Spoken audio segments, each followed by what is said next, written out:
because I think a lot of people that market themselves as center are legitimately spineless cowards and deserve to be called out. Like I've never killed a man, but today might be my first. Oh no. I don't ever identify as center anything because it's got such a bad reputation. Because fuck that. I stand center with a spine. Here's a really good quote my mom said to me when I was really young. She said, "Stevie, don't ever let your mind be so open that your brain falls out." And that's what I find that a lot of center people do. That's not what she told me last night. Why are you like this? I'm sorry, man.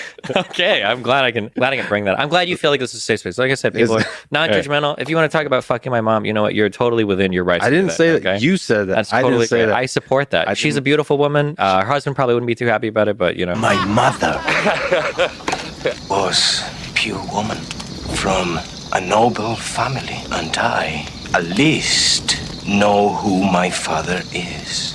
You pig-eating son of a whore.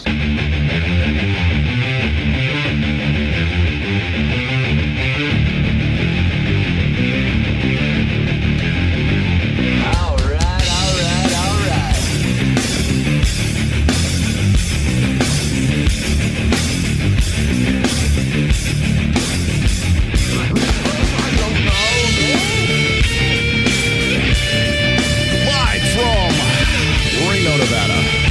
This is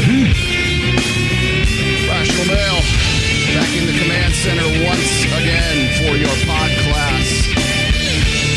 Class is in session.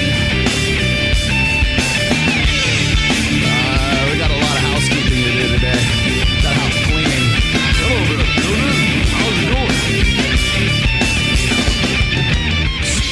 Lots and lots of house cleaning to do today. I can't leave you guys alone for 1 week without everything going to hell.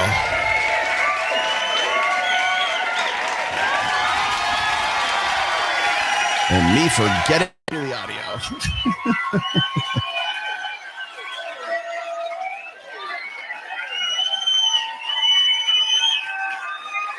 Why is it that all you ladies who dislike arrogance and like humbleness want a life that is so extra and lavish? You want six-figure man, you want a high-value man and doing all this stuff. Why is it that everyone pretends like they hate arrogance, but then their standards are? Like, if we're being very honest, there's about, 10 of you here?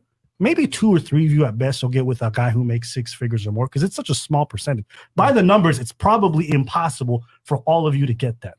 So there is a bit of like an arrogance to that, where it's like, if you love humbleness so much, why don't you live a humble life? What's wrong with getting with a regular dude who's got a 401k, he makes $40K a year, maybe he's home at the end of the day, he takes care of the bills, you guys got a nice little house in the suburbs. Why is that not enough? I don't understand why there's all this talk about like, would I let my high value man cheat? I'm gonna be honest with y'all, most of y'all not gonna get one.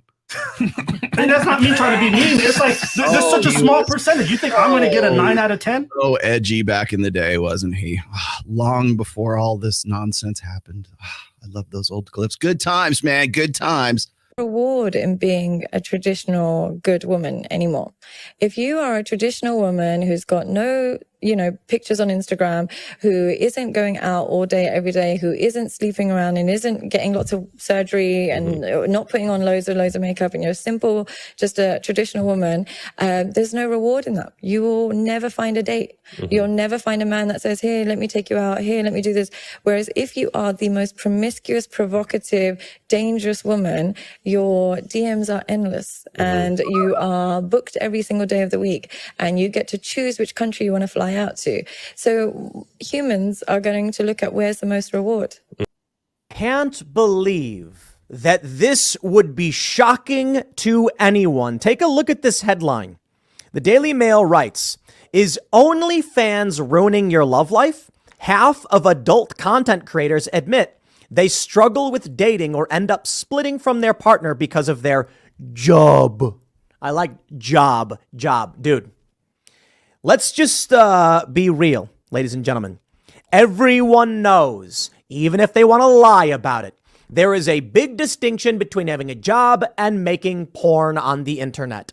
And there was this big push on the left where they were like, sex work is work. No, it isn't. It's just not. It's sex work. It's a different thing. It is a category that overlaps with the idea of work, meaning you do something in exchange for money. But let's be real. It is specific. to a category. Marry and don't date crazy. The number one influencing factor to a man's success or failure in life is who they choose as a spouse. And if you're one of those guys that like, I'm a Captain Save-A-Ho, don't be a motherfucking Captain Save-A-Ho, because when you get married to this chick and when you try and start a life with her, she's going to constantly be this tornado of problems each time you're trying to do something big, and you're going to realize, I can't start that company, I can't make those millions, I can't transform people's lives, I can't serve humanity, because each time I try, she is taking a massive shit on my life. Find someone that will back you up. Find someone that will say they believe in you. They will advocate for you. And when you do, be so fucking awesome to her that all she wants to do is support you and be your one-woman pit crew. And if you can do that, I'm telling you, man, you will force multiply the impact and income that you will make in life. Who here would be down to get with like a really high quality AI sex robot? Like in 10 years or some shit. Like if like anybody down to like with the sex robot? I'm So weird. I'll raise my hand. No, come on. I'm down. Let's never. I mean, more for the For real, or are you just shitting with us? Like, I'm dead serious. Bring on the sex robots. Okay. I'm for it. you did. Show of hands, who here has ever used a sex toy? It's probably worse actually if a dude's masturbating as compared to using a black pussy. Because like, bro, nobody bats an eye if a girl has a vibrator or dildo, like she's in touch with her sexuality, whatever. But if a dude has a pocket pussy, all of a sudden, he's less than hung. Oh, those guys He's are looked down. I don't agree with either. Speaking of, we have something in studio here. Shania, you were talking about, you know, putting it on the table. So what I'm going to have you reveal this and then just put it on the table, please. Me. Yeah, that one over there. So I have here Oh no. what's called an auto blow. I don't want to see this. This is freaky. Okay. And it's actually, so this is a auto blow AI. And what it does, You should not be promoting this. and hold on. So you turn it on, turn the switch. That's horrifying. to us. That's like so disturbing. What if you're like really girthy? I don't know. It's the Ferrari of fellatio. It's the Jaguar of it's a jacking mouth. off. It's the Bugatti of blowjobs. No. And it's got 10 different speed settings. Use code whatever, 10% I was gonna say, off. use code in the Link in the bio. description. Oh, this is I feel like you need a. Wanting to be a role model for your kids, is that part of 1,000%. A father should show up in every way for his children. I think I'll be better than most fathers, regardless of how many children I have. I might have 100. But you think part of being a role model, it's okay for your kids not to know even your relationship status with their own mom? They will know the relationship But they're- status with me and their mother. But you have other relationships with other women too. What does that have to do with anything? But I'm just wondering if you think I haven't that's a even problem. said that. I'm just saying, like, if I want to, I will. But you don't think that's a problem for your daughter to know that about their dad? That he has multiple mistresses? That's up to my daughter, man. But do you want your daughter to have a guy like that long term? If he takes care of her in every way and she has a much better life because of it, yeah, I'm cool with that. Wait, do you want to have 100 kids? Is that like low key? I'm gonna have a bunch of kids. Yeah, I believe in having kids, man. So know who my God is.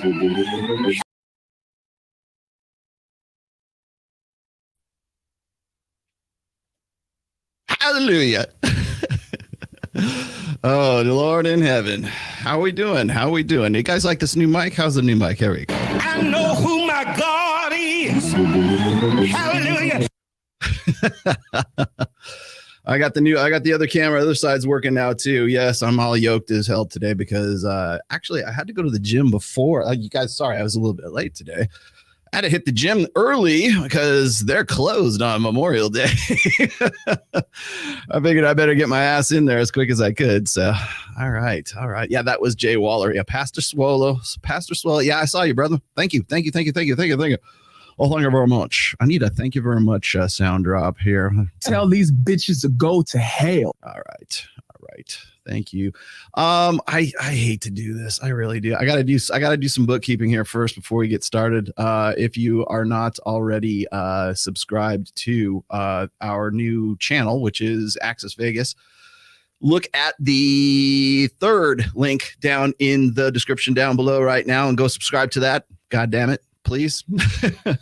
I need to get that up over 1,000 so I can get some things started actually for that thing. I'd like to have merch ready to go, but I can't do it until I can monetize the channel. So we're going to be we already are directly streaming to that. So if you would be so kind as to hit that. Also, if you are interested in joining MOA, Men of Action, that is the only organization that I endorse. It is a bottom-up, not a top-down organization. We're not trying to save the world. We're trying to just help one man at a time. So go ahead and have a look at the MOA link, which is right down below. And then also, of course, please buy my books, right? Because that's all I do, is just shill books all day long. That's Rollo. Oh, my God. He doesn't do anything like go to, I don't know, the white party at... Babes in Toyland in Miami. Yes, I saw you there. Thank you. Yeah, I love you all. I love you too. Lila Rose. Oh boy. Every time you mention Lila Rose in a super chat, you will get one of these, or else one of these. She's not a Christian. You get one for free. Free today. One sound drop with every Lila Rose mention. Married during the Epiphany phase. Yes, I know. Oh boy, are we going to get into it today? How we're gonna today's not gonna be just about we're actually gonna get into the pod class today. God, hey, is this just gonna be Rollo talking about all these guys again? No. There's so much. See, that's the thing. That's the thing about my show. My show, if I am making an example of someone, there is always a bigger message to that example. So if I am calling out, I don't know, Lila Rose, what's her face? Kaylin, I don't even know what the hell her name is. Kayla, something like that, from Not So Erudite. I don't even know who this bitch was until just about 2 weeks ago. Lila Rose. Let's see, who else is on the hit parade? Abba and Preach. Well, yeah, we'll probably talk about them a little bit today too. Well, actually, we kind of already have, because boy, weren't they really into the manosphere not even that long ago. What was it? April, May of 2021? About 2 years ago, I guess. They really wanted to jump on board back in the day, but now, we never knew, ye red pill. What do we got here? I'm currently lifting in the gym already. Good for you. Yeah, you know why? Because the gym's closed tomorrow. It's Memorial Day in the United States. Yes. Thank you, Dad, for... Wait, here we go. Thank you for your service. My dad was a Navy guy. I'll tell you the story about that. Maybe I'll tell you the story about my dad and his naval experience. I actually wrote a song about it at the end of the show. Okay, yeah, Chelsea Handler. No, you know. Here's what you get for Chelsea Handler. You get one of which one should I give you for Chelsea? Oh, here's Chelsea. That's nasty. It is nasty, right? Isn't it nasty? Oh, I was just on with Jed too. That was great. Oh, man, have I been on tour or what? Yeah, here we go. Yeah, I love that. Yeah, what do you want me to talk about, Dr. Phil? I can give you my, let's see, unbiased opinion of that. I can talk about particulars of the show, but I can't tell you everything until the show is offline. I had someone ask me about that. I think it was, I was on Access Vegas on Thursday, and somebody asked me a question about whether or not I was going to opine about the latest episode of Dr. Phil, where they tried to make me look like a complete asshat, but a douche nozzle. But failed miserably, unfortunately. I'll tell you what's funny is I didn't even really know it was going to be up until 2 days before, and then I was right when the show was supposed to go live. I was on Jedediah Bila's show at the same time, so I didn't even get to see it when it was live broadcast, and so I've only caught clips of it. I've yet to watch the entire thing, but the clips that I did see and that people are making buzz clips about are pretty good. The superfluous thing came up as well, so I'm glad that got out there. Yeah, Dr. Phil's been blue pill since 1975. Somewhere around there. Oh, and then last but not least, I got to do bookkeeping. Where to go? Wait. We're going to put this up here for a little while. Let's put that one in the piece there. Oh, wait, you know what? Actually, let's leave that there. And then let's just put this real quickly. There you go. Devil Mountain Coffee. Go to devilmountaincoffee.com and use the code RMS, and you will get 20% off of your order. I don't make any money off of this. I just like their coffee, and they give me free coffee. That's our exchange. So there's not a lot. Thank you. There you go. So if you are interested, please go, and if you like coffee, and I do. I am a coffee connoisseur. My people say, Rollo, what's your workout routine, bro? My nutritional program is caffeine and stress. And then on my cheat days, I eat hate from my haters. That's my cheat day treat. What do we got? Man, you guys like this new? This is brand new. Just so your super chats in your super chat money is being put to good use. I just got this new mic. I have retired temporarily, anyways. My old podcast, my Rode Podcaster Pro. What was it? Podcaster Pro? Rodecaster, I think is what it's called. I liked it well enough, but this just came out. I pre-ordered it. It's now on the Rode RODE site. If you are an influencer. By the way, this is USB as well, so you can actually plug this into your laptop. You can plug this into directly into, hell, you can even put it into your phone. It comes with a cord for your phone. So, but if you are an on-the-go kind of guy like me, it works pretty well. So, and I'm liking it so far. You guys, let me know if the sound is any different. I know every once in a while people like the audio files will go, Rollo, you need to get a pop filter. You need to do this, you do that. So I just said, screw it. I'm going to get a new one. Really enjoyed your conversation with Cuxtony. We're going to talk about that too. He almost agreed with most of the points like a little girl, but there was some arrogance and dismissiveness. I'll dig into that here in just a bit if you'd like.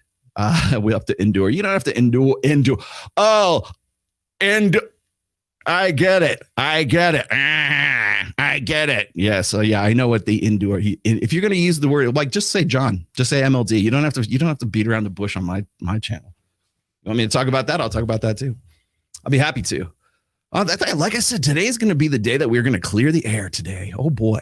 Finally got to catch you live. Oh, cool. I have no idea why I'm awake at 23. Wow. Very good. In Finland. Oh, what's the capital of Finland? Somebody tell me what the capital of Finland is. I am actually Danish, so I only know Copenhagen and Denmark. So, let's see. Cuxtony. Can we... Yeah, okay. Maybe he deserves Cuxtony. Like when you're talking about like Jack Murphy's a cook. And thanks a lot, guys. I have endured quite a bit this last about a month now. I guess we're up to a month. And there's no explaining anything. You just sort of like riding with stuff, and sometimes you just have to lean into shit.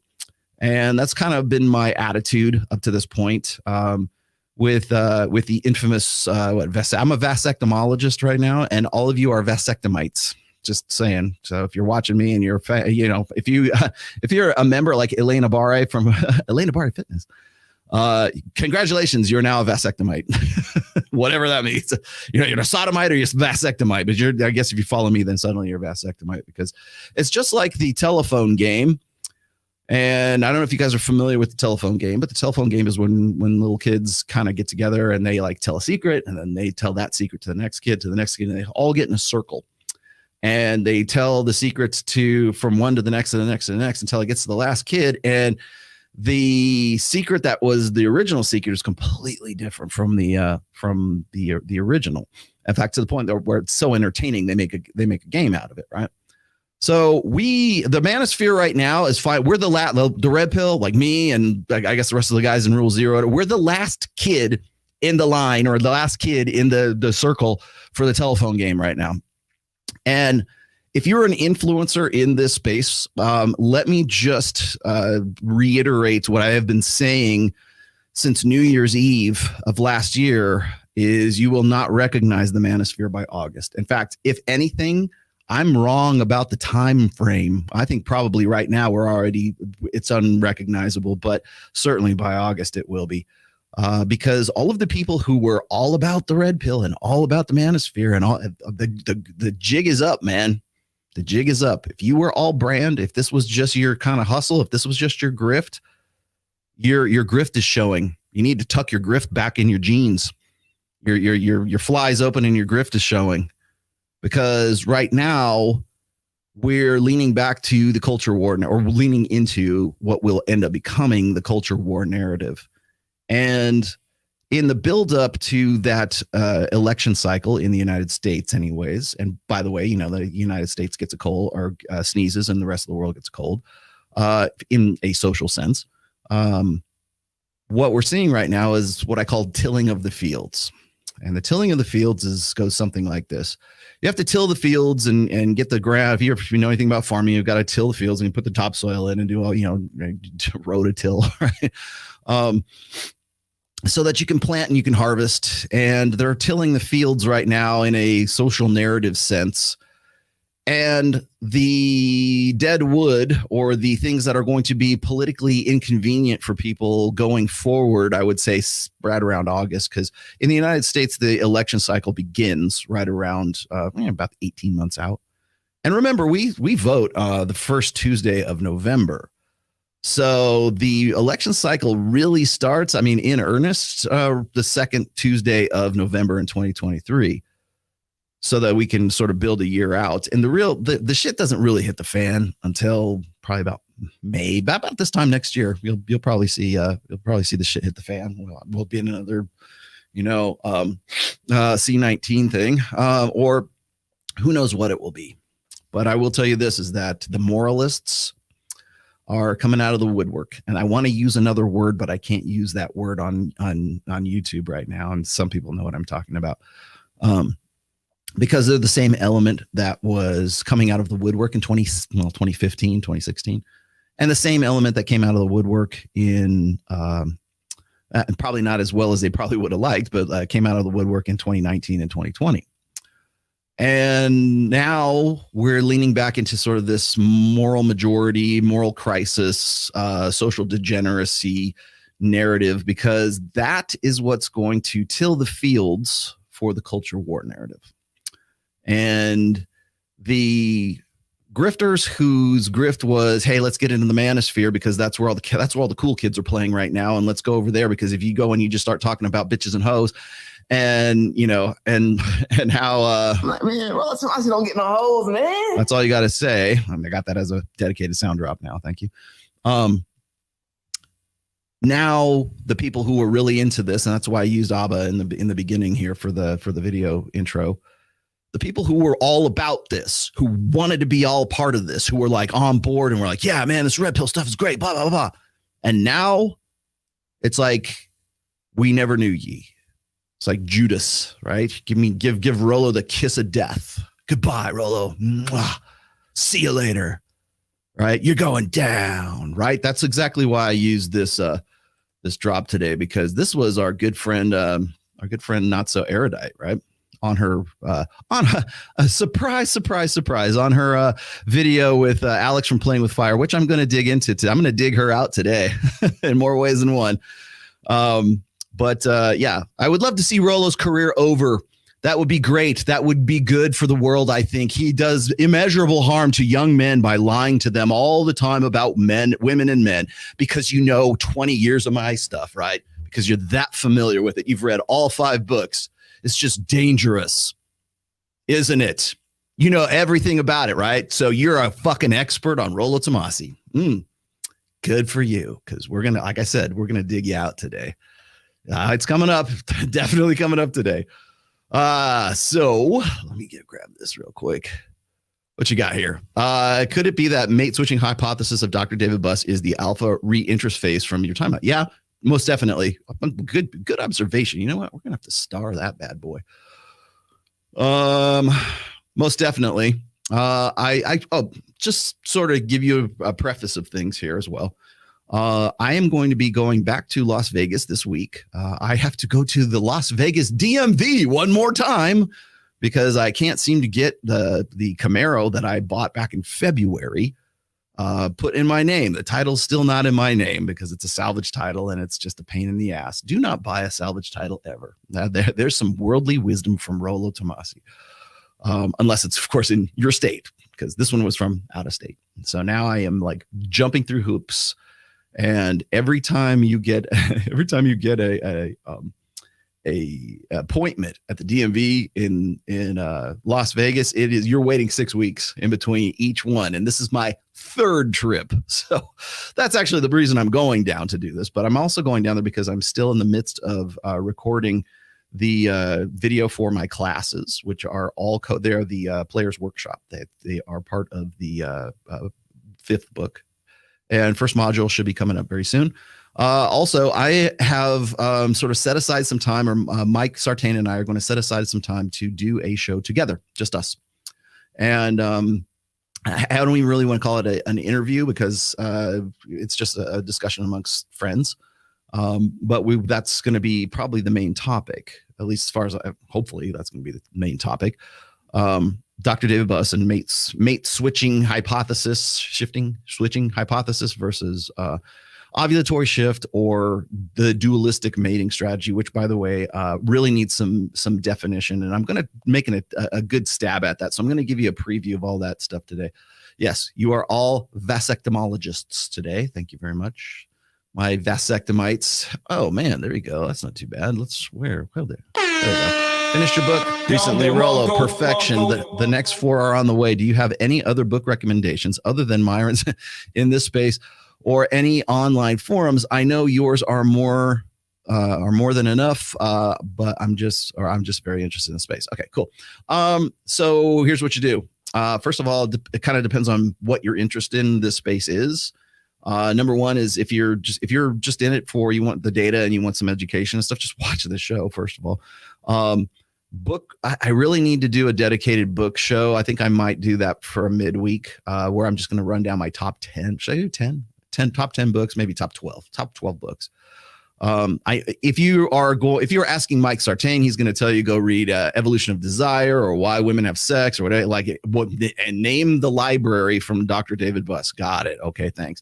There are actually other evolutionary psychologists in the world too. So just saying. I would also recommend Dr. Hector Garcia's Alpha God, The Ape Who Understood the Universe by Steve Stewart Williams. God Saw It, both of his books, The Consuming Mind and The Parasitic Mind. Those are both very good. Those are, if that's your interest, go for those. If you're interested in male self-improvement, my first suggestion would be Mastery by Robert Greene.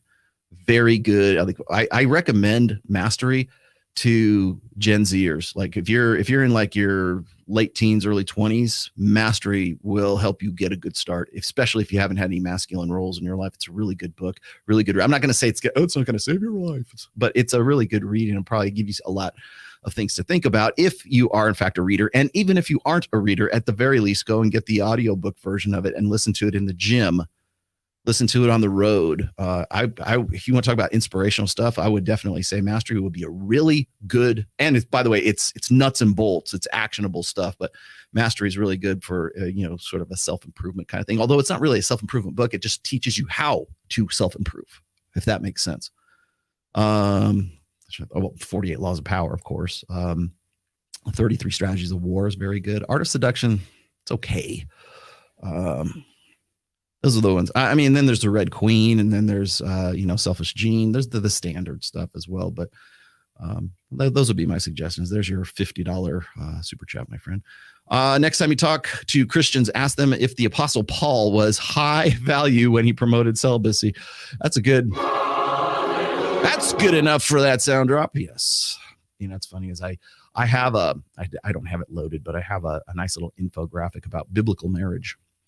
And if you go and you look at the Old Testament, I mean, there's so many different versions of biblical marriage. It's like Ruslan, tell me which version we're talking about. Which one is the right one? Because culture shifted and cultures changed back then. Jewish culture changed back then. Christian culture actually changed back then. Well, when Christ was crucified, then it was one man, one woman. Well, that's real convenient considering that's about the time when agriculture was a thing. And then people started, living in nation states, and socially enforced monogamy made better sense. Surprise. I can't believe it. Let's see. Richard Cooper's done with the red pill. Well, he's not the only one, because we're going to talk about, what the hell? Let's just get into that right now. Who else is done with the manosphere? Well, Abba and Preach are apparently. because they were about the manosphere before they weren't, and then they were again, and now they're not. So just throwing that one out there. The roommates were all about the manosphere and all about the red pill until they weren't, and they're leaving the red pill space. No, you're fucking not. You're not leaving the space. Neither is this guy leaving the space either. This was from a year ago. Yeah. Mediocre tutorial reviews guy, right? 151,000 views. This was 1 year ago. Why I'm leaving the manosphere. Oh, really? You're leaving the manosphere. Oh, that's our next guy. You're leaving the manosphere. Oh, this was just a few hours ago. Adult actress gets 50. I mean, everything in the library is pretty much either about me or it's about the red pill. It's about Andrew Tate. Like, dude, you're not leaving the fucking space, okay? Let's just cut the bullshit, okay? Just cut the shit, okay? And God bless him. I really like John Sonmez because he had the insight to give me a bit of contrition about Anthony Johnson when he kind of got raked over the coals by him. But again, another guy who's done. I didn't want to make this video, but I want to tell you what, why I didn't leave the manosphere, or did I? Come on, man. And then, of course, just a few days ago, pretty much everything is a red pill topic of some sorts. No one is leaving the manosphere. They're just pivoting to something else. So don't give me this horse shit about your leaving. Rich Cooper is not leaving the manosphere. Go look at his library right now. And I like Rich quite a bit. I don't have any problem with Rich. I know that he's probably trying to distance himself from modern life dating John. I get it. I 100% get it. You know why? Because all those schmucks and all those trolls, they're trying to get to John through me, through Ryan, through Troy, through everyone on Rule Zero. And you know what? If you have a problem with John from Modern Life Dating, go talk to John from Modern Life Dating. Okay. Don't talk to me. I don't talk to the guy. I mean, I had him on I've had him on Access Vegas. I've had him on, he was part of Rules. He was a founding member of Rule Zero. Got it. But if you have a problem with what happened in Japan and his incident, go take it up with him. I wasn't hanging out in Tokyo when it fucking happened. Okay. I didn't even know it did happen, for fuck's sake. It's not like something he broadcasts to us. Now, was it in his private community, and did Mac the Day Gamer sell him out? Yeah, probably. Did he fuck up? Yeah, he stepped on his own dick. He stepped on his own dick twice this last week.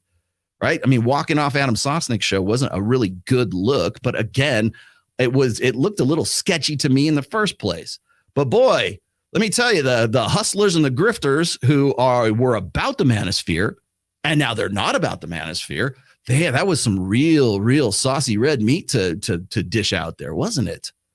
Go right ahead, and please do. I mean, I'm of the opinion that haters sort of keep you stronger, right? I love my haters. Please, I need better haters. My haters suck. My haters are freaking autistic spurgs, man. I need somebody who actually knows what the fuck they're talking about. That's why when I get this little girl, where did she go? That's why when I get this girl, or I get the latest, I don't know, female podcaster from the UK with a British accent. What are we up to? 4, 5 now? Once I get one of these girls who comes into my stream, trust me, I don't think about you. I don't care.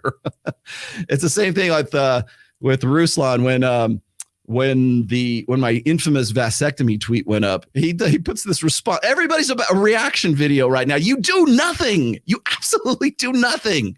You are useless. Without me, you don't exist.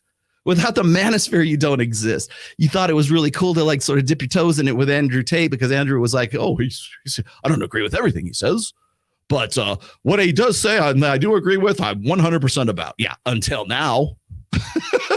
until it's time to till the fields and get ready for the next narrative. Now you're not about that. But Ruslan, let me just explain this to you in just 8th grade terms that you can understand. I don't think about you. I don't really care. You won. You won the fucking debate. I give it to you. Here you go, man. It's all you. You win. Why do you still want to fucking debate? Why do you still want to have a fucking conversation? You know why? Because you're all fucking brand. Just like the rest of these guys are all fucking brand. And the only time they come out of the woodwork is when there's something to react to. What have you fucking done in 1 year? That's what I want to know. What has Ruslan done in 1 year? What has Abba and Preach done in the last year? What have, hell, even Hafiz, at least Hafiz started his own organization. These guys have done nothing. Period. MTR, what have you done in the last year? Nothing. You haven't done jack shit.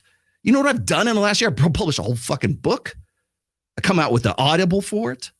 I've developed a brand new podcast in Las Vegas of all fucking places. I was helping Jedediah Bila and Adam Sosnick get their shows off the ground. Right? Shall we continue? I went on Dr. Phil and I kicked his ass twice. Well, it was once, but like two episodes. Okay. What you want to, who's doing fucking work? Who's out there doing this fucking work? Me, man. That's who's doing this shit. So oh, Rollo, he really fucked up with that tweet. Dude, what have you done? What have any of you done? Nothing. You haven't done anything. I don't know. I sound like fucking Mugatu right now. Like, nothing. But it's true. You don't have a fucking channel if I'm not here. You don't have a channel if one of us doesn't fuck up. You don't have a fucking channel. You have nothing. Oh, look, what was it? Now Brian from whatever podcast starts like promoting pocket pussies, and now all the God, I can't even believe I'm embarrassed that I have to even explain what a pocket pussy is to people. Like, it's an AI dick sucking machine, right?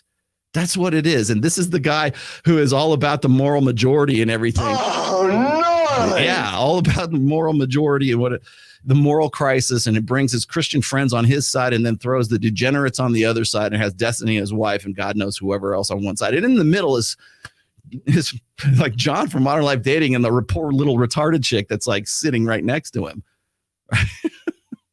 Come on, man. And I mean that in the clinical sense. I don't mean that she's whatever. I'm really, she was on our show, by the way, and God bless her, but like she was on our show when I was on there with Justin Waller and Mike Sartain. And she would just interject stuff, just blurt it out. It was like Tourette's, like maybe not without the expletives, but like she just wanted to blurt shit out, right? And she still does that. So I see that and I kind of go, she's probably a little bit on the spectrum.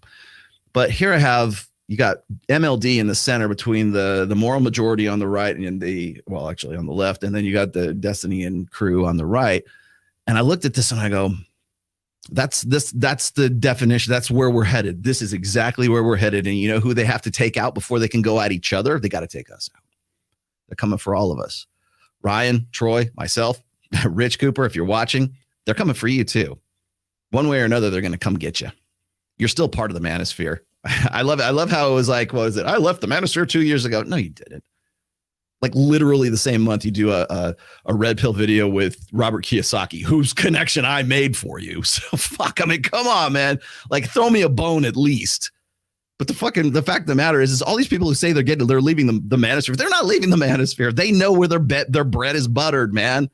So even the guys who want to say, oh, all they're doing is just talking to these OnlyFans whores on round table discussion or square table discussion, whatever it is.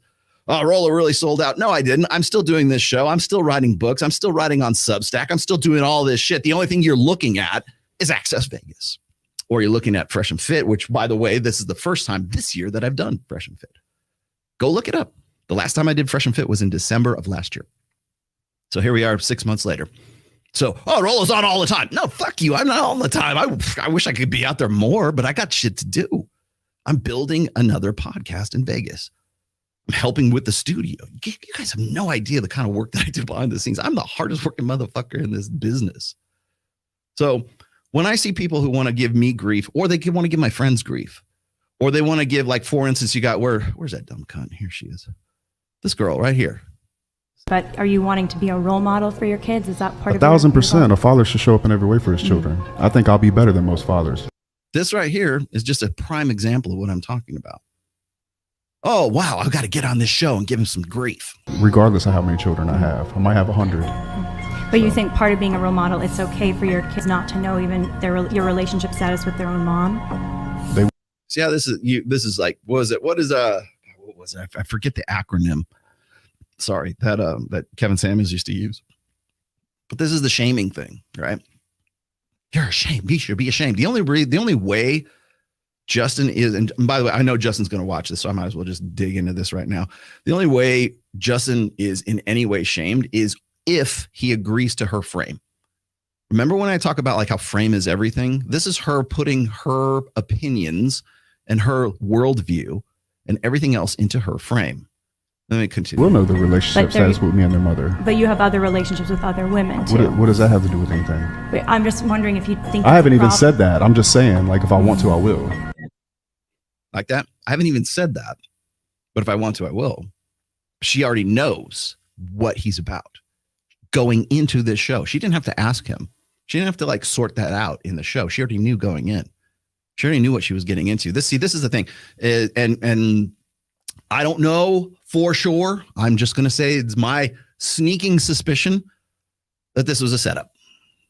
And I would also say it's a sneaking suspicion that what's that girl, Farrah, whatever her name was, from one of Destiny's concubines, one of his girls, just magically shows up on the same show that I happen to be on with Mike Sartain and Justin Waller. Just happened to be there with, by the way, glasses and no fucking lenses in the glasses. Like, Gen Z, what the fuck? Well, like, there's actually lenses. I need these. Okay. My eyes are screwed. I'll tell you the story about my eyes at some point. I need these. She don't need those. Like, what? Like, you're going to give me shit about this beanie and this hair. And you're not going to call out the girl with no lenses in her glasses. I'm done. See ya. Bye. Show over. Like, it's more than a man could take, I'll tell you. But this doesn't work unless Justin Waller agrees to her frame. And that's what she's trying to do. She's trying to, so set up aside whether it is where it is, and I don't know. But I would say I would not put it past people today, because that's what Pearl does. And that's kind of what Brian does. At least at the very least, he tries to stack the table with people who he knows it'll be at least in some way encourage gotcha moments. It's not quite YouTube blood sports, but it's just, kissing the edge of it right there. So when Farrah, whatever that, Mia Khalifa, when she shows up on the show and she's getting ahead of herself, talking about like, presuming my next point is going to be something. That's the thing, is I think she was flustered because she knew it was, it's Rollo Tomassi. Really, trust me, I shit like you do. You can have a conversation with me, but that's not what she was there to do. She was there to get that gotcha 30-second clip, which, by the way, you don't see any of those, do you? Because I'm on my game and I knew what the fuck I was talking about. That's why. But I did call that shit out. And you know what? Of every show that I've ever been on, in fact, even Destiny made this big deal out of this. I've never super chatted into a show ever before. Yeah, except when I'm on the show and your girl's on the show. I mean, if that's true, I don't know if it is or it's not. I'm sure he's probably super chatted on other shows too.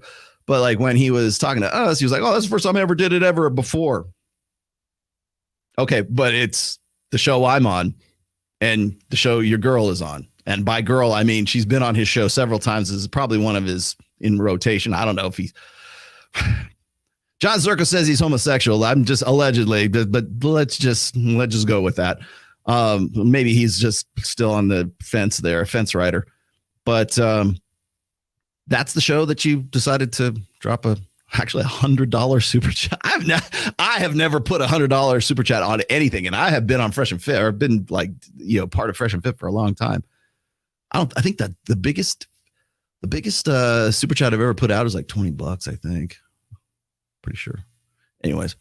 Yeah. So, but he was interested enough to watch the whole damn show. And by the way, it was about a 4-hour podcast because he didn't super chat till the very end of the show.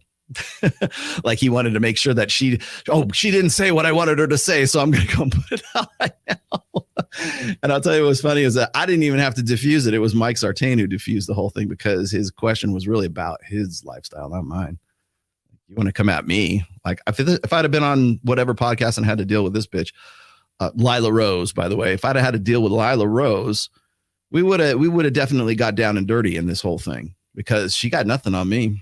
Hell, I've been married way longer than she has. I got kids too. I'm a man of God. Last of the fucking clean livers, baby. What are you going to talk about? What do you want to talk about? I'd probably be boring to her. Like she's got nothing to dig on. But they're going after Justin. They'll probably go after Sterling, maybe. Because Sterling's a porn star, right? He's like low-hanging fruit for these guys. Trying to think who else. I know that, well, they've already, like, MLD was just a matter of time. I think they'll probably try to go after Ryan at some point, but Ryan's kind of a moving target. He's a little too tough for them. They're already gone after Troy. And by they, I mean like sort of this moral crisis crew. Trying to think who else. I mean, they do kind of go after Mike, but like only by association with me. You know, they come after me. They went after Donovan. They kind of started with Donovan. They actually came after Pearl for a bit, but then Pearl like sort of changed allegiances in the midstream. Who else? I mean, there's a lot of people from I'm trying to think if they can come after some of the guys I know in Rule Zero. But anyways, you've got a target on your back right now. If you were like one of the diehards, if you were a red pill guy or a Manosphere creator like prior to say 2018, 2017, there's probably a target on your back right now. And I wanted to point that out before I continued a little bit more here, because I mentioned this in New Year's on the end of year show for Rule Zero, that this was coming, and here we are. And I'm not like some prophet. I'm not Rollo Damas.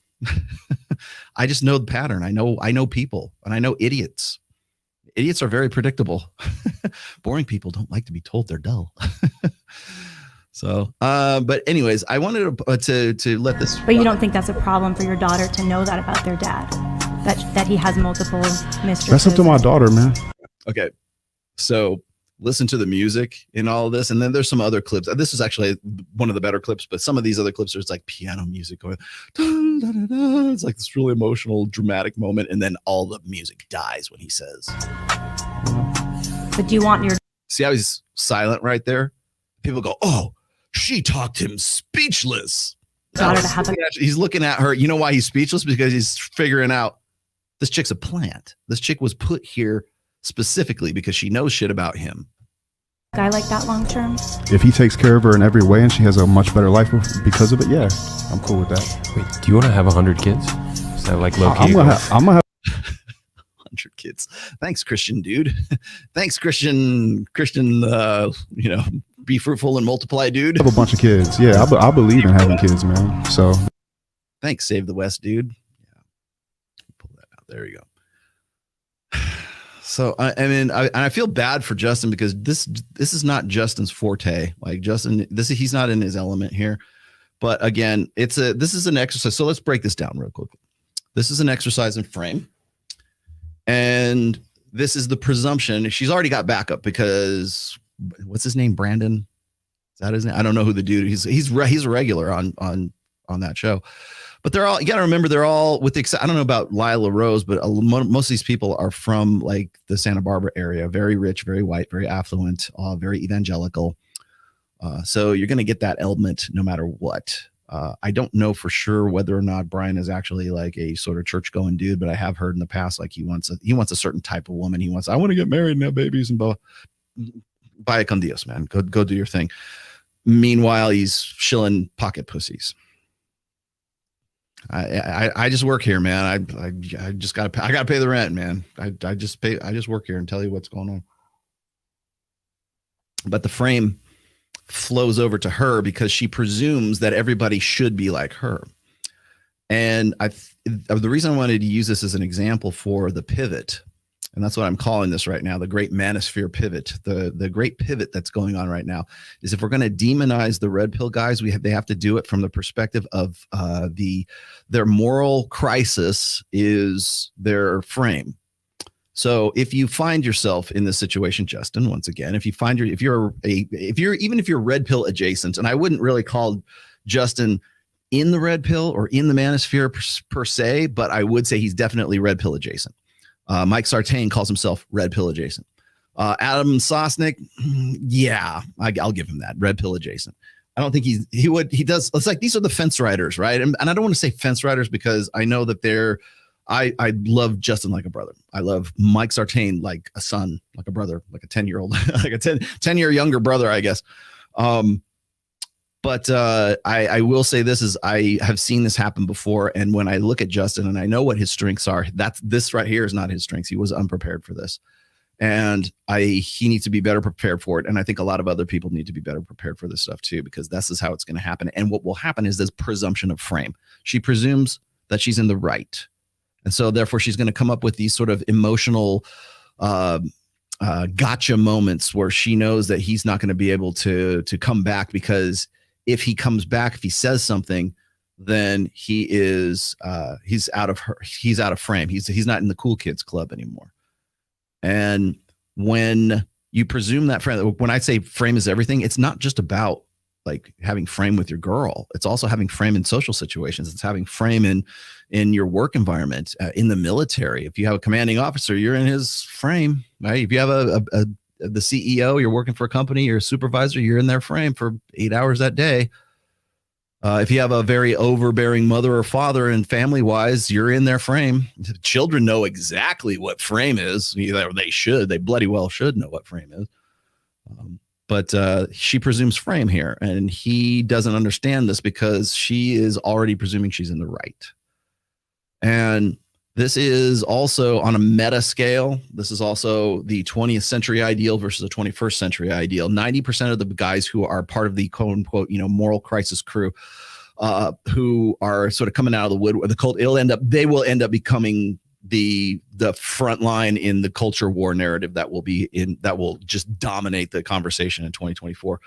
But when you see them make these points, the frame that they're operating from is from it's old order thinking. It's the 20th century. This is the way we ought to do things, because if we don't go back to this, then we'll never save the West. If we don't have more babies, then fertility will continue to decline. And it's like, you know what? The time to talk about fertility was in the 1970s, honey.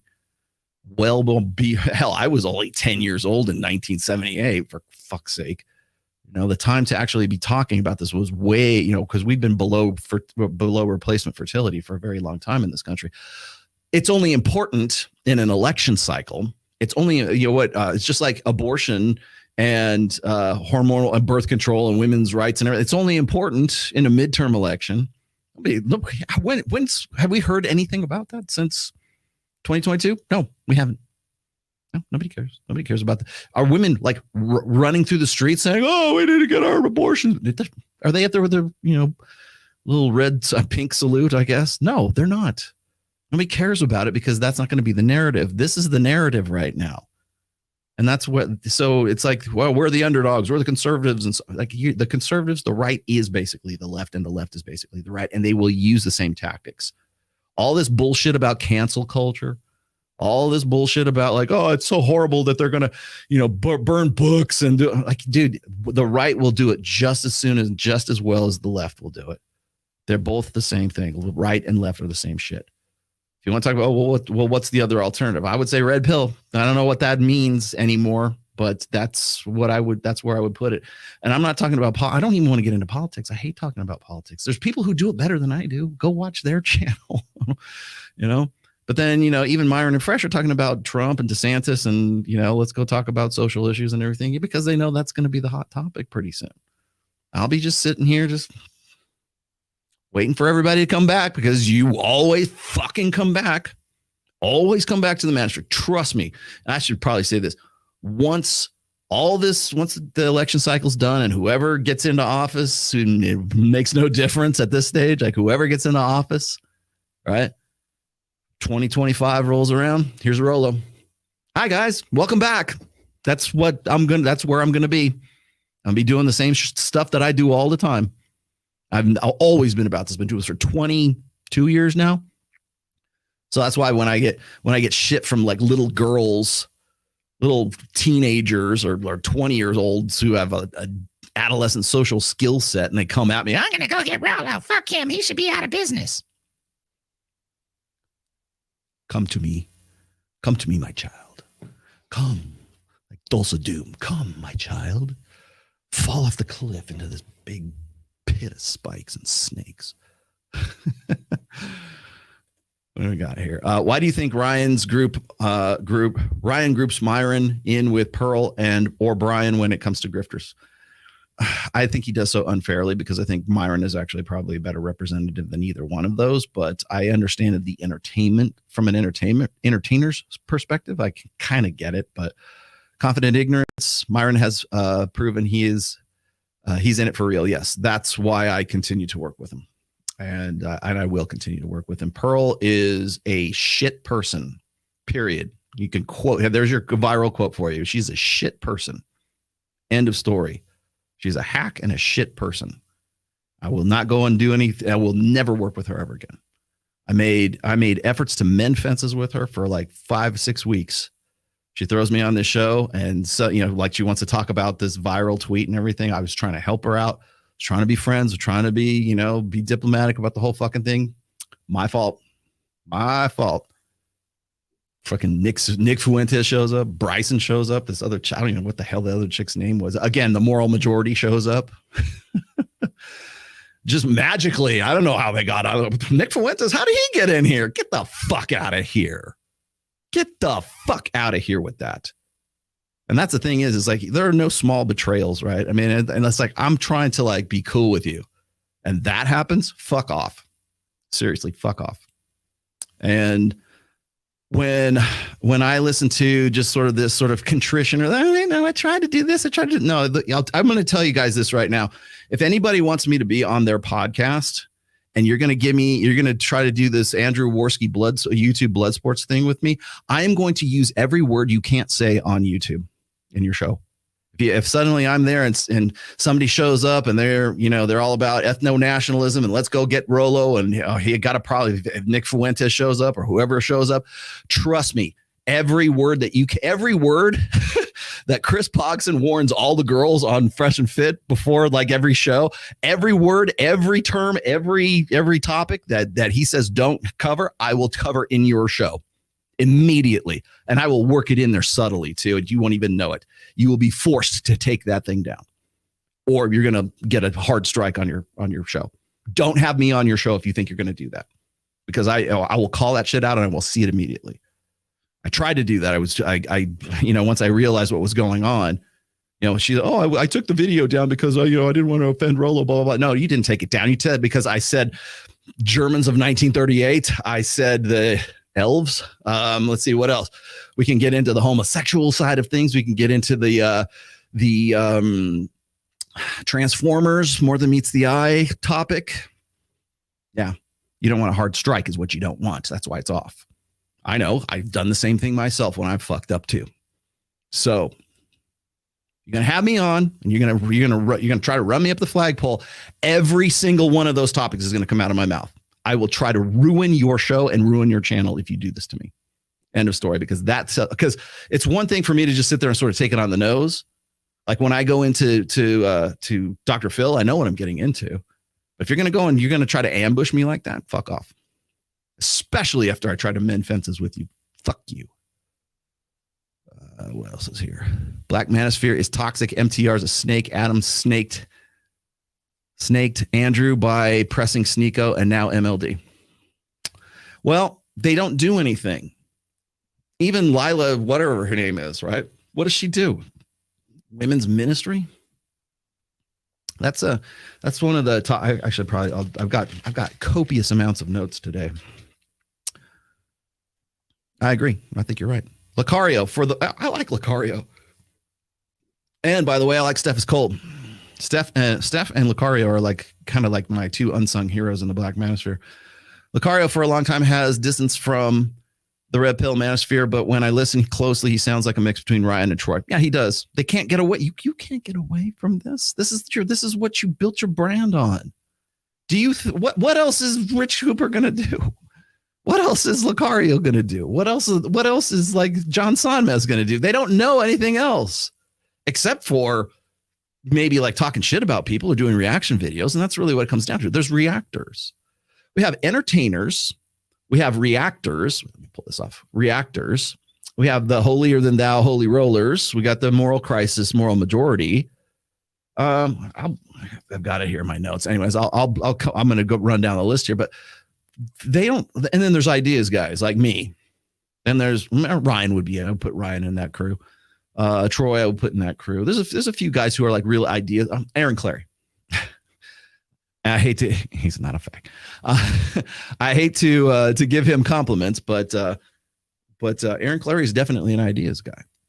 He sees the bigger picture. Of course, he's from a different generation as well. And he's been doing this a lot longer than pretty much anybody else except for me, because I'm ancient, as you know. that you will constantly remind me of. Is Tate the new Roosh? Probably. If you don't know who Roosh, and who's Roosh? Roosh V who? What's the Roosh V? Jesus Christ.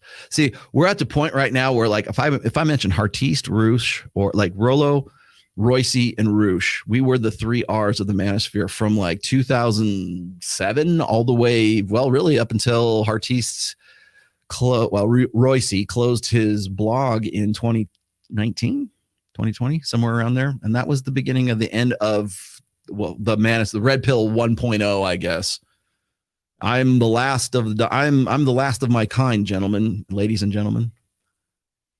And I'm giving this away to you. See? Sorry, I'm catching up on chats here real quick. I do want to come back to Justin Waller's situation, though, because I'm going to tell you what he should have said here. As soon as I scroll all the way down, and I'm just going to go say screw it and go all the way to the bottom, and then I'll come back through these. Okay. Let me go back in time here. Have you tried watching Friends after being red pill? Don't do it. Turn back. Don't do it. It's terrifying. 3 betas play Friends with girls while they're riding the carousel. Yeah, you know what's funny is, like, if you go to like some of the earlier episodes, or like is it Monica, Courtney Cox's character, she's like banging like the older guy. She's banging like Tom Selleck is like her boyfriend. What? And then Chandler's just like, it's okay. You were banging Tom Selleck. That's okay. I'll marry you. What? And you got, you look at like just the triangle. If you want to see hypergamy in action, and I mean the dual mating strategy version of hypergamy, just watch Friends. It's a horror show. It really is. Go watch Mrs. Doubtfire put your red pill lenses on, sit down for 2 hours and watch Robin Williams, who committed, harikari, to watch that. Watch Mrs. Doubtfire. It's not a comedy. It's a horror movie. It's worse than Saw if you're a red pill guy. Let's see. What does Westpac Widow mean? I don't know. Westpac Widow? Red pill used it. You tell me, man. It was just probably a bastardization of Alpha Widow. Not an attack, Rollo, but with all due respect, are you up to your neck in the culture? I am up to. You're right. I'm not going to disagree with that. Whether you like it or not. Yeah. The culture, you might not be interested in the culture war, but the culture war is interested in you. Yeah. Trust me. I know, because the moment I put that stupid fucking tweet out, like thinking people would get it, then the moment Ben Shapiro decided to comment on that. Yeah, you're right. You got me. Yeah. Mea culpa. I want to be apolitical, but because I don't do shows about just politics. I will do politics. I will do religion. I will do racial stuff. I will do all this stuff. If it crosses over into intersectional dynamics, then I will touch it. But I don't do a religious show. That's not my main hustle. I don't do politics. I don't do culture war stuff. I don't do any of this stuff. You will notice that I have not touched any of this stupid Dylan Mulvaney stuff until people like force me to do it on Rule Zero. Thank you very much. I've never done a show on that. I don't care about that. Like the Transformers, more than meets the eye, account for less than a fraction of 1% in this society, yet we pretend as if they are like 50%, and they're like the Hebrews of old, and their chains wandering through, let my people go. And then they are 6 times more likely to have, 3 to 6 times, depending on the demo, 3 to 6 times likely to have been diagnosed with autism. If you have gender dysphoria, or if you have like, whatever, those problems. And trust me, you're not actually a transformer. You are gay and you're boring. That's basically what it is. Destiny is gay and boring. Simple. Let me go dye my hair so people will pay attention to me, because I am gay and boring otherwise. Tate is the new Rouge. No. Okay, there. I caught up. Thank God. Oh, hey, thanks for that 99-cent super sticker that I can't put on the screen still. But I love you anyways, and you get... What is your major malfunction, numbnuts? There you go. Who is worse for the red pill, Cuxtony or Pearl? Pearl is, because people take her seriously. I don't think anybody takes Destiny seriously as in the sphere anyways. And I don't think he wants to be taken seriously in the sphere.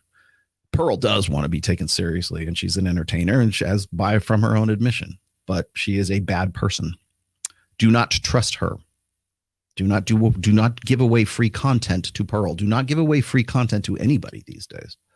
Understand that your value to big shows like, well, big shows, relatively speaking, big shows, your value to them is the content that you give to them.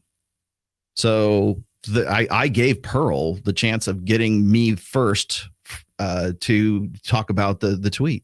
She was the first one I did an interview with right out. And when we did it for 20 minutes on a Zoom call where everybody else was sort of waiting in the wings. And then suddenly 20 minutes later, 25 minutes later, then, oh, surprise. Here's this. I don't know how he got in here. Nick Fuentos. Hey, everybody.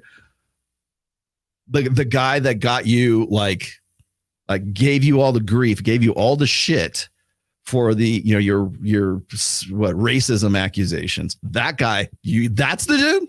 He just showed up. Well, I might look like an idiot. Sometimes I probably sound like an idiot, but I am not an idiot. That's why I bailed out on there. First of all, it's boring as fuck after a while. I mean, all it does is become Bible study after that. Hey, we're going to tell you why you're wrong and we're right. They did the same thing to me, like in a different way that Lila did to Justin. They just go in there, they talk over everybody. I'm going to talk over you and you're not going to say anything because I'm going to tell you that this is Jesus is Lord and blah, blah, blah, blah. Like it's not even Jesus smuggling. It's just like, broadcasting. It's like, oh, I finally got a chance to talk to this guy and talk over him and yeah. Kaketa. That's not even a conversation. I don't want to do that. Fuck, I have a better time trying to talk over the bitches on Access Vegas than like deal with that. But and what's the point?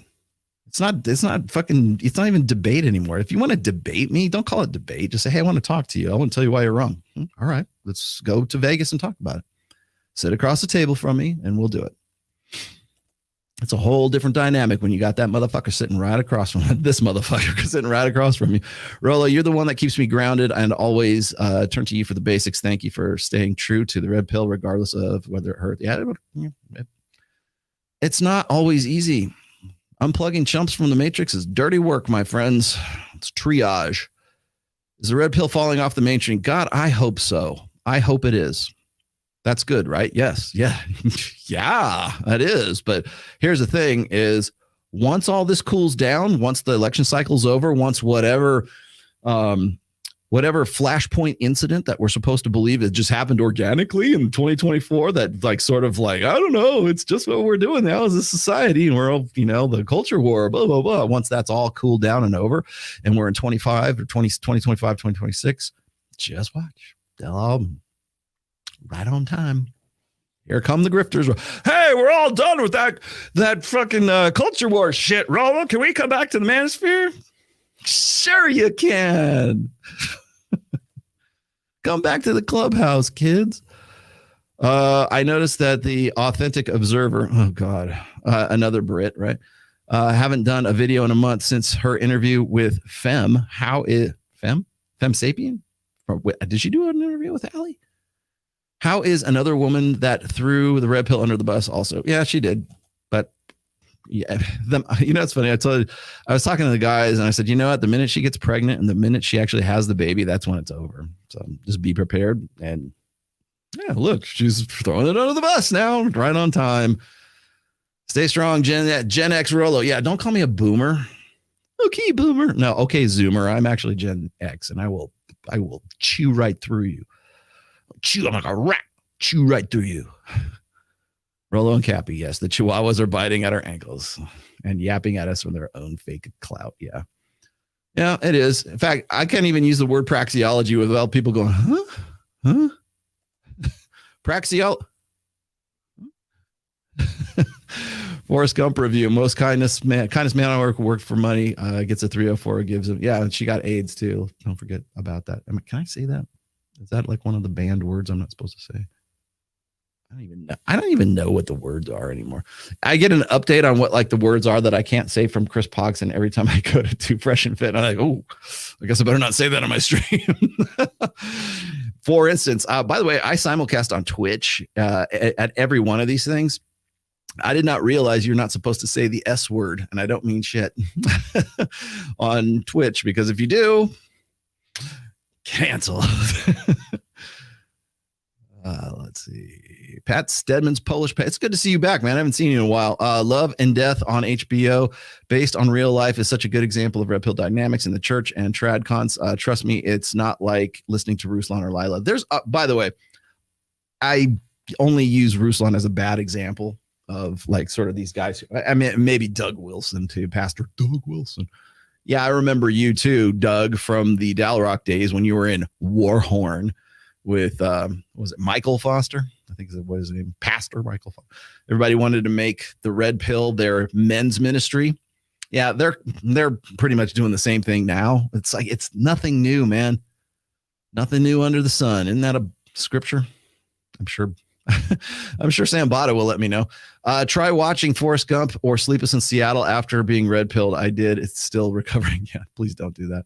Yeah, and don't listen to Styx, Journey, or REO Speedwagon songs or Michael Bolton songs. Please don't do that. You will well, don't do it on a full stomach at least. Okay. Okay. Dinosaurs are not real. Really? That's too good. Now, you know what? You get a hold on. Oh, gnarly. Yeah, dinosaurs are not real. Okay. What's earlier than a boomer? Okay, Greatest Generationer. What was the? Does anybody know what the generation was before the Greatest Generation? Like, what were they calling it then? Shouldn't we have like a name for like every generation that goes back as far as like we can like call records to? You distancing from MLD and Rich right now? I don't have to because they're the ones who left Rule Zero. How can you say that when like I had am I doing it now? No. Was I doing it before? No. Are they leaving the Manosphere? No. Is Rich out of the Manosphere? On the Manoswamp? No. He's still doing the same material. Is MTR doing, is he leaving I'm leaving the Manosphere? No, you're not. You're still here a year later doing the same bullshit, same reaction videos. It's going to be very hard for young guys to coming to the sphere to know what the hell to do. That's the point of today's. Thank you. You go to the front of the class, my friend. You go, where is it? Flawless victory. That is the point of this whole show today. Because when people want to literally put into writing and put into speech shit like this,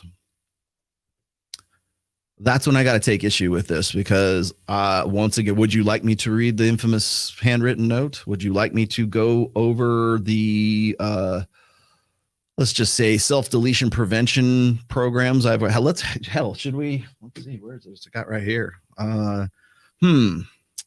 Let us see. Who did I dedicate book 2 to? Book 2 to. This book is dedicated to the memories of the 22 American veterans who take their own lives every day in 2015, which is when this was published. What do you think Not So Erudite was doing, or whatever fucking her name is? What do you think she was doing in 2015? Finishing middle school? Probably. How old is she? I don't even, 29? Is she 30? Is she 30? Let's just round it off and say she's 30 years old. She kind of looks like she's 30. Pretty close to it. Maybe late 20s. What were you doing in 2003, right? What are we, 22 or 3? At 10 years old, watching Jimmy Neutron, Fairly Odd Parents. Like, I'm like in the middle of writing shit on and having these conversations and developing this stuff and having an interest in this stuff. As far back as I can show you my earliest. It was my earliest post on So Suave. I think it was 2002 was when I joined. The earliest instance of me using the term red pill was in 2004. I have that, actually screen capped that off of there. What were you doing in 2004? When you were 11 years old, Not So Erudite? What were you doing? Drinking out of a juice box? Watching freaking Rugrats? Zacking a Sweet Life of Zach and Cody? Hannah Montana? Is that what you were doing? Because I've got a history in this shit. And I'll be happy to take you to task. I will be happy to sit across the table from you in Las Vegas. She's all, I'm going to be in Las Vegas in October. Bring it. Come on. Let's go. I'll do it right now. I'll go and set it up right now. Fly your happy ass out to Vegas. I will go and by the way, it costs quite a bit of money. It costs at least $1,000 for me to do a show. All those Access Vegas shows I do are costing me at least $1,000 a show. am I, Rollo, you sound like you're losing money. Yeah, yes, I am. I'm doing it because I'm developing it. You know, what did they say? Like Amazon didn't show a profit for the first, 4 years? I hope it doesn't take that long, but that's why I need you guys to sub to the channel, please. Oh God, please sub to the new channel. Oh man. Okay. Wait, there. I challenge any man to read your books, implement the principles with genuine effort, and tell us the results. That's all I ask.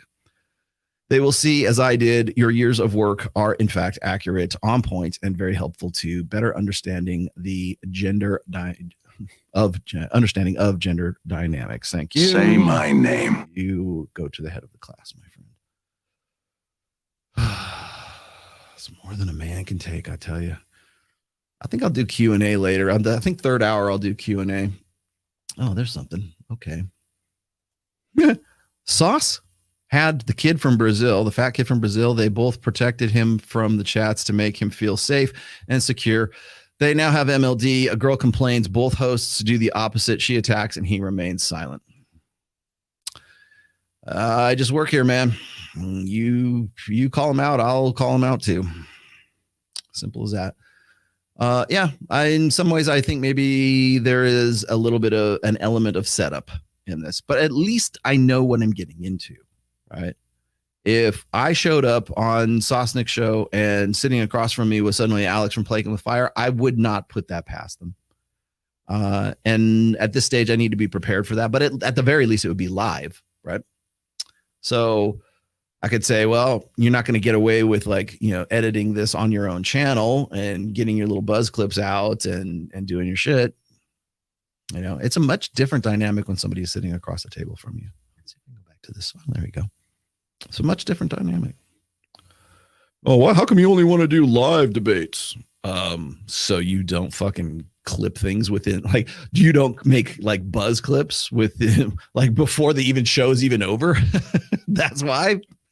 If I'm gonna put my nuts on the anvil, you're coming to me, man. I'm not giving you free content. I ain't no more free content. I gave free content to Valuetainment. Because I like Jed and I think it's worthwhile.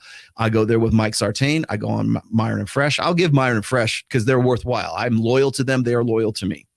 And if you've watched the last episode of I think it was when John Zerka, when Zerka was on with Myron mentioned that. He says, I recognize and I appreciate loyalty. And I do too. At least I know that if I go on Myron and Fresh's show, if I step in it, it's on me. It's not on them. They're not trying to have that gotcha moment because Myron's really about the material. I can't say that. I certainly can't say that about Pearl. I can't say that about Brian. I can't say that about maybe halfway about Adam Sosnick. Jed she's interested. She changed I will say this, Jedediah Bila changed her tune after I went on her show. The more I know, the more I realize I know nothing. Oh, thank you. That was Magnus the Red, and he did nothing wrong. I know. It's not really Magnus the Red. You guys make me do this shit. So as far as Lila Rose is concerned with Justin Waller, the whole frame holding part of this on this Wanting to be a role model for your kids, is that part of 1,000%? A father should show up in every way for his children. I think I'll be better than most fathers, regardless of how many children I have. I might have 100. 100. I might have 100. Dude, you're not having 100. I have one, and it's like playing this game with my arm tied behind my back. My favorite thing about the red pill is that us men find it. Yeah, it's not shoved down your throats like Transformers and Body Positivity. Thank you. You're correct. We don't advertise. Now, what should Justin have said in this exchange here? First of all, you recognize that the chick that's across from you, when she's trying to pull you into this sort of gotcha moment, it's trying to sort of entangle you in your own bullshit, right? Or what they think you're talking about. Every time I have been challenged on stuff, it's usually because the person who is trying to get that gotcha moment with me doesn't know any of the material. So when they go, ha, Rollo, you said vasectomy. I'm like, did you read the tweet? Is that the only thing you fixated on? Have you read anything of my work in the past? I do shit. Like I write books, I write essays, I'm on Substack, I do videos, I go on other people's shows. I go and I give away free content, right? I do all that stuff, and I've been doing it for quite some time. So what aspect are we talking about? Trust me, I'm faster than you, I'm smarter than you, I'm stronger than you, I'm better than you. Simple as that. So if you're going to try to get me on something, you better come correct. And people are going to say, well, Rollo, you hid behind Mike Sartain with the Destiny interview. We're going to get into that here in just a minute here. But like people were expecting me to just show up and like time. Okay, come on, let's go. I'll take you both on. Eat my spinach. That's not a fucking conversation. That's not a debate. And just because, by the way, anybody who has watched Access Vegas or any show, hell, if you watched Adam Sosnick's show or you watch Jedediah Bila's show, when I'm on with Mike Sartain, you guys know that Mike talks at least as much as I do. I can go for a 5-hour podcast. I try to make things interesting for 1,561 of you right now. But Mike talks a lot. And Mike's like, what's he up to? Is he up to 50,000 in his subs now? I don't know. But Mike he's good at what he does. And he gave me the compliment saying that I'm the only person that he knows who reads more than he does or is more involved in like sort of the evolutionary psychology and is more into the material than he is. And I would give him a compliment back saying that I think it's equal and we both talk a lot. So yo, Rollo, hey, what's up? Miguel, my partner, my heterosexual life mate, my heterosexual partner in business. When Zerka stream, I want to get Zerka on. Zerka, I blocked him on Twitter because he came at my daughter, and he came at my daughter when she was about 7 years old in a very old picture of me in my zoot suit, by the way, with my daughter at one of her very first pageants. My daughter was a pageant girl, and I have no qualms telling you at all what that was all about. And yeah, she was a pageant girl, and she had been she was a pageant girl right up until 22, 23. And by the way, I mean, we have had Miss Nevada on Access Vegas. We have had other pageant girls on. Hell, I know most of the pageant girls that are on there.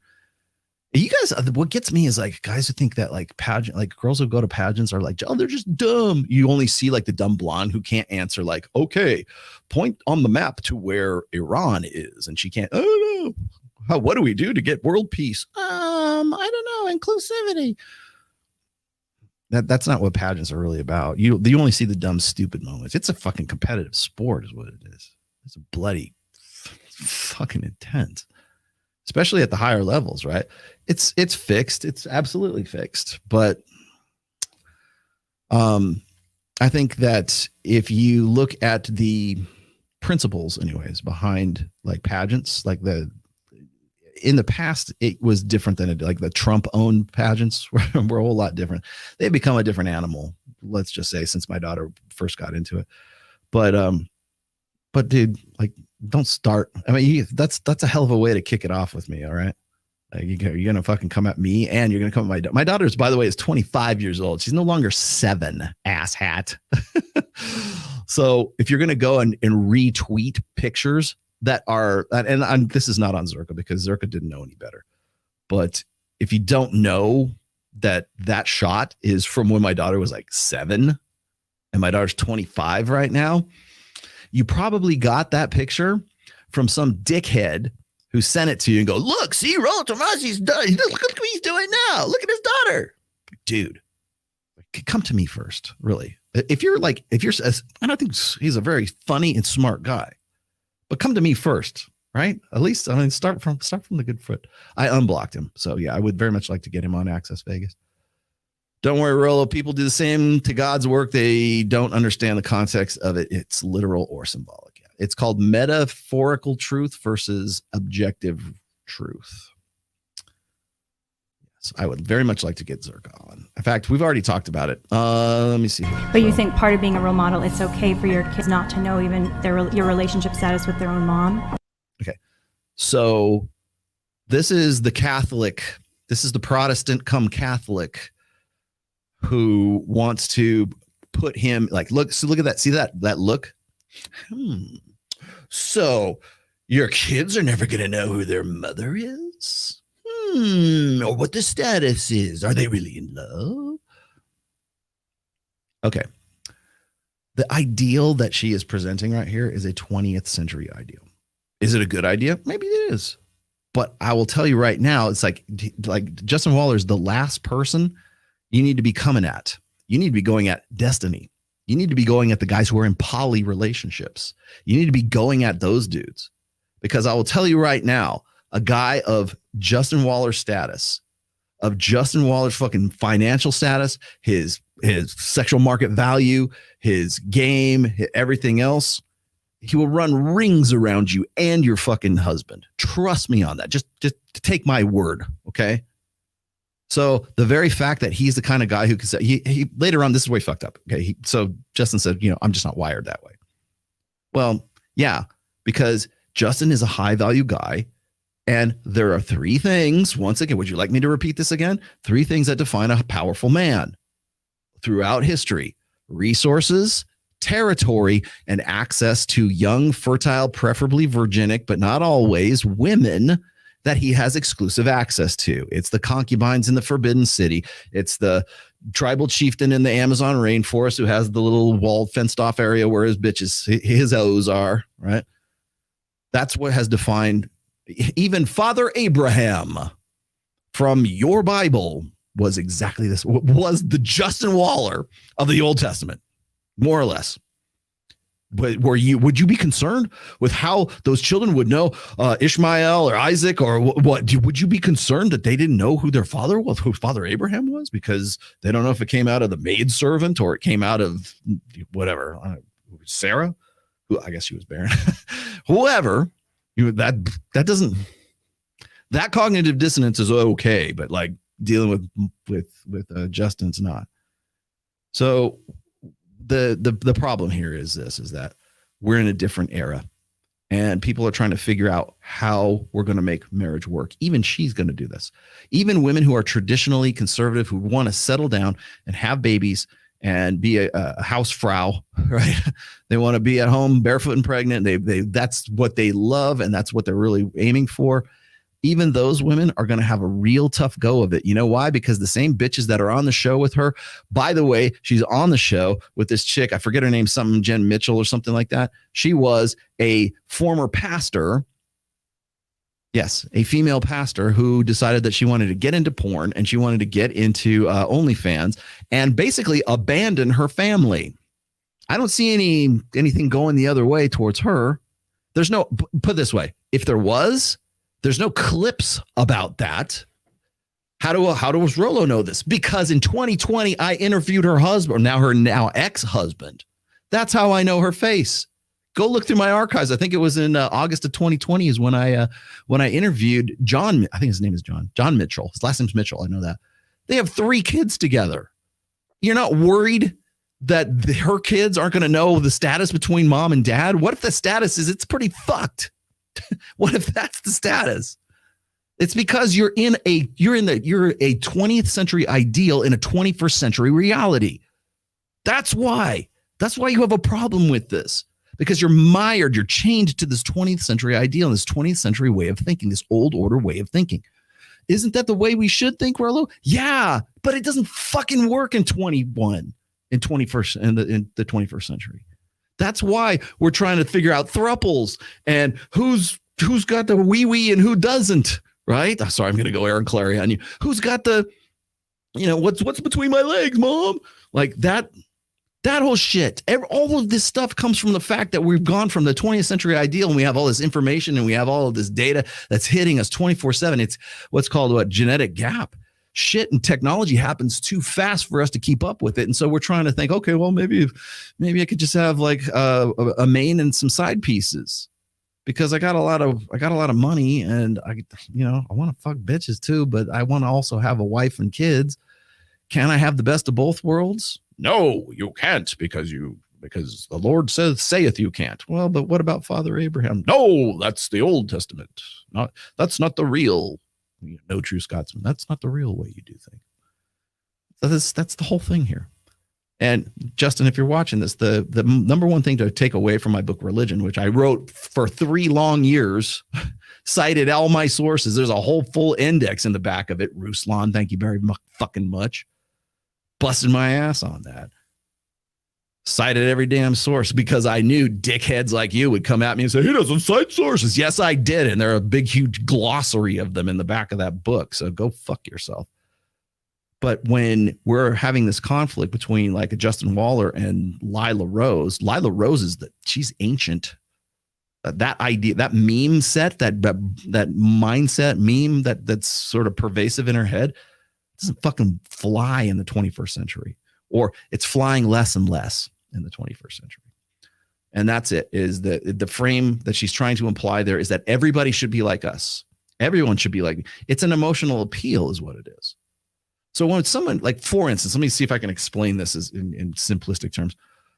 Whenever I'm on, whenever I'm on Fresh and Fit, or whether I'm on, doesn't matter, like whatever show I'm on, when there's a woman there and they don't have a counter argument to what I have to say, or if I'm in a Twitter flame battle, 9 times out of 10, and guys will do this too, but it's usually women, they'll say, who hurt you? Have you ever been in love? You need to go outside and touch grass. You need to, like, what was your family situation like? Are they divorced? Like, there's this probing to see, okay, where are you fucked up? Why are you like the way you are? Like, what point of trauma happened in your life? Emotion. What part of emotional trauma, damage happened in your life that you would think this way? Because no one thinks like you do. Well, answer, am I wrong? Well, no, but no one thinks like you do, but I'm not wrong. Where am I wrong? Where in my work? Where in my algebra am I wrong? I got the right equation or got the right answer. Where am I wrong? Who hurt you that you would have to do this equation in the first place, that you would put this in front of me, right? And that's really what her entire thing is. It's an emotional appeal. Think of the children. What about their emotional state? Shouldn't they want to know who mommy and daddy is? That's an emotional appeal. The fact of the matter is that we don't do marriage like we used to. We live in a post-marriage society. Thank you very much, Aaron Clary, Captain Capitalism. Aaron Clary. From the Menu. Go buy his book. It's really good. But we live in a post-marriage society, and you've got women who are sort of these anachronisms. You got the guy next to Brandon is an anachronism. Oh, we can all just have it. Like Steven Crowder was an anachronism, and look where he's at right now. And he's just the high profile version of this. There's other ones. And by the way, yes, I did see that. I forget the name of that couple that just split up. Somebody give me the name of the couple that just split up. I think they're like Middle Eastern or something like that. They're supposed to be like one of those family influencers things. And then they decided to just give up. I have wait, where is it? I think I might even have a picture of her real quick. This chick, who is this chick? It's from Nas Daily. That apparently this celebrity couple that just decided they were so perfect together. Why are they splitting up?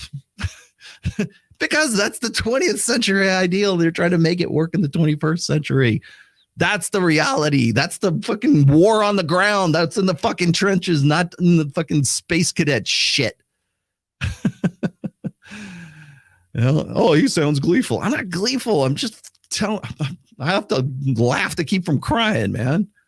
I have a really great marriage, man. People say, well, aren't you a 20th century? Aren't you a dinosaur role? Yeah. Yes. And I'll be the first one to tell you, thank God it's still working. Well, how come you don't talk about that and tell us what to do? That's right. I don't know. I'm making this shit up as I go along. Well, how did you become such a good parent? Well, I banged my wife and she got pregnant and she had the baby.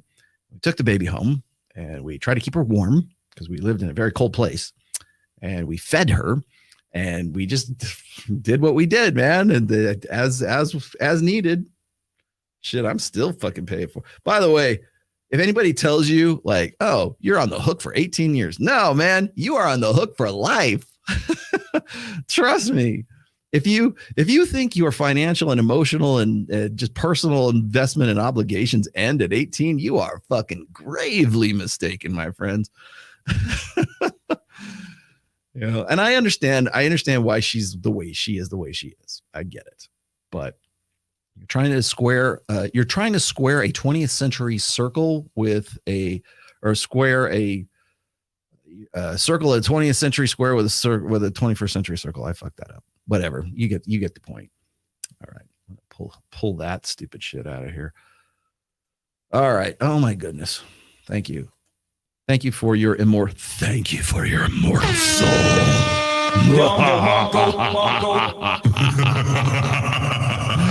For only a soul. Save my life and my soul. Thank you. Listen to all the books. I will be emailing you this week. Okay. Stay focused. You are a great man. Thank you. I'm trying to. Private Ryan, don't let the douche nozzles, not snozzles. Although I kind of like snozzles better. Maybe I should do a t-shirt that's like a big douche, like a douche nozzle. You were like Socrates, most don't know. Thank you. Thank you very much. I appreciate you. I love you, and good night. So yeah, I thought the pocket pussy thing was just too delicious not to throw in there as well. Let's see. I get dump that. Okay, now we're gonna get into a few things here. I want to dig into Not So Erudite here, and I'm gonna dig her out here in just a second. But let's see. Now before I get into this video proper here, I want you to understand that these are not my favorite people in the world. Don't get me wrong, but there's still a lot to be learned from their misperceptions and their mistakes here. One of the things that she and Alex from Playing with Fire got into in their more recent video, I guess, was my issues with Dr. David Buss. And the only issue I have with dude, you're late to the party. Go and rewind about an hour ago. Okay, there you go. So when we're talking about was it mate switching hypothesis versus ovulatory shift, which is really what it's not dualistic mating strategy. That's a Bubba Misa. Everybody wants to talk about that. It's not. It's what I call hypergamy. It's like the expanded definition of hypergamy, but it is ovulatory shift is really the theoretical that is counter to it. It's not dual mating strategy. I don't think that David Buss would necessarily disagree with dualistic mating strategy in women. What he has a problem with is the basis of that, which is ovulatory shift, which is something he says doesn't replicate. Well, sorry, but we're going to have to dig into a few things here before I can really address that. But one of the main horseshit premises between Kayla or whatever fuck her name is and Alex is that I have some problem with everything that Dr. David Buss has ever said. No, I don't. Why in the fuck would you say that? I've said multiple times, like you want to talk about the godfather of freaking evolutionary psychology is David Buss. Him and Robert Trivers. Nobody ever brings up Robert Trivers' name anymore. It's always David Buss, who, by the way, was a contemporary of his. Nobody talks about that. I do, because I happen to know who the dude is and you don't. If it wasn't for Dalrock and you, Rollo, I would have lost my faith in God. Oh, well, thank you. Gosh, you're so good. You're so nice. You guys are so great here. I'll give you one of those. I would have lost my faith in God. Thank you. Well, hey, you know what? Why don't you, I'm going to save this and make sure that I put that up there for when Ruslan decides to come at me. See, Ruslan? Saving souls every day. Leading souls to the Lord with the red pill. I am better than you. What are you even doing? Kyla. That's it. Sorry, Kyla. You're right. It is Kyla. Kayla, Keely, whatever. Who knows? Can we stop it with the KY jelly names for fuck's sake? I mean, even what was it? Kylie, Cuntley. So before I jump in here, there's going to be a point here where I'm going to stop this video and I'm going to go through a few other things, most particularly the work of Dr. Marty Hazelton, who was the preeminent research Dr. Marty Hazelton, who also was a contemporary, but a student of Dr. David Buss. She wrote one of my favorite books, which is called Hormonal. She tries to get her feminist street cred in every damn chapter, but the statistics are solid. The experiments are solid. The experiments replicated right up until about 2015, 2016, when the crisis of replication became a thing. And this came up in the destiny debate. And my point, I had a couple of good ideas during that. That's one of the reasons I like talking to somebody like Destiny. I do respect Destiny as like sort of, his mind anyways, because again, it keeps me on my toes. But again, one of my questions is like, well, we don't have data for this and this and this. I'm like, why don't we have that? Why does that data not exist? Why are people not doing that research? And the fact of the matter remains is that it's because 85 and 80, almost 90% of psychology grads and people getting into clinical psychology, really all branches of psychology, are female. And they've been that way for the last 15 years. Right around the time that the replication crisis started. I did a full episode on that. But you know what? It's hard for people to follow that shit. I get it, man. If I had to sit there and listen to me and Ryan go at it and talk about the crisis of replication in academia, I love it. I absolutely fucking love this. When people say, Rollo, don't tell kids to go to college. It's a indoctrination camp for socialists and communists. And look, here's the before pictures of the girl who was this nice Bible study girl. And she went in for 4 years of college and she came out and she looked like fat Lena Dunham with purple hair and armpit hair. And look at her. She's a feminist. Oh, rage. Don't tell them to go to college. It's bad for it's bad for kids today. But then you're going to go, well, Rollo doesn't know what he's talking about. He doesn't have a degree. He doesn't have a doctorate. He's not in academia. Well, what the fuck is it? Do you want them to go there and learn and get a doctorate? Or do you not want them to go? Make up your fucking mind so I at least can attack it from one direction or the other.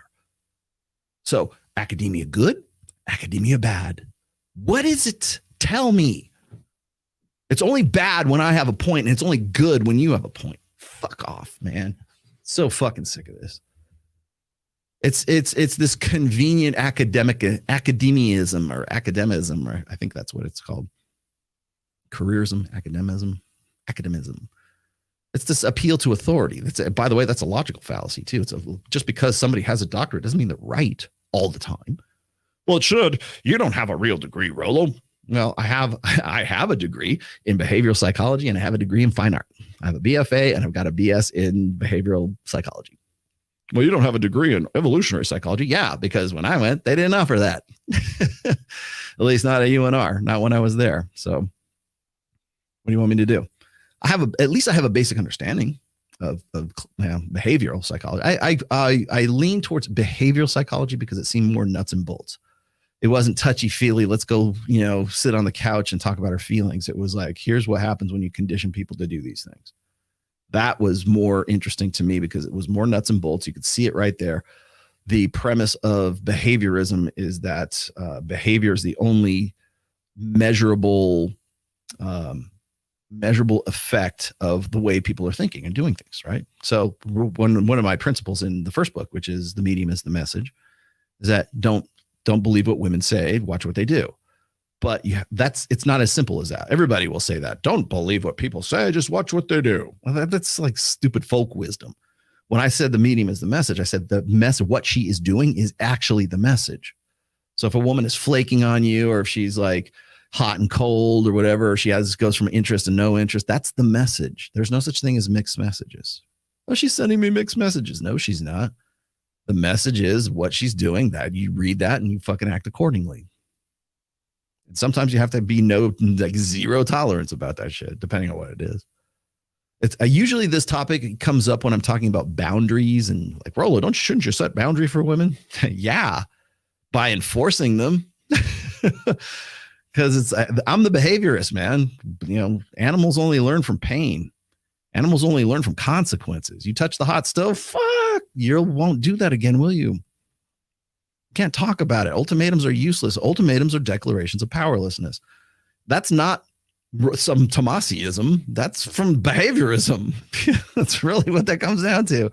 Ultimatums don't mean jack shit if there's no consequences. That's why when I hear like Jordan Peterson talk about what is it? You need to be a dangerous man. Well, yeah, I agree with that. But you have to show that you are dangerous. You actually have to kick somebody's ass. Sometimes you have to beat the fuck out of somebody so people know that you're dangerous. Well, the dangerous man is the guy who knows he could kick somebody's ass and he doesn't do it anyways. He's a noble, dangerous guy. Yeah, we call that a coward. That's what we call that. Well, he knows he's got a black belt in karate. Nobody knows you have a black belt in karate unless you kick someone's ass and say, I have a black belt in karate. Oh, look at him. Unless you know, like, for instance, I said this about John Fitch at one point. I said, unless, like, if you look at John Fitch and just on the street and everything, he's just walking around, just average, day clothes, and he's walking down the sidewalk. You wouldn't know he's an MMA like champion fighter. And if John Fitch was like to say, a guy came up to him and started posting up on him and everything like this and all that, and John's like, it's okay, dude, just do your own thing. I'm going to go down this way. You're going to go that way. You would say he was a pussy, and you would say he was a coward for not like fucking, clocking that guy in the jaw. If you didn't know he was an MMA fight, like a champion, like he's got like belts, right? I don't know which belts, but the dude is a champion MMA fighter. Unless he busts that guy in the face, you don't know that. And to anybody watching this exchange happen, he seems like he's a pussy and he's a coward. That's the whole thing about like that. And so like when Peterson says, well, you got to be a dangerous man. Yeah. Dangerous man means you got to bust somebody in the mouth occasionally. That never comes out of his mouth. That's never a thing. You actually have to, you want to know why women get high bristophilia and they want to like fuck, convicted criminals and murderers in prison? Because they demonstrated there's no greater demonstration of higher value in our ancestral past than like jacking another dude to the point where he is down, not getting up. Yeah, there you go. There's outward signs like a cauliflower ear. Like, yeah, okay. He's got a gin blossom. He's a pugilist. Ryan did a pod with Erudite earlier this year. I saw it in preparation for this. She appealed to morality of all things and how the psych industry can help men when that space isn't male oriented or can't. Okay. Morality is for women. Church religion is for women. It's by women for women. And if you don't think that your religion is, if you think your religion is immune to that, give it another generation, give it another 10 years, guaranteed. Some way, somehow, the doctrine will shift unless men step up and take back authority. Psychology, yes, is by women for women. Therapy, by women for women. Clinical psychology, by women for women. Even the men who are in it are still like approaching it from a female perspective. One of the things that like feminists used to complain about back in like the late 70s or the early 70s was that like up until about the late 60s or so, medical science, especially when it came to like, biology and stuff like human biology, was very male centric, and it was, but now, and so the complaint was, one of the things that women needed to fight for was to get like better health care. And of course, it all coincided with hormonal birth control and free and safe abortions and Title IX and all of the shit that happened in the 70s. But the idea that the medical industry or the medical science was biased, sexist, was kind of true, at least in like Western developed countries. But now it's the opposite. It is all female focused, and men are just sort of an afterthought now. So if I was to, I really want to have another discussion with Dr. Richard Reeves about exactly that. It's like he went like Richard Reeves would make a really good MRA, old school MRA, because he identifies the problem, and his MRAs also they identify that problem. He's very, like, I would say that if I was to say what percentage of red pill Dr. Richard Reeves was, I would say maybe 50%, maybe 60%. But when it comes to like, how are we going to solve the problem? He defaults back to like social constructionism. Well, we just need to get more men into caring, fields and careers, and we got to make it hot and sexy. Basically, here's what has to happen. Men who become teachers and want to be stay-at-home dads, and who want to be like in traditionally, conventionally feminine careers, we got to get women to want to fuck those guys.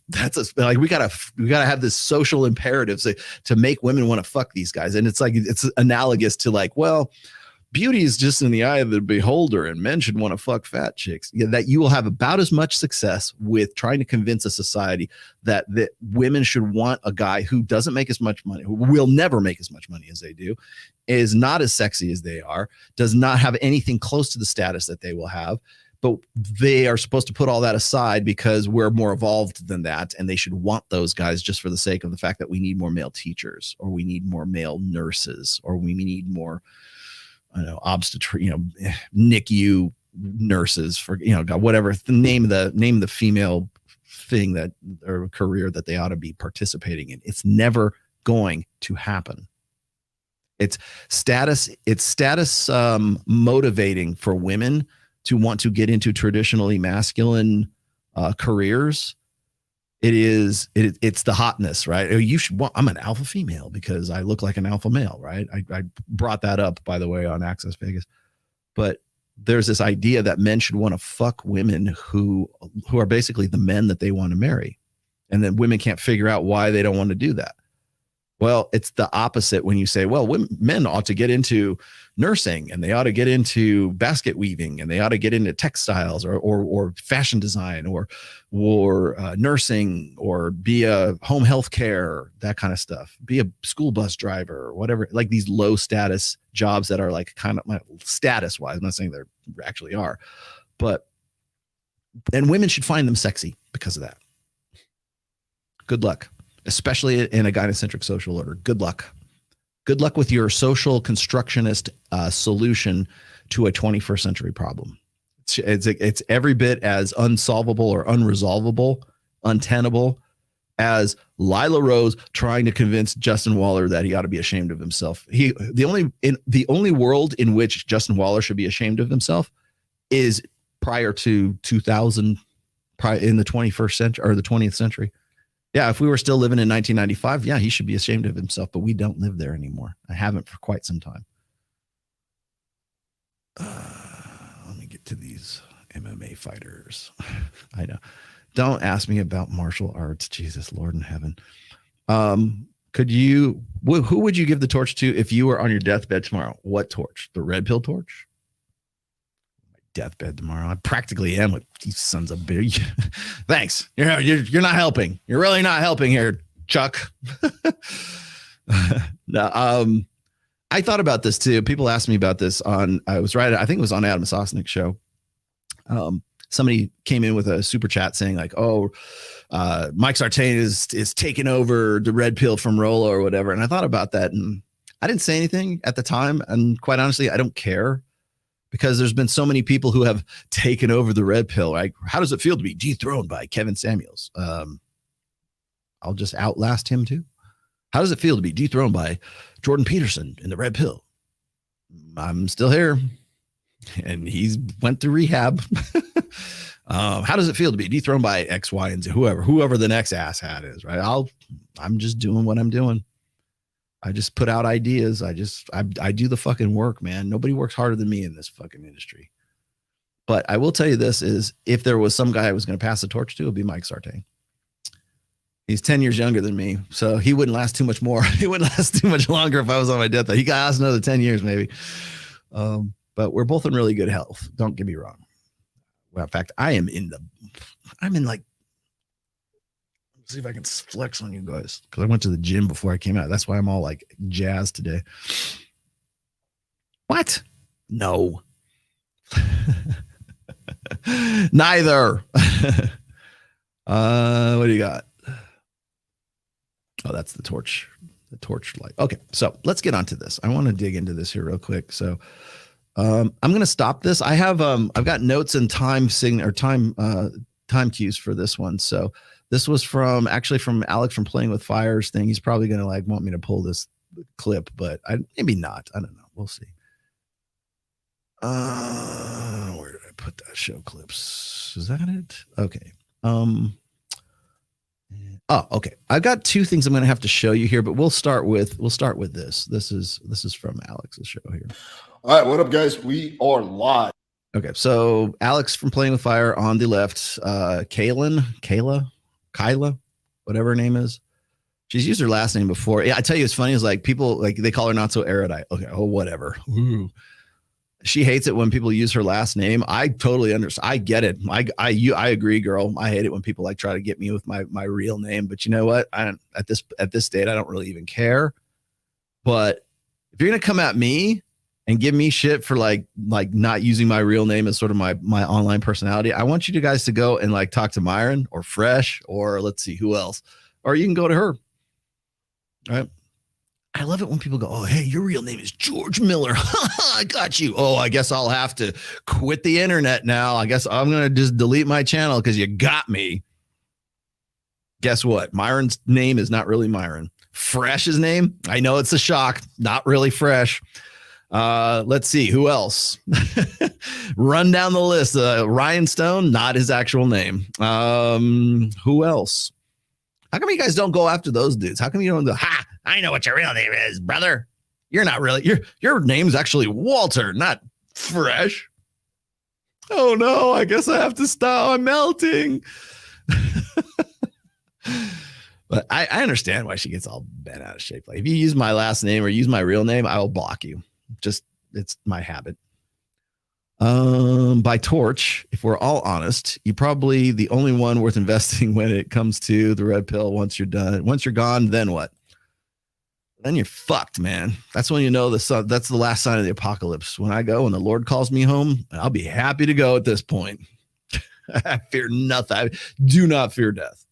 When death smiles at you, all you can do is smile back. You know what's funny? It's like, what was it? The Sneeko tried to get me on that. He was like, hey, didn't you make some tweet about how you wanted to die in a fast car listening to Slayer? I'm like, yeah, and it's just about as realistic a fantasy as dying with all your family around you, and you know your wife is crying as you pass into the next life peacefully, like a fucking Sesame Street character with all your, your grandkids and great grandchildren. Bye, Dad. See you tomorrow. We'll see you on the other side. It's Norman Rockwell.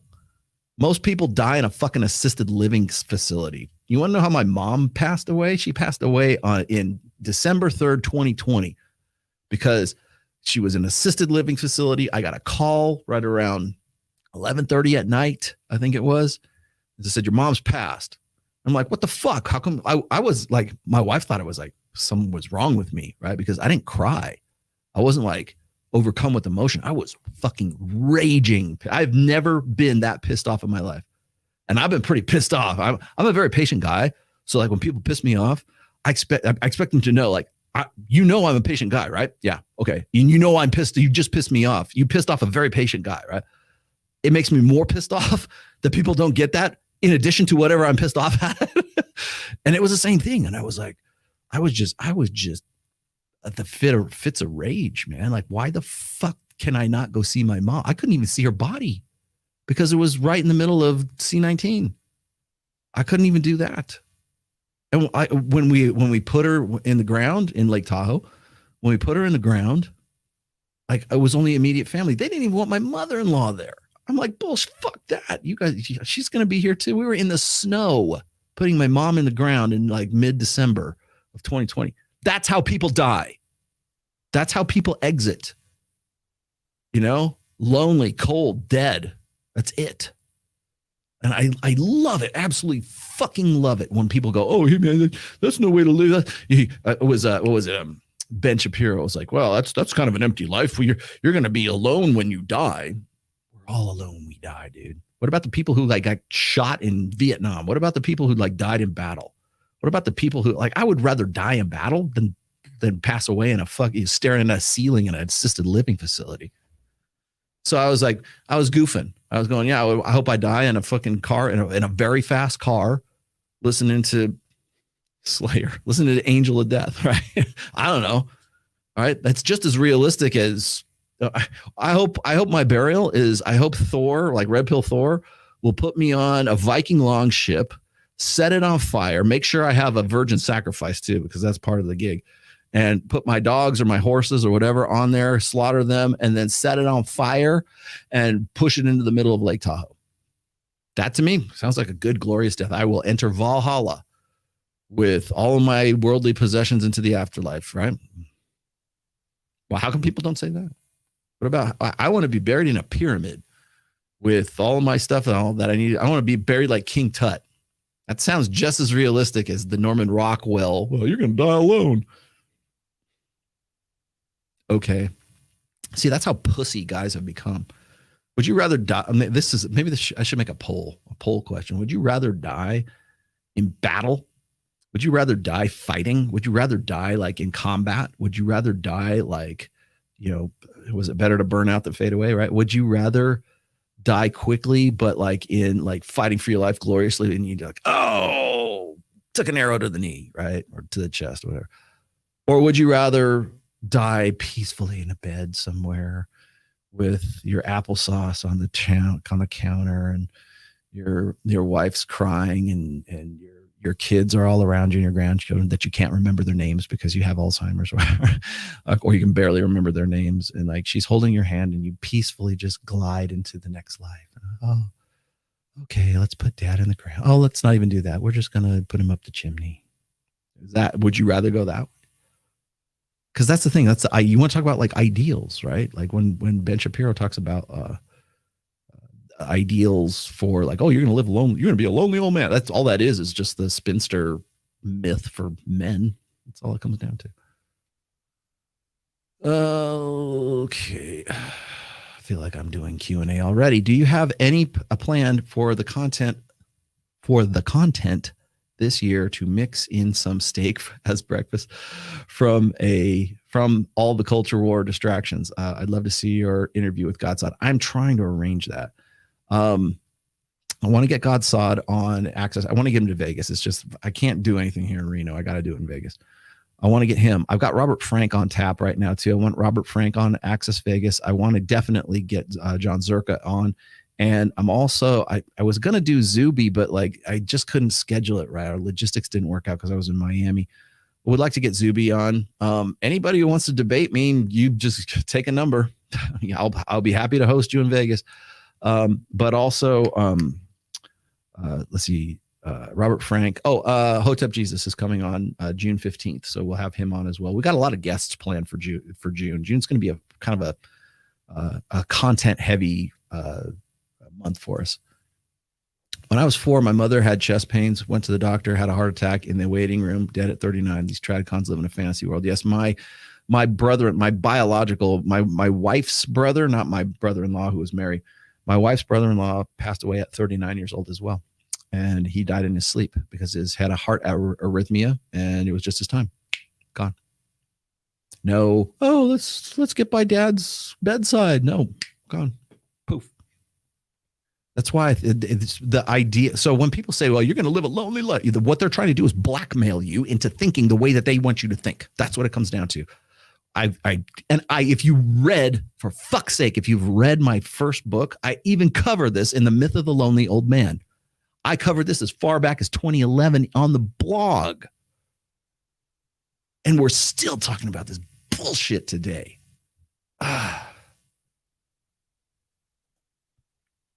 Because what those myths are meant to do is to get you back on the plantation, to get you back in line, to make you predictable again. It used to be like women were worried about being spinsters. Now men are worried about, you're going to die alone. That's the same spinster myth. It's just for guys now because they're all fucking pussies. You should visit my church, Rollo, First Works Baptist Church sometime. You know what? I would probably do that. I went to a lot of Baptist churches when I was doing the, actually I went to 3 of them when I was in, I was doing the groundwork for the 4th book. Actually kind of enjoyed myself at those churches. I hope I'm worthy of a glorious death. I hope you are too. We should all be worthy of a glorious death. That's a good fucking thing. I hope to be worthy of a glorious death.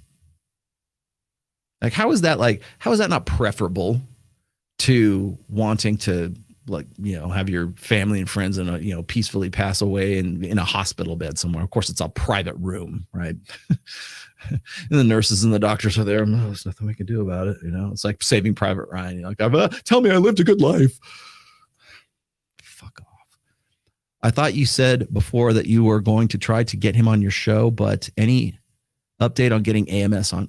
If AMS wants to come to, okay, so the AMS thing wasn't my show. It was going to be on Fresh and Fit, and he canceled on Fresh and Fit for some reason.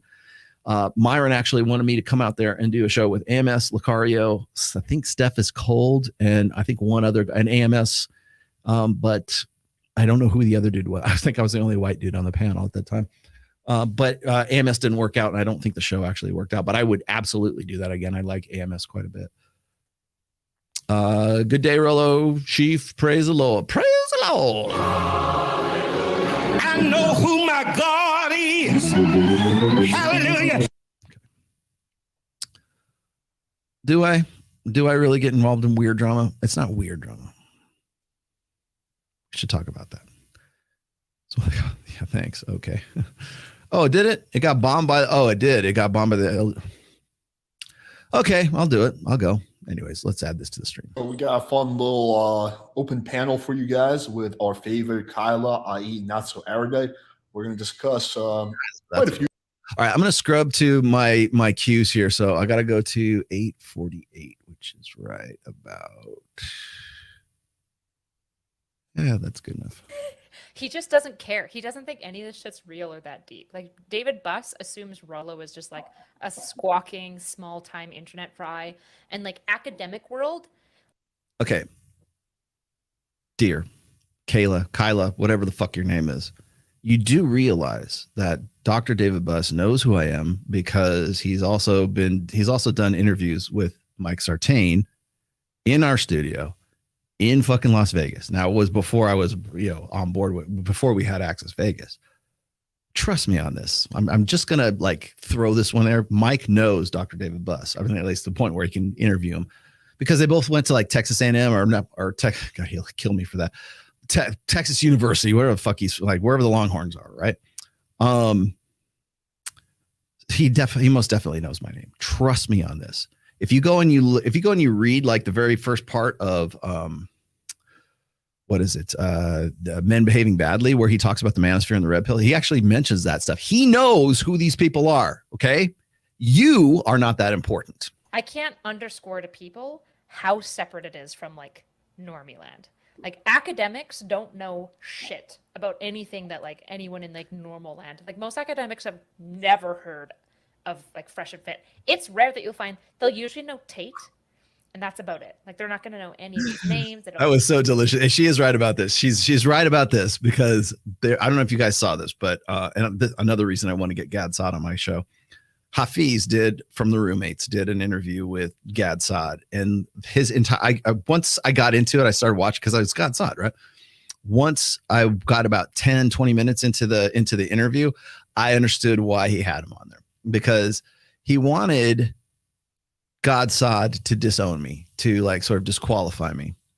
The entire episode was just geared around the idea that there's all these guys in the manosphere and they're absconding with your work. They're misappropriating your work, and they're using it for their own, to sell their books, and and their books are like Dr. Seuss, and yours is a real academic textbook, right? Being like this kind of faux complementarism, I guess is what it'd be. And the whole time, like, it got to the point, like, I think like 45 minutes, almost an hour into the interview, he was like really kind of prodding and saying, there's this one guy, he's wrote some books or something. I don't remember his name. Say my name. Right. He's trying to prod him to get him to talk about me. Gad Saad knows who I am. I've actually had exchanges with him on email, but he doesn't it's not like I text him, and it's not like Robert Kiyosaki, right? Like, hey, what's up, Robert? I don't do that with Gad Saad. I would love to. I like Gad Saad quite a bit. In fact, he's the only guy I would ever be really starstruck by. But Hafiz is trying to say, hey, I don't know what his name is, but these guys really take your work and they distort it and fuck it up. I just can't remember. Do you know who I'm talking about? Gad Saad, without missing a beat, he's like, you mean Andrew Tate? It was the one time I was very thankful that Andrew Tate had upstaged me at that point. I'm like, fuck you. Because I knew that that's what he was trying to get out of him. Care about any of these topics. They're not interested in any of this stuff because academics live in academic land. Academics don't even know what working collar class people are like. They don't realize that like most people don't have a bachelor's degree. Most people who go to school unironically think that like plus 60% of the population has a bachelor's, which is not true. Most people don't have a bachelor's still today. Okay, where is she getting this? Like, how does she know this shit? Does it just like come to her in a dream? Like, I want to see where's the stats on this? Like, you guys ask me where's the stats? Cite your sources. For someone who presumes that these people don't know who they're talking about, it's like he literally put like by name, put like Manosphere, Red Pill in Men Behaving Badly. He knows who we're about. He's gone on with Chris Williamson. Dr. David Buss has gone on with Mike Sartain. He's gone on with has he been on Lex Friedman? I think he's been on Lex Friedman. Like, who else has he been on? If of all people, Dr. David Buss would probably be the most plugged into the Manosphere than anyone else. And he probably couldn't name anyone else who would have been. She can't name Dr. Hector Garcia. She doesn't know. Maybe Rob Henderson, because he's like attached to Jordan Peterson. Maybe he doesn't. Rolf Dengen doesn't know who that is. Probably has no idea, or wouldn't even think of Steven Pinker, who is not really an evolutionary psychologist per se, but is adjacent. Probably doesn't know who Marty Hazelton is, who is the #1 leading research for the last 30 some odd years on ovulatory shift. She doesn't know those names. And trust me, Marty knows about the red pill. I've been using her as a reference since as far back as like 2007. Trust me, baby, they know. They know a whole lot better than you think they do. But because you think that the red pill is just this new thing that popped up out of my ass or just kind of cropped up in the last 3 years, because you have no fucking background in it, you think that they don't know a you from Adam. Sure. Okay, so I didn't even know that. Yeah, but I mean, I will agree. Yeah, they're in they're a whole different world. But there is like a bit of politics that comes into play with like academics. Like, I was listening to what's his name, Lex Friedman's podcast, and he had on the dude, one of the dudes who was like involved in that, like a book, that book that gets a lot of shit from the 90s about race realism, right? And he was the bell curve. Yeah, but he was just explaining that the authors don't actually believe that there's anything inherent about like Black people's genetics that makes them like that is responsible for this. He was just saying the authors don't know, and they have a whole chapter saying that like that's not what we believe, but how people take that book out of context. Basically, the point this guy was making is, since that whole thing, you cannot do any kind of research on this topic because it'll never get funded, and even if you do get funded, it'll get because dumbasses, in this case, leftist dumbasses who don't understand science, just assumed a bunch of shit and got upsetty spaghetti. Such as yourself. Destiny? Who? Right? Like, that book is the bane of IQ research, not because it's wrong. Nothing in it's wrong. It's because of what it's done to IQ researchers, where we've just like had to like, they go underground now. And like, it's just crazy. It's craziness, which is why academics don't want. So by that logic, why is it too far a stretch to think that perhaps someone of the stature and the status of Dr. David Buss might be changing his song right now at 70 some odd years old from Marty Hazelton's work on ovulatory shift and dual mating strategy, whatever, to switching it over to this mate switching hypothesis, which is much more politically correct, and it gels much better with the audience of his Men Behaving Badly book, which is females, which is women who represent at least 85% of psychology majors today. And I'm about to give you some hard stats on that because I do that on this show. Want to touch this world because y'all just try to fucking step all over their research and tell them what to do, and they just want to hide in their hole and do their science, and it's cringe. And I think there's a lot of problem with academics, but I understand their fear of social media because universities will kowtow to mass mobs, and they don't want to lose their grant money. So yeah, right. So you basically have outlined the premise of why I have a problem with Dr. David Buss switching, like conveniently shifting over from a widely accepted, widely replicated, widely attacked with p hacking, which I'm going to show you here in just a minute as well. If you don't know what p hacking is, it's not pushing P. Okay. Although it probably could be considered that, but when you're taught, like, she's basically making my case for me. This is exactly why I said that I don't have like a lot of confidence in this mate switching hypothesis, shifting, switching, whatever it is, hypothesis, because it comes at a very convenient time, comes right on the heels of David Buss's book And it also comes on the heels of Dr. David Buss failing to launch a dating service based on, or dating, I don't know, coaching, whatever it is, based on his works on evolutionary psychology. Didn't fly. Still not. You can, by the way, I'll give you you want to go, should we go look at it? It's still up. You can go sign up for the early release, which of course it's been up since 2020. So it's now 3 years old. So you can still keep signing up for the previews, which are never going to come because they've completely given up on it. But do you not think that that's convenient? No, it's only convenient when she says it is. But when I go and I say something about how this is really sounds convenient as far as the, sort of the tiger changing its stripes. Well, who the fuck are you? You're not an academic. I love how she's going to like disqualify academics and then disqualify me because I'm not an academic. So what is your level of communication with David Buss? Like you're friends with his student, or what did you say? Yeah. Just one of his students, and like I really want to like make sure to underplay like just communicating over Twitter. We've like done a little bit of like interactions and stuff. So, one dude who is a graduate student, I know who she's talking about. It's Alex Costello. I'm the guy that actually talked shit about him and tore that down on one of these episodes. I'm the guy that pointed out the fact that this guy is essentially, paying respondents who were quote unquote, self-professed incels to participate in his master's thesis, so that they're basically providing content for him so that he can get his degree. I called that shit out. That's who she's talking about right now. Some guy that she has an exchange with on Twitter is now her expert witness as to the nature and the disposition of Dr. David Buss. Go fuck yourself. But like, I by no means speak for the lab. I just think it's funny hearing Rollo talk about the lab because I suspect he's got an even more distant relationship with them. Yeah, you would suspect that, but you would be wrong.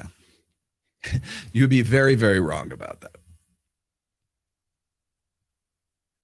Yeah, I'm really pumped to get him on. I think it's gonna be epic. I'll be like, there's this dude that basically obsesses about your work, and he talks about you. When have I obsessed? If anything, people accuse me of obsessing about Dr. Jordan Peterson. I don't say jack shit about Dr. David Buss. In fact, the only time his name leaves my mouth is because Mike Sartain uses him quite a bit in a very pro evolutionary psychology manner. See, this is the shit. This is the straw man. Let's continue. Shall we? Stop. And he has a fucking beanie and he walks around at the age of 50. He's also discredits all of your new work. Yeah, I know. Okay, so because I wear a beanie, because he thinks that if there's a clear definition of a straw man, I don't know what is. If there's a clear definition of an ad hom, I don't know what there is. Please show it to me, because that right there is just simply poisoning the well. Oh, I know. I get it, Alex. So I wrote down, actually, because I was preparing, so I was debating. Hold up. Rick, I'm about to. Hold that thought. I'm about to.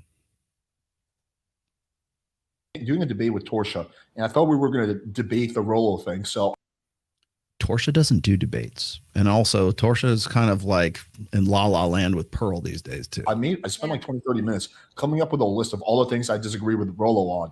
And then Torsha told me last second that she doesn't want to talk about it at all. So I didn't get a chance to discuss this list. So I figured we can go through this because I think it's interesting. Because a lot of people say like, oh, Alex, well, what are your specific disagreements with Rollo? It sounds like you don't like him. No, I have like multiple. I'm going to outline 15 specific disagreements I have with him. Some of them are personal. Some of them are ideological. But are any of them factual? That's what I'd really like. You know what? You wear a beanie and you're 50 years old. Oh, yeah, well, go fuck yourself. I'm also at fucking, Babes in Toyland, and I'm having a great time there, too. I didn't see you there. I didn't see your books anywhere. I didn't see your fucking work anywhere either, Alex. In fact, all I see is your fucking lame-ass your speed dating shit. All I see is your red meat bullshit content because you have no ideas. You have personal issues with me? Fine. That's great. That's not a debate. That's not an opinion. That's just a fucking opinion, man. And the second of all, it's like, oh, your ideology. How many times do I have to tell you that it's not a fucking ideology? You've been at me for fucking what, 4 or 5 years now? I'm going to debate him. He won't debate me. For what? So I can listen to you personal attacks and, you're straw manning me about ideology. Really? But please sell me on the idea some more. So Let's just go through these one by one. First one is his tendency to make false allegations. Such as? Rollo has a tendency of complaining, like most red pillars, about how false allegations are so bad, and which is true. False allegations suck. But when have I talked about false allegations? Like false, like rape allegations? I did a full show on that. Well, it was part of a full show that I did with Myron back in, it was like, when was that? I want to say it was the beginning of last year. I think it was like in February, March of last year. We did a full, you can go if you want to go and see that show. All you got to do is go to Fresh and Fit and go to the playlist where it's me talking with Myron. We have he has a set aside a whole playlist there where we just do nuts and bolts topics, which of course I doubt he's ever seen, and I don't think she's ever seen. But he has made false allegations against me and Ab and Preach, saying that we're being paid off by Anthony Johnson. Right? That is a. Oh, so that's it. Okay. Well, let's look at this. Abba and Preach, do I know that they got paid off by Anthony Johnson? No, but I do know that they were using old ass information and old ass data on Donovan Sharp. That's the whole fucking thing about that. Do I know? Did I have a fucking pay stub from Anthony Johnson? No, but I do still have the video of you fucking coming at me and doxing my daughter and doxing my family and everything else that you were doing for the 21 convention back in 2021, 2020. I don't even remember when you were you've been a part of that group for a while now. I don't know if you still are, but those videos are still on your fucking channel. So that's a false allegation for which there's zero proof for, and is obviously not true. And he has not always said it wrong. I'm sorry. He's like the shadowy figure that. So he's all pissed off because I conflate him, or I've in some way associated or attached him to Anthony Johnson because those videos are still on his show, are still on his channel. You could go get them. Hell, you could go to Anthony's channel and still see him there too. They're everywhere, dude. Like what the fuck do you think? Rollo basically controls everything behind the scenes. No, he's just a dude who runs the 21 convention. He's just an event organizer, basically. Okay, so let me explain something to you, moron. The first strike that Fresh and Fit ever got came as a result of I hate even get into this. Came as a result of Anthony Johnson and DDJ. What had happened was, if you go, in fact, I'm looking at it right now. If you look at the chat and you look at the icons in the chat when they're small. For instance, let's just take Michael Matroke here. Okay. If I post this up here, you can see his avatar right there down in the bottom left. Okay. Well, when I see that in the chat stream over here, it's very small. So when somebody does a super chat and they have a dick pic in their AV, well, when I blow that up from here to here, that dick pic could be that teddy bear right there. See? Look, okay, they're small, big. You guys can see it. You probably can see it in the chat right now. It's this little teeny tiny icon right there. Well, guess what that is? That is a common hack to get somebody taken down on YouTube. You put a dick pic in, you put titties in it, you put like a cooter in it or something like that. Then what happens is you have a mass reporting. So they go and they read DDJ is a fucking loser. Yeah. They go and read the super chat because it's $100 super chat, but the AV is a dick pic. What happens immediately after that is everybody that's in their Reddit or in their sub goes and mass reports it, and it gets a hard strike for that because that's a hard strike on YouTube. Well, unfortunately for Anthony and DDJ, was it Myron and Fresh already have a liaison at YouTube, and they tracked it down. He's done this several times actually. The second time that he did it was when myself, Aaron Clary, and Donovan Sharp happened to be in Miami for 1 week, and they got a hate speech strike for just out of the blue. And what had happened is it was DDJ and Anthony Johnson. Once again, they YouTube confirmed this, tracked this down, confirmed that it was originating from this group that was run by DDJ and Anthony Johnson. That was, again, that's on my understanding of that whole incident that happened from the nudity strike. They got one nudity strike, and then they got one hate speech strike. The hate speech strike was from like a video that was like months and months old that, of course, these guys had bookmarked for just such an occasion. Well, why would they want to do that? Well, because it was around the time that Donovan Sharp was doing the CME, the Conference of Masculine Excellence, right? Which is in direct competition with the 21 convention. I don't give two shits about the competition or anything like that, but I will say this is that the reason why they wanted to get the very first time success, like this is something Abba and Preach couldn't even do in August of 2021. They were DJ and Anthony Johnson successfully brought down what was it? Fresh and Fit for, well, it was supposed to be 7 days. I think it lasted like 4 because they got back up in that time, but it was enough that I had to go home. We didn't get a show. I couldn't do a show because they were blocked. And also, by the way, we couldn't do it on my show either, because if I did, then I run the risk of losing my channel as well. Yes, I know that. Yes, I know he does that shit. Yes, I know. Trust me on this one, man. I've been at this. I've been dealing with this shit for a very long time. I've been dealing with him stalking my daughter. I've been dealing with this for a fucking long time. It's not some conspiracy theory. It's not, oh, Rollo's just paranoid. No, it's fucking for real. And you know it's fucking for real because you've had to work with him. Why aren't you working with him now? Why aren't you fucking in the 21 convention? Yeah. What did he do to fucking leave a bad taste in your mouth, Alex? Him and Rollo used to work together in 2017, and they fell apart. And he No, it was a psychotic episode. Let's see if I can fast forward to where I was before 12:45. Okay, that was 12:14:20 because this is kind of immaterial to the rest of the shit. Okay, here we go. So blatantly false, but Destiny kind of had a study that showed that. But I would stake any amount of money that study was just way off. And again, it's all self-reported data. What? Which study? The height one? The height one and the BMI one. So yeah, he was basically saying that like there's really not a substantial difference in your body count numbers if you're like in good shape versus if you're obese, or if you're short versus you're tall. The methodology of that study, I will just say, is pretty solid. Like it's a good study. But is it self-reported? Doesn't matter, Alex, because I've got dozens of other stuff. And you know what? Actually, he actually has a point. Alex, I agree with you. I actually agree with you. And I'll tell you why I agree with you, because I'm about to show you. Where did it go? Where'd we go here?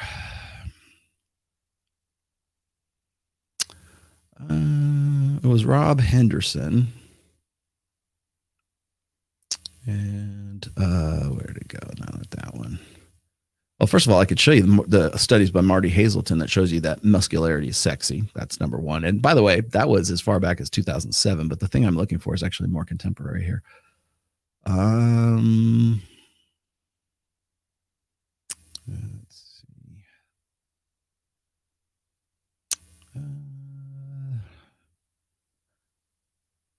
Oh, there we go. Men possess about 90% greater upper body strength, so that the average man is stronger than more than 99.9% of women, even controlling for body mass and proportion of lean body mass. Men are stronger in part because their muscles have shorter fibers. Oh, really? I didn't know that. Let's see. There's a better one here.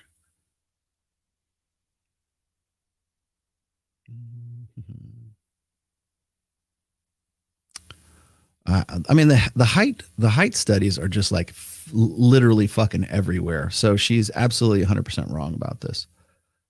But I do want to at least dig one up for you here, so it doesn't sound like I'm talking out of my ass. I have my bookmarks here that I'm looking at. Hang on.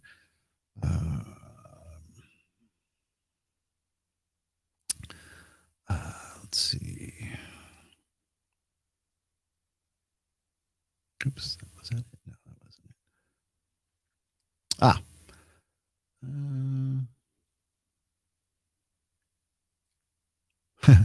I got the oral sex stats if you want those again. Oh, here we go. In modern society, most violent gang members often have the highest status compared to their non-involved peers. Young male gang members between 14 and 18 years old were 5.7 times more likely to have had sex and 3.2 times more likely than to have gotten a girl pregnant. That's from Rob Henderson. A man's height. Here we go. Finally, a man's height had an enormous impact on how desire. This is from Rob Henderson. had an enormous impact on how desirable he was to women. The most popular men were between 6'3" and 6'4". Such men received 65% of the messages that, and this is from an online study, than men who were between the heights of 5'7", okay, and 5'8". About 18% of male heterosexual daters' success would be explained by how their looks, beauty, would be explained by their looks. Beauty, it turns out, is for both sexes. The most important predictor of how many potential partners, boy, there's a tongue twister, message and report to one's messages online in dating. The place that finding in the finding the no duh department, as well as, see, I knew when people told me that looks don't matter, that they were secretly superficial. Okay, got it. A man's height had an enormous impact on how desirable he was to women. So that was from, what book was that from? He was actually quoting it from a book that the study was from. Oh, there it is. And that book was Don't Trust Your Gut, Using Data to Get What You Really Want Out of Life. Seth Steven Davidowitz. I don't know who this is. Anyways, this is I guess the guy's a statistician because I'm looking at his bio right now. Let's see. There's another one that was really good here too. Got another one there.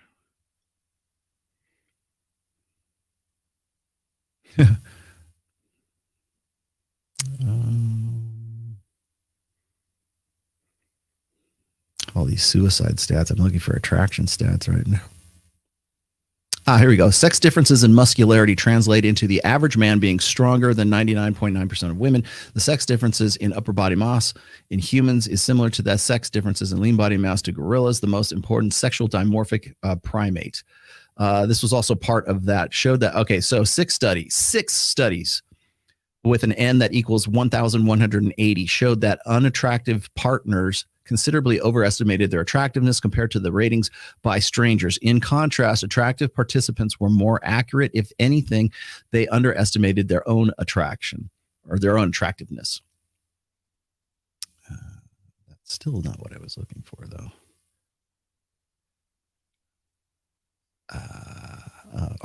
Our unattractive people are unaware of their unattractiveness.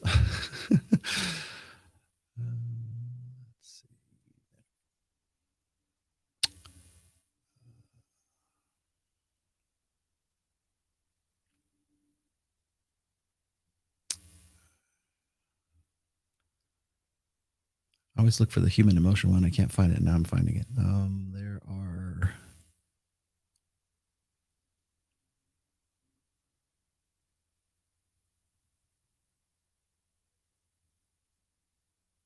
Here we go. Appearance is inextricably linked to self-esteem. For adolescents, the relationship between appearance and global self-esteem is very high. Physical appearance takes precedence in predicting global self-esteem, followed by peer and social acceptance.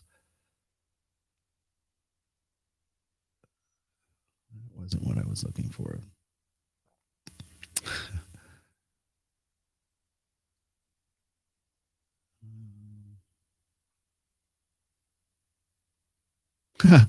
This is a good one. A greater height difference in a couple was positively related to the wife's happiness.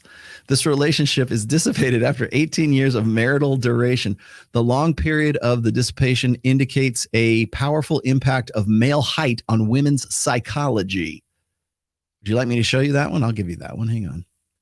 I can actually call that one up. Here, that's actually a pretty good one. Here. Share the screen, and which one is it? Here we go. This is the one I'm talking about right here. Let's see if I can blow that up for you. Okay, personality and individual differences. So this is actually a real like psychological study here.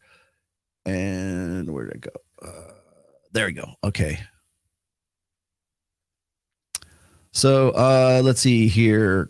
Greater A greater height difference in the couple was positively related to the wife's happiness. This relationship gradually weakened over time and eventually dissipated by 18 years of marital duration. The husband's resourcefulness was a minor mediator in the relationship.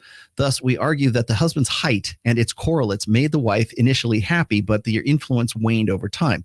Nevertheless, the long period of the dissipation indicates a powerful impact of male height on women's psychology. Bam. There you go.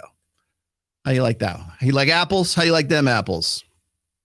But I would have to check. Probably, I think all body count studies are self-reported. I think that's a pretty hard one to They have to be. verify. That's that'll be my issue with that one. But anyway, so to answer the question, so yes, just to be clear, self-report studies, we've done the research on self-report. They're pretty good. Like when They're still what's known as qualitative studies. And if you are going to compare the quality of studies, a quantitative study will always supersede a qualitative study. That's why in the 21st century, where we have hard data from like dating sites, where we have hard data from like Pornhub, when we have hard data from like the actual, here's what they're clicking on, here's what they're doing, this is what the humans are actually doing. Those quantitative studies will always outclass qualitative studies because of the self-reporting and the implicit bias. You know this. we've done like self-reports and compared it to historiography, people tend to be really, really accurate. It's very rare that we see like lying. And typically when lying occurs, it's in like outlier factors. So you could oftentimes see when people are like being dishonest on self-reports. I would venture to say that Until about 2015, until we had the crisis of replication, and then suddenly things got a little wonky. I'll show you that too if you'd like. when it comes to body count, men will be motivated to lie because they don't want to be embarrassed. No, they're not. They want to, it's not that they don't want to be embarrassed. It's that they would rather overestimate, or they would ever over-report their body count, and women would rather under-report their body count. Men, of course, they're over-reporting because they want to imply sexual prowess, that they have been pre-selected by other women to fuck other. In fact, that was an iron rule of Tomassi that you had a real big fucking problem with. And now suddenly you're getting all behind it again. Great. Awesome. So when we talk about over-reporting versus under-reporting, women, of course, want to under-report because women don't want to seem like sluts. Why? Because that is intersexual competition amongst other women. They want to be seen as a good bet for a man's paternity. That's how that works. Yeah, but the When, numbers when I was a kid, I used to lie about my body count. When I was a virgin, I used to say my body count was 3. Like everyone knows someone that lies about body count. Like I think that's a very sensitive issue. What? that doesn't mean that they're lying on an anonymous self-report. Would you have If that's the case, then the very fact that you can question this calls into question the quality of the actual self-reporting. lied? Were you so ashamed that in an anonymous self-report for science, you would lie about your body count? Well, I've never done one, but yes, it's definitely possible. I was like, The reason why he's saying, yeah, I don't know what his personal reason is for saying yes, but the reason why other people would say yes is because it is it's not like her presumption is that if you're just like anonymously on, like you're filling out some questionnaire, right? And you're going, okay, what's your body count? Oh, 42, right?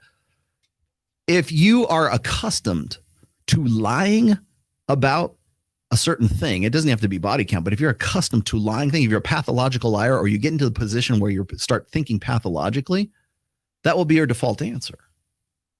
Well, I've always said it was 49, so 49. Whether it actually is that is a different story, or maybe it's over. Who knows? really embarrassed about you that. have? I might have. I don't know. I have to take myself back to my like 2008 self, right? So nowadays, no. You mean it's not like 1600? Okay, let me push this up because I thought that was actually pretty funny. 2015. Let me see. Here we go. Push this up. Why is this a good one? No, that's not it. Hold on. Okay, there we go. I feel like the whole point with me was to address that super chat. Did I address it, or is there more that I need to answer? Sort of. I mean, you're still kind of doubling down and being like, yeah, but my anecdotal, like, I'm dubious of the study. And I think a lot of people are like, okay, but like. Oh yeah, this is the hill I will die on. Extraordinary. So they have a sample size of 60,000. You have a personal sample size of 100, right? That's like the issue you're running into now. and the methodology, because you also have a selection bias of your sample population as well. I understand the counter argument. Believe me, I'm empathetic to the counter argument. What if you're worse at teaching fat guys because you believe in them less? But I'm not talking about after they start working with me. I'm talking about before they start. So whenever a client starts working with me, I ask them about their sexual experience, sexual history, i.e. their body count. So we're going off before I even ever started working with them. That's fair. Okay, so did you catch that? Okay, they have a sample size of what, 60,000? Okay, and he has a sample size of 100. That's like the issue you're running into, so therefore, your wrong destiny study is correct, right? Wouldn't then be not it be correct because of the amount of people? Or would a more concentrated study be more accurate in self-reporting anyways? Would a concentrated study be more accurate than a large scale study? And who are they polling? See, that's the whole thing, is like you can go and you can, what we've come down to, I think maybe not so much in the red pill as much, but like what we come down to when we have these quote unquote debates is we get lost in the sauce because we get into what I call dueling research papers. And I can only take certain research papers seriously depending on the actual topic that is being researched in the first place. Because if people want to say, well, we've got this great study, it's 60,000 some odd people. Well, if she's referring to the guy who like Alex Costello, is it Alex Costello or something Costello? I forget his name. Last name is Costello. Who is paying people to take the incel test for his doctoral thesis paper or his master's thesis paper.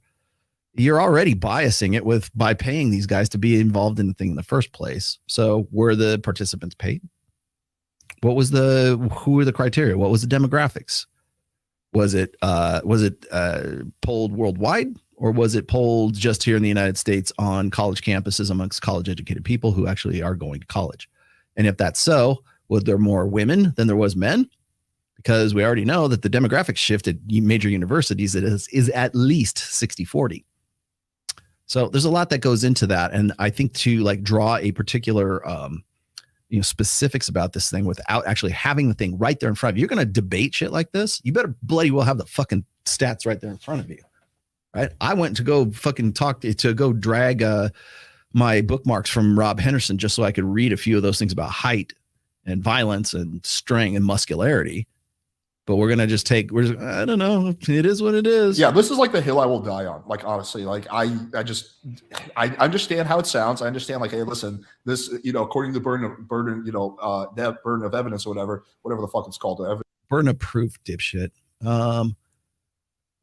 2345. There it is. Tell you what, this is my goal. Okay, when I come to Florida, I am going to clean up all of your guys' like methodology, so you guys can actually collect like valid data to do like some interpretation of. How are you going to? You can do field work. It's not that hard to get trained in like good scientific field work, which is essentially what you're trying to do. You just like have to account for certain things that like Fresh and Fit and like you're definitely better than Fresh and Fit sometimes don't account for. But it'd be so interesting. Yeah, keep that in mind. Now, I also got to point out that before showtime, people were telling me that her quote unquote degree in psychology is actually horse shit. So I can neither confirm nor deny that. But I was made aware there's some guy, where is it? Some guy was saying that her statistics were bullshit, or her credentials were bullshit. I'm trying to find the guy who asked me about this. Oh, here it is. Guy on Twitter saying she's not even a real psychologist. She's a fraud, apparently. A local man here did a deep dive on her schooling and everything. Boy, I would really like to know more about that. But again, this is just hearsay, but I just thought I'd throw that out there. If anybody knows whether she's like legit or not, I would be very interested to have that information. To pull like data from like the girls that come on Fresh and Fit, for example, we would just need to make sure that the data is like accounting for. So how would we like? Okay, we have the data for the girls that go on Fresh and Fit, and all you would have to do, Punkin, is go ask Big Mo. If Big Mo's in the chat, Big Mo, if you're in the chat, text me the most recent demographic data, because they have a dude that tracks all of that, like where they're from, what their educational background is, are they on OnlyFans, how old they are they from Florida, are they from Montana, whatever. They have that data. It is there. It's not like they're just kind of guessing at it. You dumb bitch. Go and ask for it. They would probably gladly give it to you, but you're not interested in that. And you know what? You go to Florida and they have you on, or you go on wherever you're going and you get caught flat-footed. I'm going to laugh my motherfucking ass A off. legit way of doing this. You would just have to approach random people, right? So there's no sample bias, basically. So if you pull just from your community, all it's really going to tell you is the average self-reported body count of Alex's Playing with Fire community. Okay. That data is there, and you are 100% wrong about it. I can prove it to you.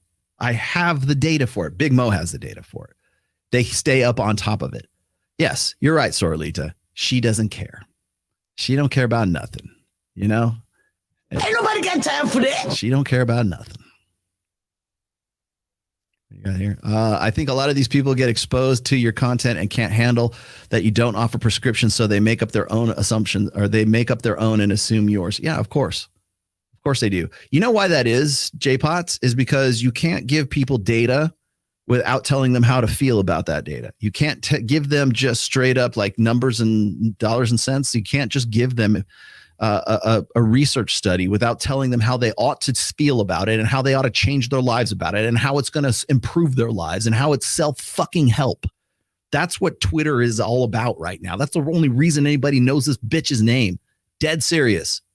Because she wants to be the one to tell you how to feel about it. That's why.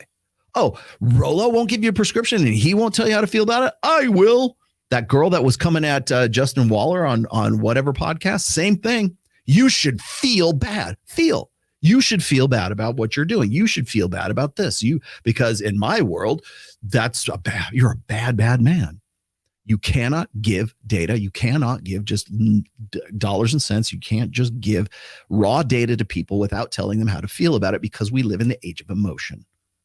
And that is pretty much what I've been talking about since day fucking one. Emotion versus empiricism. I sound like an asshole. I sound like the devil himself because I speak the language of empiricism. She wants to tell you how to feel about things. You should not listen to this guy. He's a very bad man. This is the chick.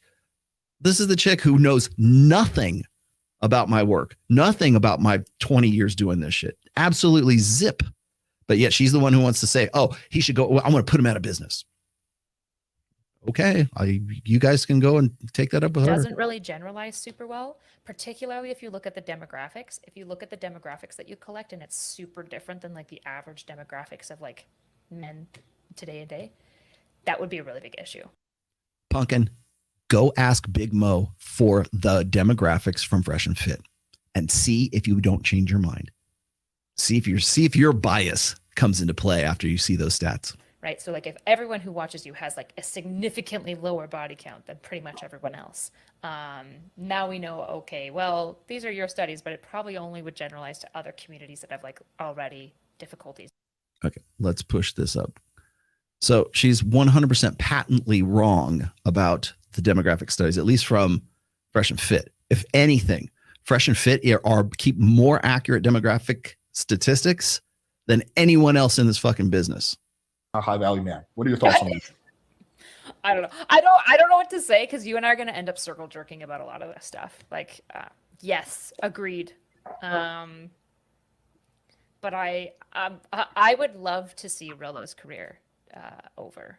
That would be great. I think that would be good for the world.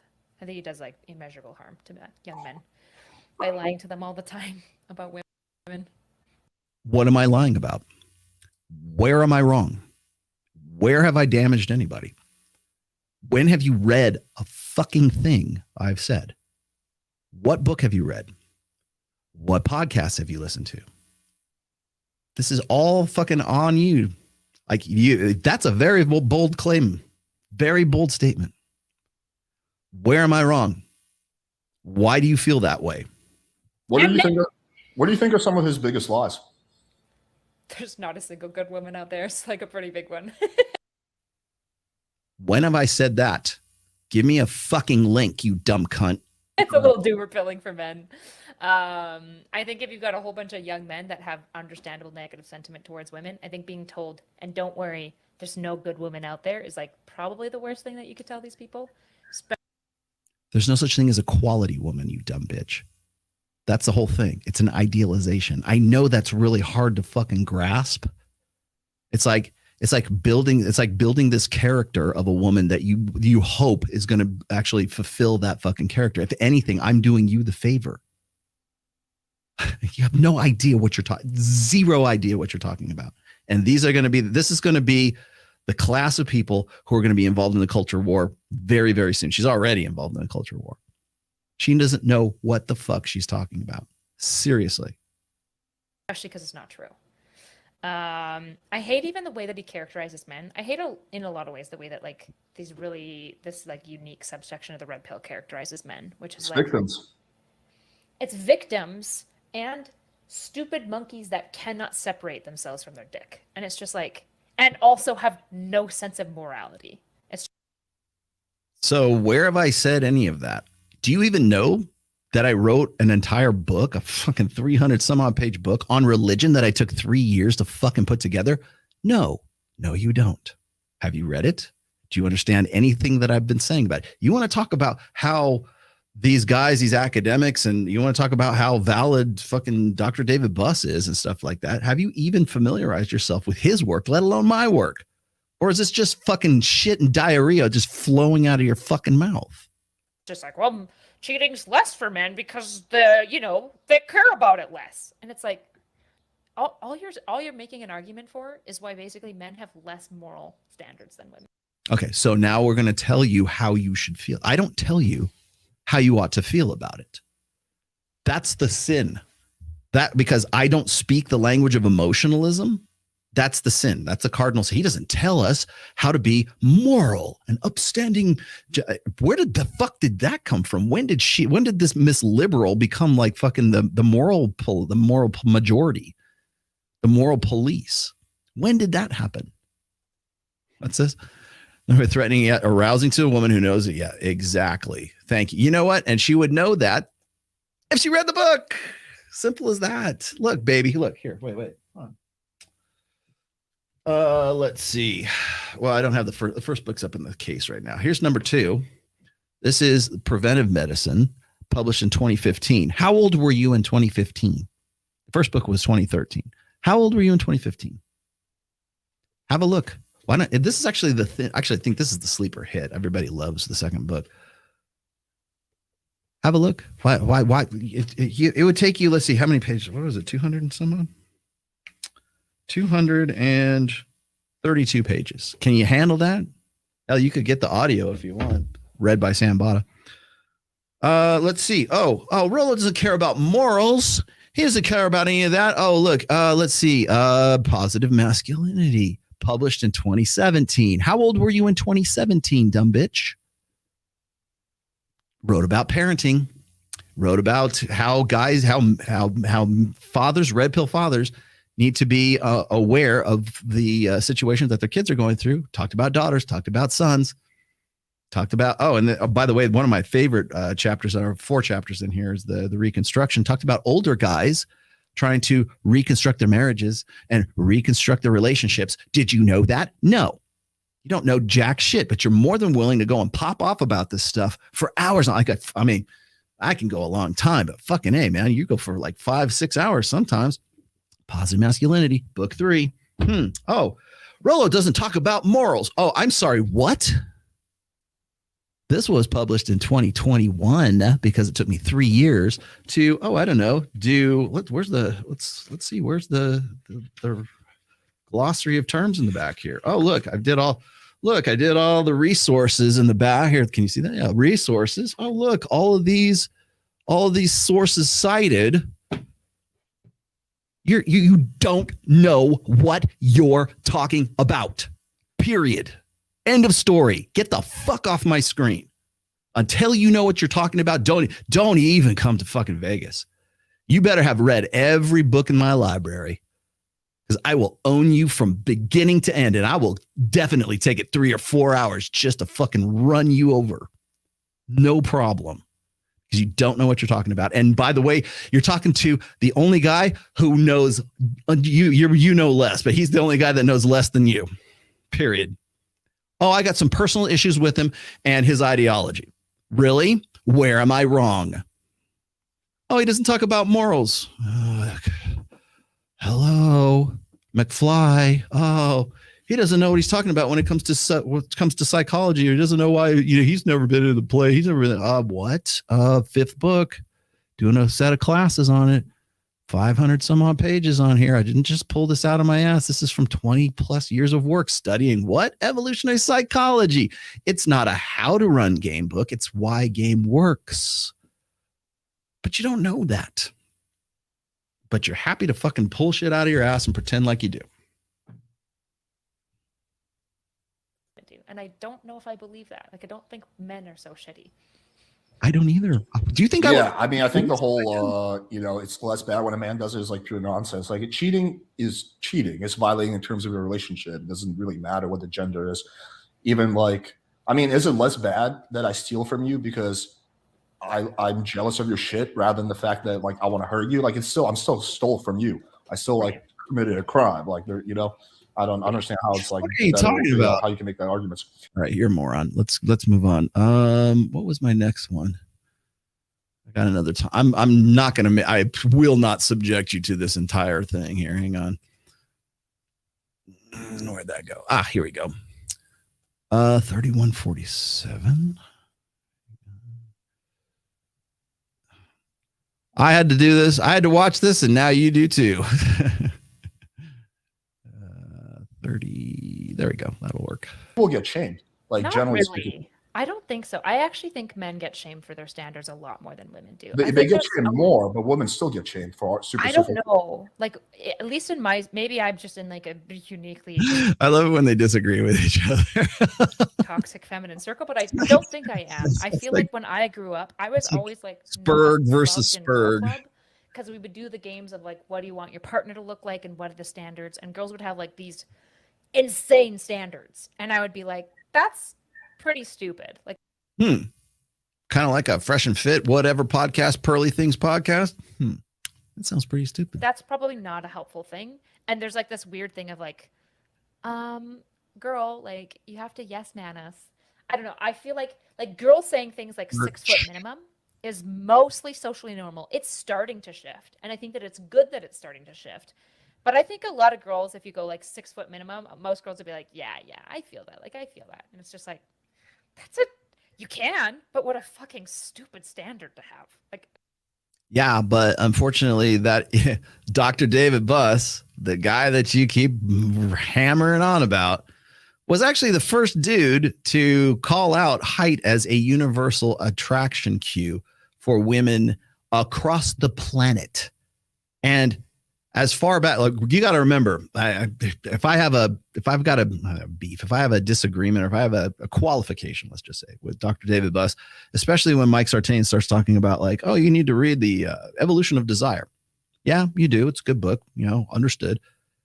Published in 1994, using 1994 technology, or actually pre-1994 technology, study methods based on pre-1994 understandings of society, sociology, evolutionary psychology, behaviorism, all that, everything that led up to 1994, everything stops. Do you think that like in the last almost 30 years, in the last 30 years, do you think like maybe technology and like statistical gathering has like improved since then? I'm not saying it's not a great book and it's not something that didn't have some merit and still does have merit. But let's like put it into contrast here, right? Let's put this into perspective a little bit.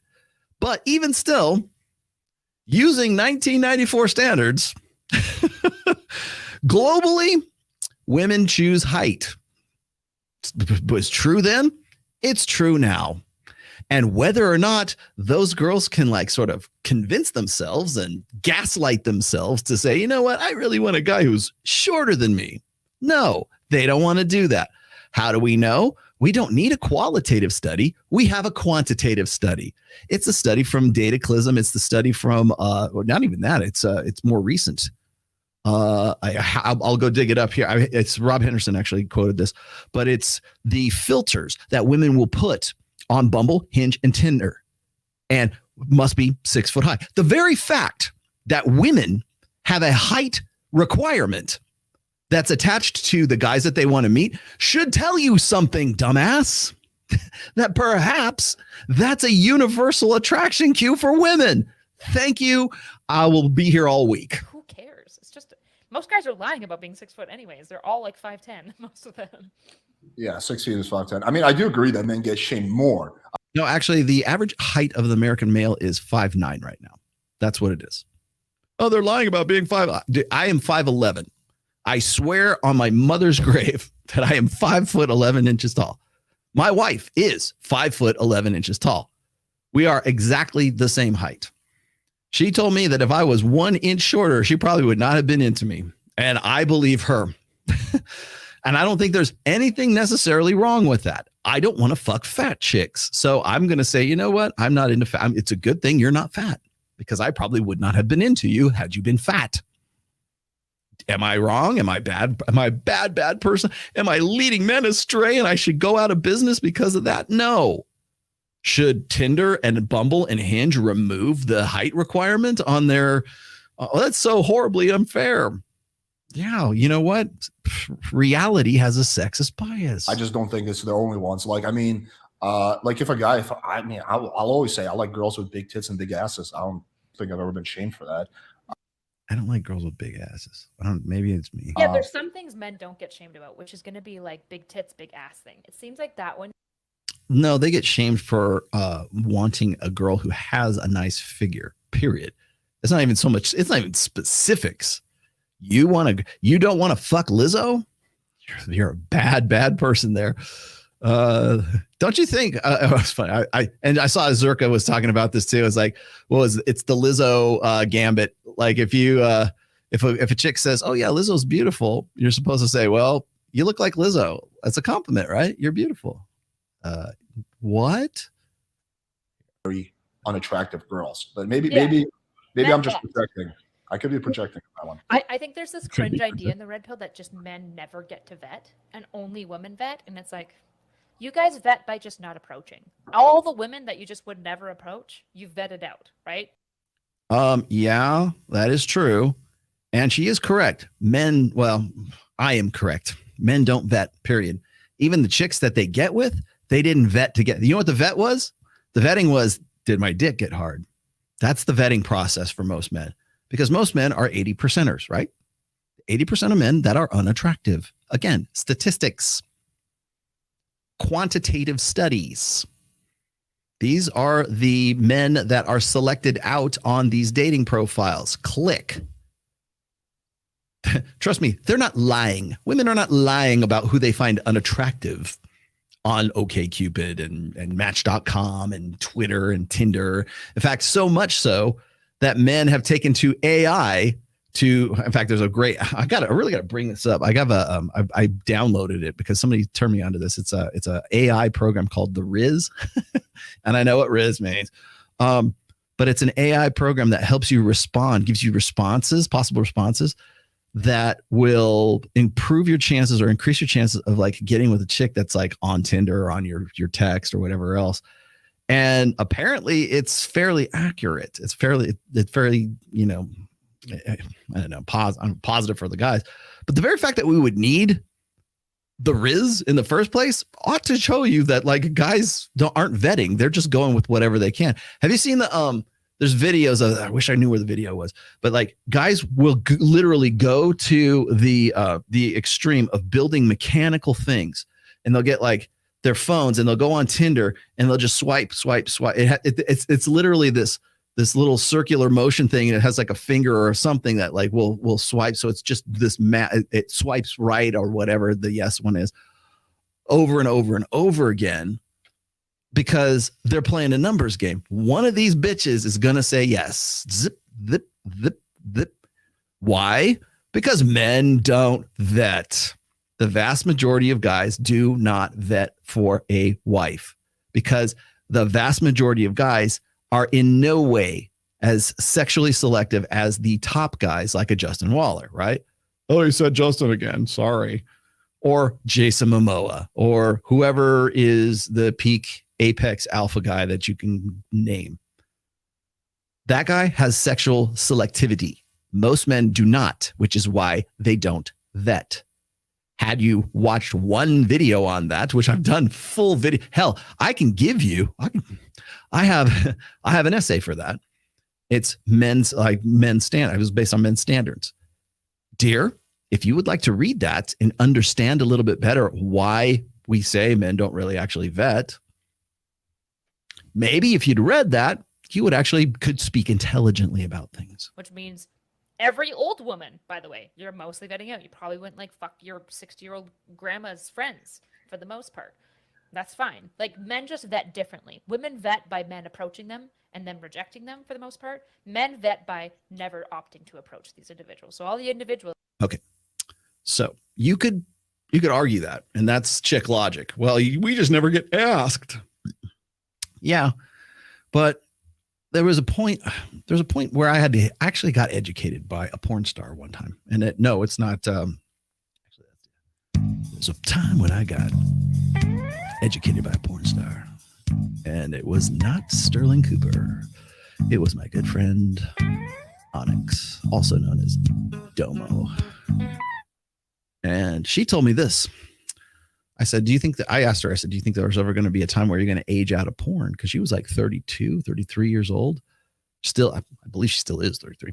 She's got a kid. She's got a daughter. Very cute kid, by the way. And I thought that's why I asked. I said, is there going to be a time where you're going to ever like sort of age out of porn? She looked at me dead in the eye. She goes, dear, no one ever ages out of porn.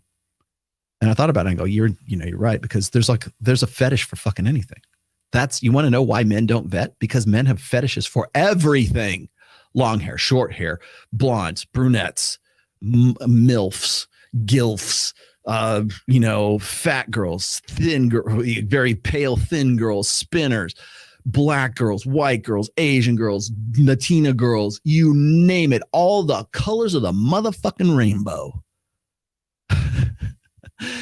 That's why men don't vet, because men have a propensity for variety. And when men do not have sexual selectivity, they will go with whatever is even vicariously expedient, meaning pornography. The reason why men don't vet, why would they? They've got at least vicariously, the virtual experience is they have unlimited access to unlimited sexuality. Thank you. Educated you. Ding.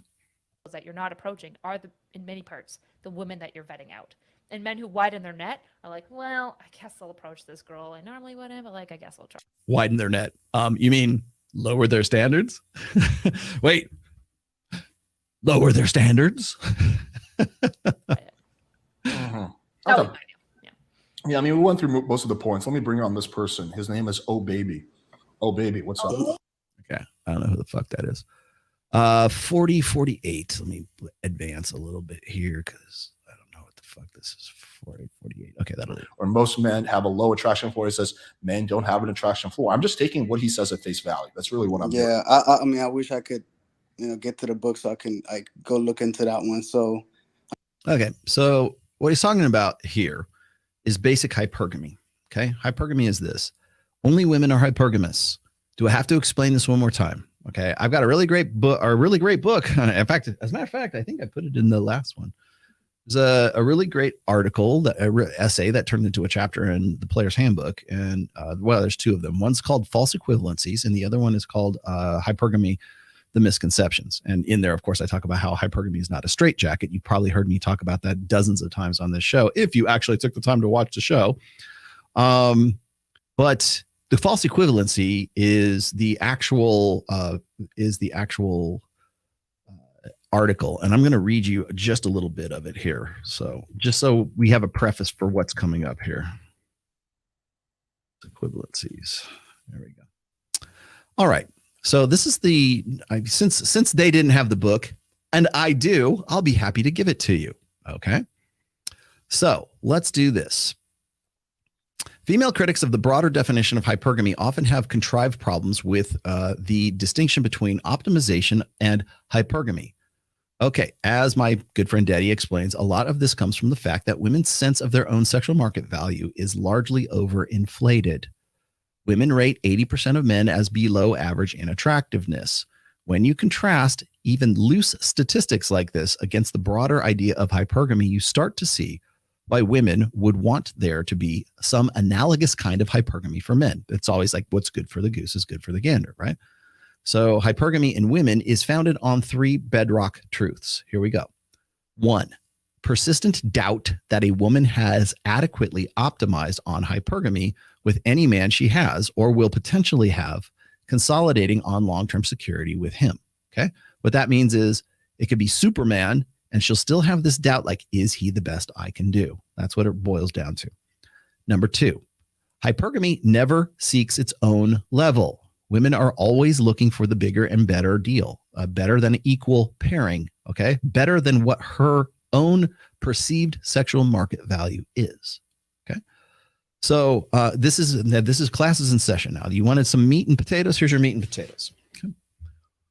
So it's the equal pairing it's a subjective stat because you remember we're already talking about how women have overinflated egos, or overinflated sense of their own attractiveness. Okay.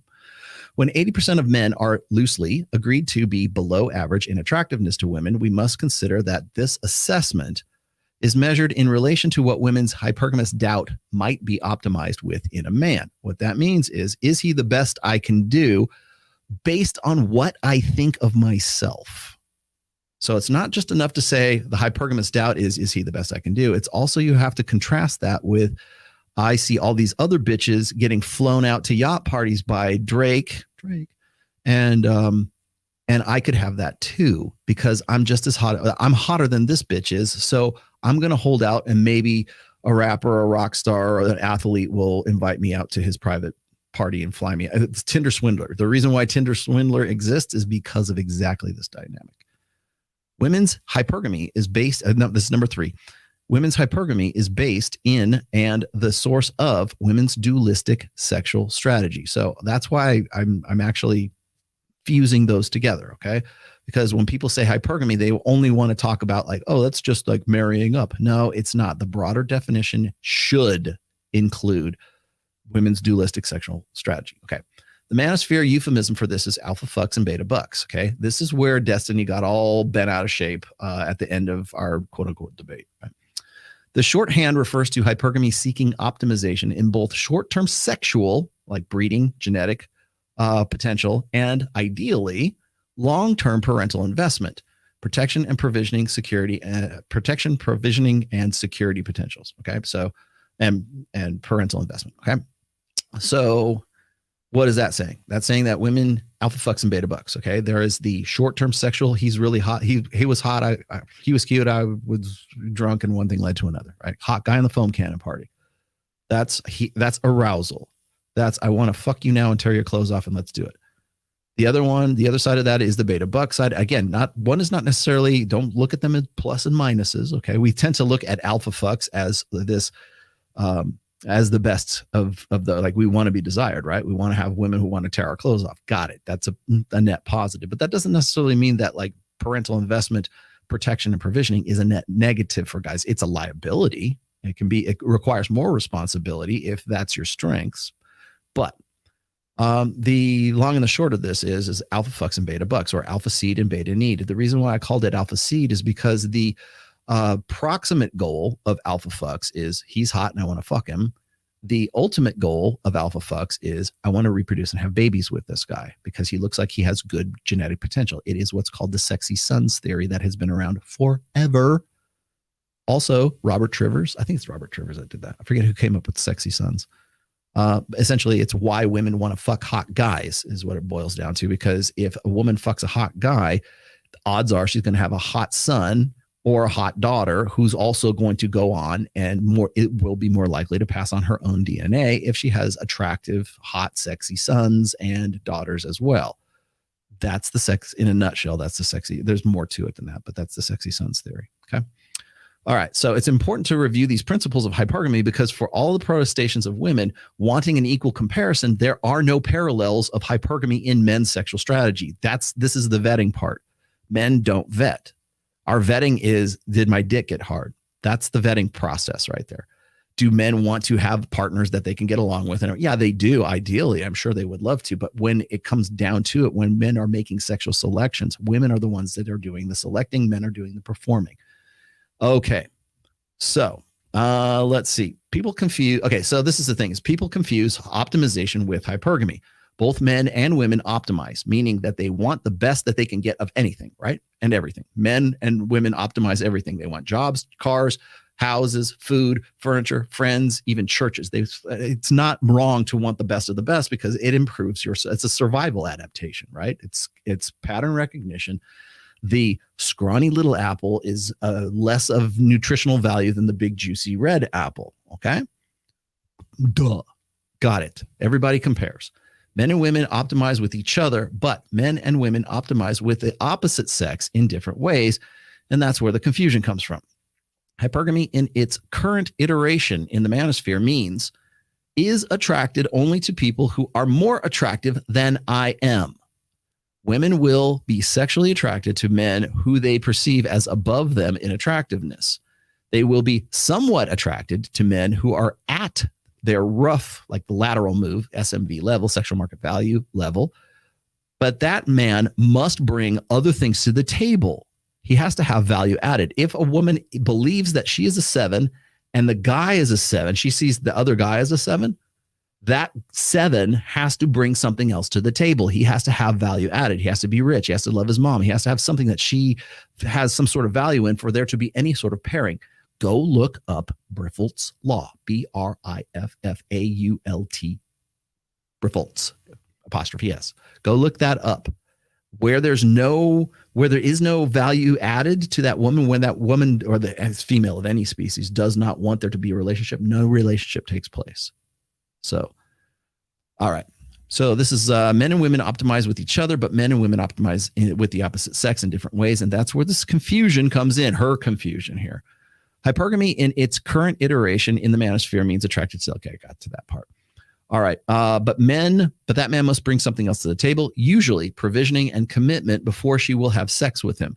And women are never, ever sexually attracted to men who are perceived to be beneath their sexual market value, unless they're really fucking drunk. And even then, that's distorting the perception. So, example. A woman with an SMV of 7 will be sexually attracted to males of an SMV of 8 and up. She will pair with a male 7 if and only if he brings other things to the table. She will never be sexually attracted to a male 6 on down, and she will be able to easily get sex with men above her in SMV, or she will be able to easily get them above her SMV. She can occasionally get relationships with men with male 8s. She can easily get relationships with and sex with male 7s. Male 6s on down are her orbiters with whom she will never have sex with, unless the 6 becomes a 7 or an 8, meaning he gets in shape, meaning she drops. Or what if she's a 7 and she drops to a 6, and the 6 she used to know boosts up to a 7? This is why hypergamy is not a straitjacket, because those shifts happen all the time. As a woman ages, she shifts down, usually. Let's see. Oh, men do not operate. Okay, so here's men do not operate like this at all, and that's the difference. Men are not attracted only to women who are above them in SMV. A man can be and often is attracted to women above him in SMV, and to women at his SMV, and also to women below him in SMV. What is also different is because men are what's known as opportunistic breeders. Okay. Is different in the level of the level of women he can get and how well his relationships will work out based on his and her SMV, the comparisons, the ratios. Okay. A man will be unable to continue a relationship with a woman above his SMV. He is very sexually attracted to them and occasionally lucks out and gets sex with one or two, but he can't sustain a relationship with them. He can get sex from women at his SMV level, but only if he goes all in and offers commitment. He can most easily get with sex with women below him in SMV. And remember, this is perceptually lower.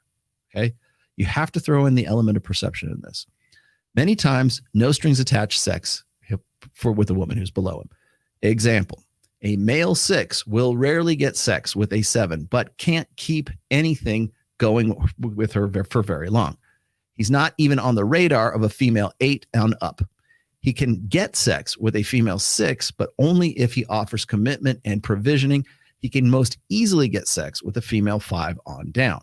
Okay. And here's the grand difference. A man is okay with having sex with women at and below his own SMV, because remember, 80% of guys are in a state of sexual deficit. Okay. Let's see. In fact, he'll be most happiest in his relationships with women beneath his SMV. A woman is meh about sex. I can't believe I wrote that back then. About sex with men at her SMV, and she is positively repulsed by and sickened at having sex with men below her SMV. You want to talk about the existential fear? That's the existential fear. She'll be happiest in relationships with a man above her own SMV, and she can tolerate a man at her SMV. She'll be miserable at best with a man beneath her SMV and will tend to blow up those relationships. Men and women both have attraction floors. That's what these guys are getting at here. Men's attraction floor is below their SMV. Women's attraction floor is either above her own SMV and sometimes at her own SMV, but it is never beneath her own SMV. I guess we can move on to other points. What was the other one that? Well, Kyla, do you have anything to add about this? Let's let Kyla talk. Yeah, I just think the idea that like men don't do any like vetting or anything like that is pretty silly. I think they self-evidently do. I think like Rollo's worldview is just like desperate to paint it so that like women have it easy and have no problems, and men have like all the problems. Okay, I just explained this to you. I wrote that article back in 2017, 2018. That's how long this. Where were you in 2017, Punkin? You want me to paint it? That's the painting. I'll give it to you. It's called False Equivalencies. Just go search it on therationalmale.com. It's right there. And I think like this type of talking point is just to like try to reinforce that like, look at like women have all these options, and like most men, you know, they can't even get in the door anywhere. There's just nothing for But them. that's kind of true a little bit. That is kind of true. It is true. It is true. 80% of men are deemed unattractive. And by the way, that stat is as far back as 2017, 2018. That's not even like something that I just pulled out of my ass here in 2022, 23, right? It is true. It's true, statistically true. Multiple research statistically true. I've got Rob Henderson. I've got Steve Stewart Williams. I've got Rolf Dengen. I have like at multiple studies showing that at least 80% of guys are deemed unattractive. Not me. I didn't do the studies. Somebody else did those studies. A little bit, like well, a lot of guys are having a hard time getting in the door, right? So it's like something like 27% of men are incels, right? But still, Right. the majority. Where is that number? Well, here. Oh, 27% of men are incels. Huh? The majority of men are not incels. The majority of men are in some type of a relationship, or they've been in some type of relationship, right? So we are talking about, a statistically, that is false, and I can show you the numbers. Men are not. If it was at 63%, they want to be in a relationship. They absolutely do. 63% of them would like to be and are not. Women, on the other hand, there's more women in relationships than there are men in relationships. That was just recently. I think it came out like February of this year. Unfortunately, a large subset, but still like it's still 1/4 of the male population. Like Yeah, so let's just add the incel plus the guys. So let me get this straight. If you're not fucking, that makes you an incel, right? If you can't get laid, that makes you an incel. What if you're a dude and you're in a dry spell? Does that mean you're an incel? Does that count towards that 27%, wherever the fuck that came from? Does that count? That are in a relationship. Well, first of all, a lot of these incels have actually massive attraction floors. I had a client who's like a virgin with autism, and he was saying, "Bro, I don't want any 7s. I want 8s and 9s." And I was like, "Oh my god, what the fuck?" So a lot of these incels actually have a massive attraction floor. They're incels. They're spurgs. Okay, so if you want to go and you want to look at the statistics from right now, men would love to be in relationships, right? Men were far more likely. In fact, God, I got to study. I'm going to pull this study up real quick because it will relate to this. far more likely to lower their standards for women that men are for women than women are for men. Let's see. In fact, I have to pull that one up because it's too damn good not to. I think it's below here. I'll even put it on screen if you'd like. Let me see if I can grab it.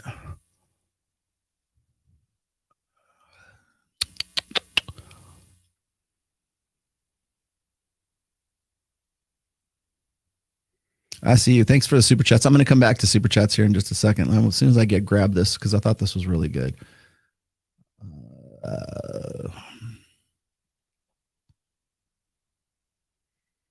Oh, that's the height differences. I know it wasn't before that. Hang on.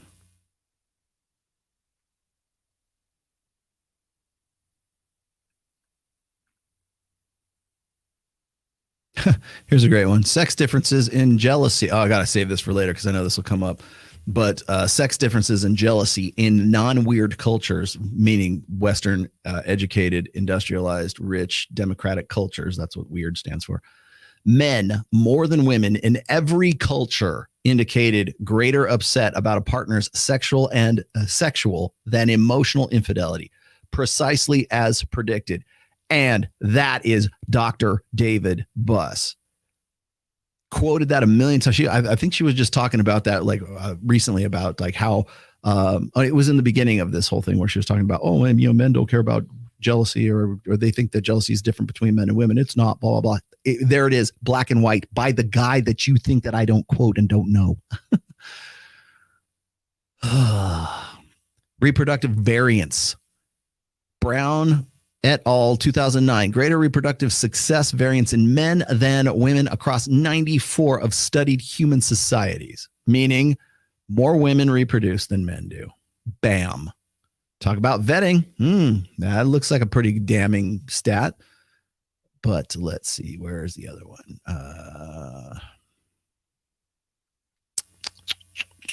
I can read this one off to you. Studies of online, this is the 80%er one. Studies of online dating find that most men find most women at least somewhat attractive. In contrast, women view, and this is from April 30th, 2021. In fact, let me just pull that one out. Find most women at least somewhat attractive. In contrast, women view 80% of men as below average in attractiveness. Men liked more than 60% of female profiles, while women liked only 4.5% of male profiles. Okay, that was from the review of the book When Men Behave Badly by Dr. David Buss, quoting him once again to back up stats that we have been talking about for decades now. Oh, they don't cite sources. Rollo refutes everything that Dr. David Buss says. Get the fuck out of here. That stat is directly from Dr. David Buss, you fucking spurg. Functionally autistic, lazy-eyed fuck. That's from Dr. David Buss himself, from his book. What else do I have to do? Force your eyes open like a Clockwork Orange to look at the fucking book? Is that what I have to do? I'll do it. It's more than a man can take. I swear to God. God, that's great. I'll show it to you here in just a second. Hang on. But that's not even what I was looking for. Where's the one I was after?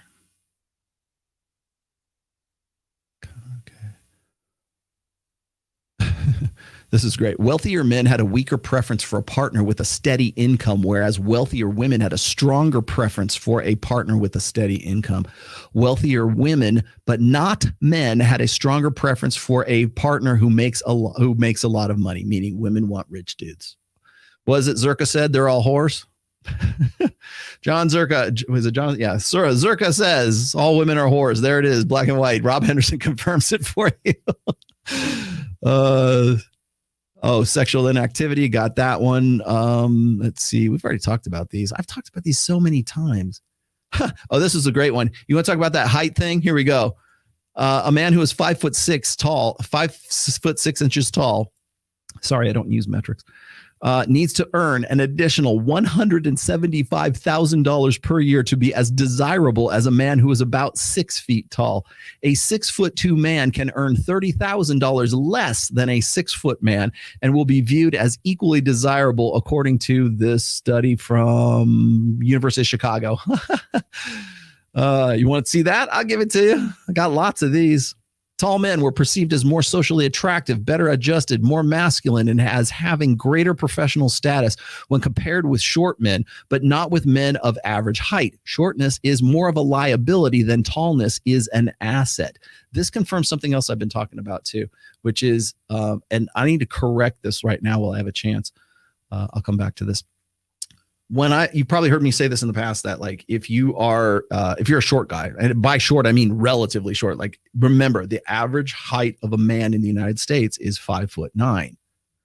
So guys go, I'm doomed, Rollo, I'm doomed, I'll never find that. These chicks only want 6 foot tall, basketball players. I always, you've heard me say this before. Then look for a chick who is 5'8", and then you'll be taller than her, and then she'll want to fuck you, right? Like it's just math. It seems logical. Well, I'm wrong. Sorry, you're doomed. No. I still stand by that assessment. However, it's not about the comparison between the woman and the man. It is a comparison between men and men. So, for example, let's say for sake of argument, you are 5'9" and your girlfriend is 5'8", and she's happy with you because you tower over her at 5'9" by a full 1 inch. Okay, great, awesome. The problem is that when you're 5'9" and you're standing in the room with Robert Kiyosaki, Justin Waller, George Gammon, Myron Gaines, I'm trying to think who else is a tall motherfucker. Like you stand in a room with all those guys, and you're 5'9".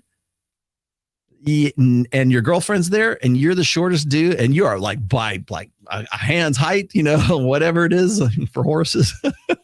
It's 3 hands up, right? Yeah, the comparison is what the difference is. So it's not so much that you're taller than her, it's that you're as tall as other dudes. Because if the possibility or the perception exists that she could get a taller dude than you because you're still the shortest dude in the room, even though you're taller than her, there's still that comparison, that height comparison. And that's exactly what Rob Henderson was just like observing in that one study right there. So being short is more of a deficit than being tall is an advantage, because it's comparative to the people who are in that particular social situation at the time. So for instance, let me give this to you again, short guys, just so I can, I feel your pain. I am 5'11". When I stand next to Robert Kiyosaki, in the middle between Robert Kiyosaki and George Gammon, and I have the picture to prove this, I look like a manlet, because Robert Kiyosaki's at least 6'2", 6'3", and George Gammon's got to be pushing 6'5" or 6'4". Dude is like NBA tall. I go and stand there, and everybody goes, I knew he was only 4'11". Jesus Christ. But I laugh at that, but that's the dynamic that you need to be watching for. So really, it's not just so much about being taller than her. It's also having more dominance and being more active and being like on top of your guy, like being higher sexual market value, being respect. There's other ways to compensate for height, and it's not just buying a big ass truck. Okay. There's other ways to compensate for it. It's like, oh, short man's disease. Well, I am taller than Kevin Savo. Kevin Savo is much more muscular than Rollo Tomassi, and I'm in pretty good shape. That motherfucker he's on something. He's on gear, allegedly.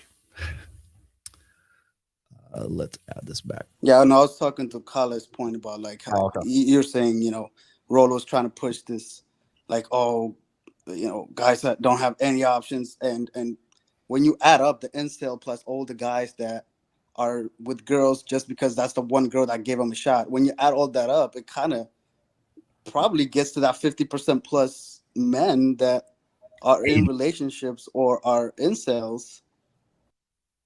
So this dude comes on and essentially takes my side. He was supposed to be against me, but he kind of has a point. Where are we at? 42, 43. Let's go to 43, because they think I'm pushing some sort of victim ideology here. So it's 43:11. That'll do. And go, there's tons of obstacles for men, maybe even more obstacles for men in the dating life. It doesn't change the fact that women have obstacles too. Things are rough out there for everyone. Oh, okay. So again, let's go into social constructionism, and let's go blank slate. Blank slate being what's good for the goose is good for the gander. You think it's hard for men? You should see how hard it is for women. Wow, you think women are sluts? What about when guys do it too? Yawn. Kakata. We've heard this a million times. You're not unique. You're not good. You are just not that good, dear. B, lots of people are in relationships that they're incredibly dissatisfied by. There's tons of girls, for example, that hop from relationship to relationship, and it's an awful experience consistently and always. And she's sacrificing her career and her time all the time for these other men, and it's awful always, right? And so I think the problem is... Okay, did you catch that? Oh, she's sacrificing all this stuff. Who? Like, see, the thing is like a lot of the critiques, if you really boil it, if you distill all this shit down, a lot of the critiques that come at the red pill are rooted in presumptions that the 20th century and old order thinking should be the way that we do things, right? She doesn't even realize she's defaulting to the blank slate. She doesn't realize she's defaulting to social constructionism. She doesn't realize that it's what's good for the goose is good for the gander. I'm sure if I tried hard enough, I could probably find her committing the naturalistic fallacy, ghost in the machine, which she's already referred to a little bit with the morality and shit. And then the blank slate. That's essential. Like the reason why she doesn't fucking understand the red pill, or she wants me to go out of business, is because she's a blank slate, or she's a blank slate equalist. All of these guys are, well, Alex is just an idiot. He just doesn't, everything comes out of his mouth as straw manning. He even admits as much in the beginning. He doesn't want to talk about how I'm wrong about things. He just wants to say I'm a very bad person. Okay, have fun. I'm not going to fucking come on your show and do that. Like if I want abuse, I can walk out the door and get abuse. But it's never how you're wrong. How am I wrong, baby? How am I wrong, Alex? How am I wrong, Erudite? How am I wrong? Everything that has come out of both of these sons of... Sorry. God damn it, man. That's what I get for getting animated here. Hang on. Damn it. See how I did this? This is so bad. Sorry. My bad. There we go. Now we got it back. All right. We got it back. It's the new mic. My bad. You got me monologuing. Everything that's come out of these guys' mouths has been nothing but straw man arguments. Oh, let's presume. Here's what he's really talking about. No, I'm not. Show me where. Link me. Show me where I've said any of this shit. Right? I explained to you the full fucking Anthony Johnson thing, but that has nothing to do with my work. That's absolutely nothing to do with my work. Nothing to do with the 5 different books I've already written. Well, you just simply don't know what the fuck you're talking about. That like Rollo's paradigm causes us to lose empathy for any side, and we just get so narrowed in on our own problems, which is okay. Empathy, emotion. I don't talk about emotion. I don't give you prescriptions. I've tried not to, anyways. I realize that it is fundamentally impossible for a human being to actually express anything in like Mr. Spock, right? I get it. Everybody's going to always, even just the way the tone of my voice, me trying to entertain you while I'm explaining this stuff to you, implies a bias. If I start like mocking her or these guys, and you're going to say, well, Rollo, he just is an old man. He doesn't know what he's talking about because of my delivery. Got it. I understand. But it's devoid of empathy. And you do realize I actually have written 2 essays on empathy and the difference between empathy and sympathy. Do you know the difference between those two? Because most women don't. They think empathy is sympathy and vice versa. Those are 2 different explanations. Empathy is being able to sort of empathize and to feel the same pain or the same experience. By the way, empathy doesn't have to be about pain, sharing painful experiences. It can be joyful experiences too, right?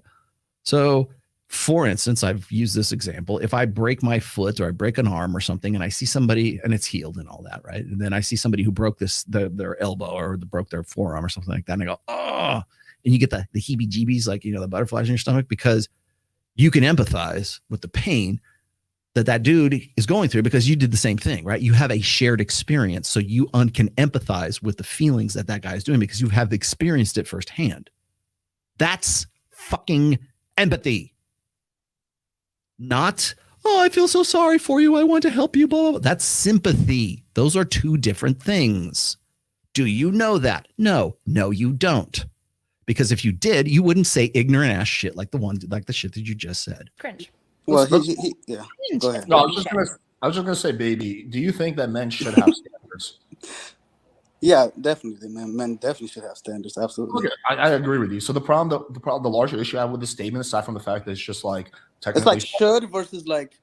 I just want to let me reiterate that she's like she happens to think that the problem is that my Rollo's paradigm, whatever the fuck that is, right, causes men to lose empathy for any side and for men or women, and we get narrow-minded or narrowed in our own problems, and that's just cringe. Well, I'm sorry, Puddin', that we can't all just feel for everyone else. You want to know why we're in the shitstorm we're in right now? It's because of exactly this mentality right now. We need to be more judgmental. We need to be more, sympathetic, sure, but we also need to be more judgmental. We need to fucking be less tolerant than we are right now. And I know that sounds like evil. Oh my gosh, what's Rollo saying? You go watch any fucking Netflix show right now. You'll hear the same line. I would never judge you. Follow your heart. It will never lead you astray, Moana. Brave, Little Mermaid, whatever else. Follow your heart. Follow your emotions. No. Follow your fucking logic. That's why God gave you a goddamn brain, man. Use your fucking critical thinking skills. Does it promote empathy? Good. If it's empathy or fucking critical thinking, I'm going with critical thinking. Sorry. That's just how it fucking works. That's how problems get fucking solved. Right, but what can they get out there in the markeplatce? You know what I mean? The issue is that if someone's like a diehard fan of Rollo, I need this. Wait. My heart will go on. All right, wait. If anybody's a fan of Rollo, and they have some level of standards, and they see that code, and they're like, oh, well, he says that men don't have an attraction for, so maybe I'm the weird one. So maybe I just explained to you why men don't have an attraction for. In fact, I didn't need to. All you would have to do is read. It probably would have took you all like 7 minutes to read that. But no, you don't care because you don't care about the truth. You don't care about anything. You just see me as a fucking enemy because I push back on your spurgy ass bullshit. That's why. And hers too. They're the perfect pair. I don't know why these two don't get married and have babies. They would have great little autistic children. I should lower my standards because all other men don't have an attraction for it, which obviously I don't think people watch that statement and then go ahead and that's the prescription. I don't think that's what they take away from that statement. Thank you, AB. Is this guy supposed to be against me? Because I'm not hearing it. That's more of a thought, like a thought process he's trying to put out there. It's not like a prescription like, oh, well, it sounds like AB baby, well done, has actually maybe read False Equivalencies. Would you like me to read the hypergamy, the mischaracterizations or the misperceptions? Because that's all these two are doing. They're perfect for. I hope you guys, Alex, Kaylee, whatever. I know you're married, but like you guys, if you're ever considering a throuple, you shouldn't have any standards. Just get with anybody. That's not where that statement leads. Right, but you don't necessarily need to give a prescription to cause influence and action. Like if I say that Tinder makes your penis 30% smaller, I'm not actually giving you a prescription, but okay. So Alex, after that infamous massage, or excuse me, vasectomology. Okay, gentlemen, we're all vasectomologists. Even my girls here are. I know you can't get one, but you're a vasectomologist, so you're qualified. I deputize you as a vasectomy expert today. you're a vasectomy deputy.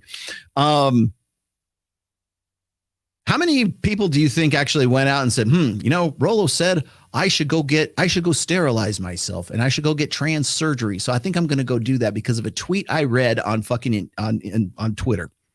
How many? I want to know how many people went out. How many guys went out? I would be curious. I want to know. You know what? Rollo said to go do this, so I'm going to go do it. Really? Because if that's the case, then here's the thing is like every time he does a speed dating like show or anytime she starts mouthing off about bullshit, she's also doing the same thing. She's misinforming her audience. He's misinforming his audience too. The very fact that he's still got a hard on for me after 2 years after fucking taking me to the woodshed the first time. The very fact that he still can't stop thinking about, I love you too, man. My heart will go on, Alex. The very fact that you can't get over it. I can't quit you, Rollo. I don't know how to quit you.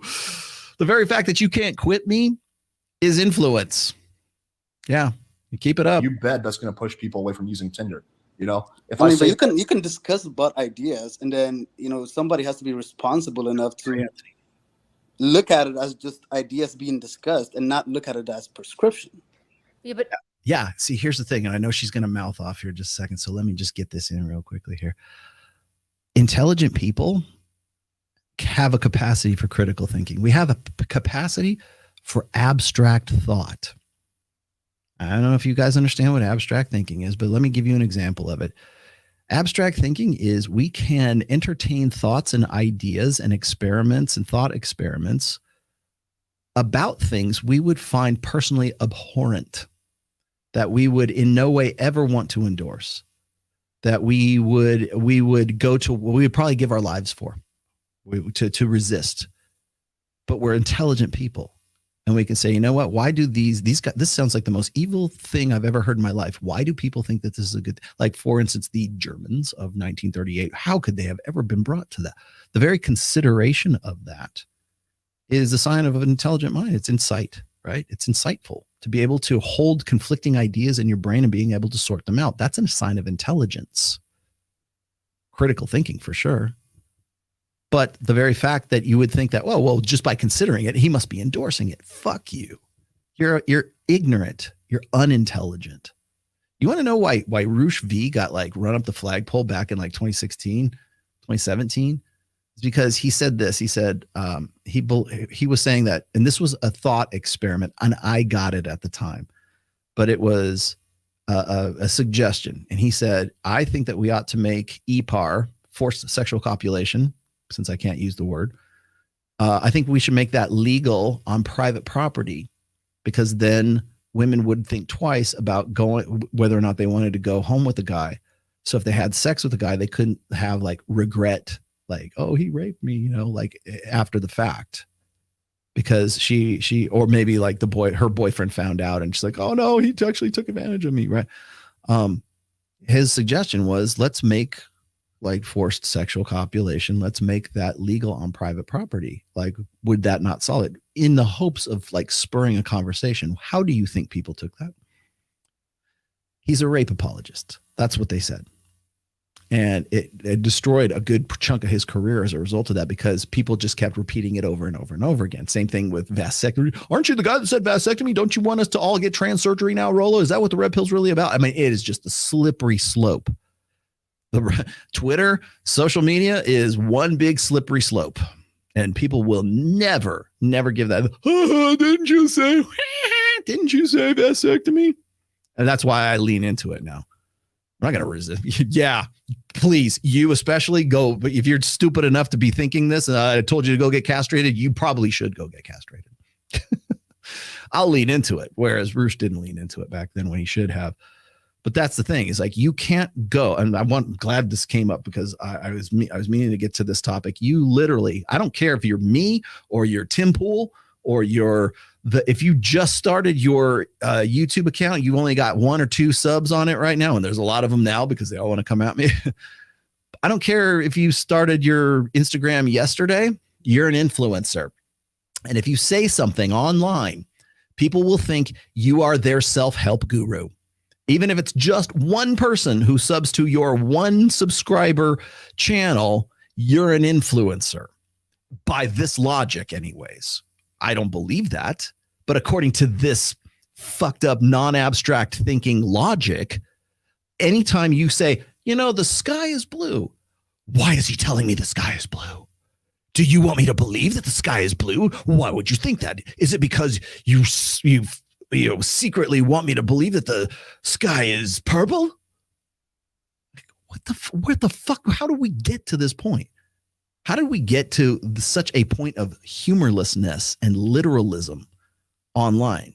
How do we get to that point? And how do we get to the point where dickheads got to spam me? Please bump this dude. Thank you. Goodbye. Bye, Felicia. Hold on. Bye, Felicia. You get that. Thank you, Sam. Let's keep going. Now you're now like removing streamers and whatnot's accountability for like the energy and stuff that they give off. Like, I don't think anyone would look at Rollo and his career and think that he's like some guy who's deeply empathetic to like both the masculine and feminine plight. Why? How would you not know that? You know what?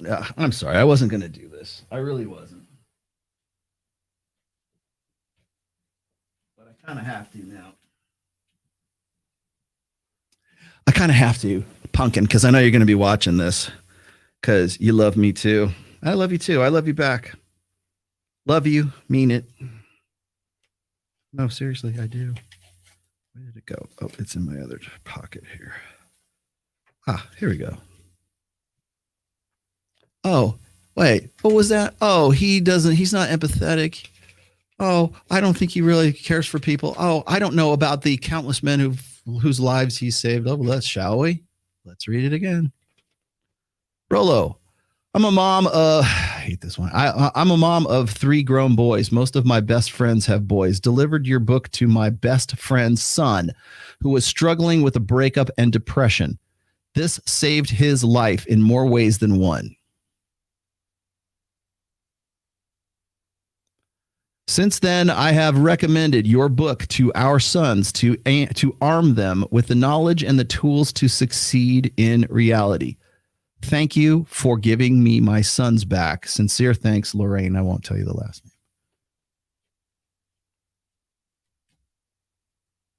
There you go, bitch. Come on. You want to meet me in fucking? I will bring this in October. Didn't you say October? Is that when you wanted to come to visit? Shit, I'll take you to fucking Wet Republic and show you a good fucking time. Does that sound empathetic to you? I can also give you a link to the Red Pill and the Safety Net essay that I have, which is what, as far back. When was that, Sammy? Like 2016, 2017? Like, I don't know how to explain it to fucking morons like this. I don't even know why I'm even bothering with this shit right now, but I am, because this is the shit that snowballs. This is the shit when people go, oh, I'm not going to be in the manosphere anymore. And you're still fucking in the manosphere. It's this shit that does that. Oh, they don't care. Rollo doesn't care about men anymore. He doesn't care about any of this shit anymore. He just cares about dumb bitches on OnlyFans on whatever podcast and Access Vegas. Yeah, totally. And that he thinks that like things are decently balanced. He just like wants to focus on like uniquely male related obstacles, right? Like that isn't the takeaway anyone has towards his aesthetic. And also, I agree that he's covering. Tell me what the takeaway is, Pumpkin, because you know all about my 20 years doing this. The dating market from the male POV. Yeah, the issue is he's not just doing that, right? If he was just doing that, there would be a different conversation. What would you like? What do you think I'm not just doing? Because I think Alex covers the dating market mostly from the male POV. I think that's fine. There's no problem with that. And to be clear, I would also agree with you. There's a ton of people who have a problem with that, who have a problem with even focusing on male issues. And that's not my problem, right? Who? I wouldn't be here. Who? Name fucking names or get the fuck out. Name names. Tell me who you're talking about. I brought that up, by the way. I caught Destiny on. You want to talk about one of the highlights of that debate? He was like, oh, yeah, those red pill guys, blah, blah, blah. I'm like, who? Fresh and Fit. We're on Fresh. We're literally on Fresh and Fit. Who else? Give me another. Come fucking name.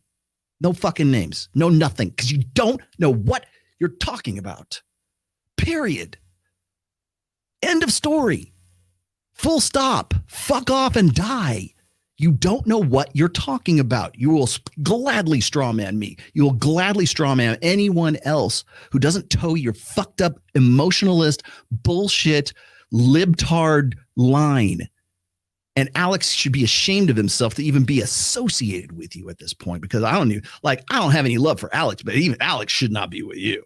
The issue is Rollo's not just doing that.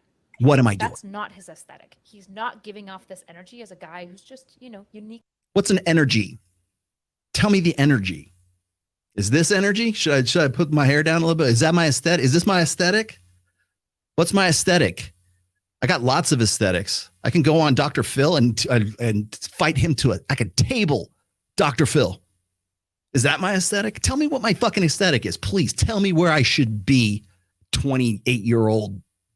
Concerned about males' needs. That's not all that's. So you think it goes beyond that, and it goes into like women hating and kind of complaining about feminism, and that's where the problem comes in. Is that where the issue? I mean, he calls it the gynocentric female order, which implies women are in power, and there's a conspiracy of women to keep us men down.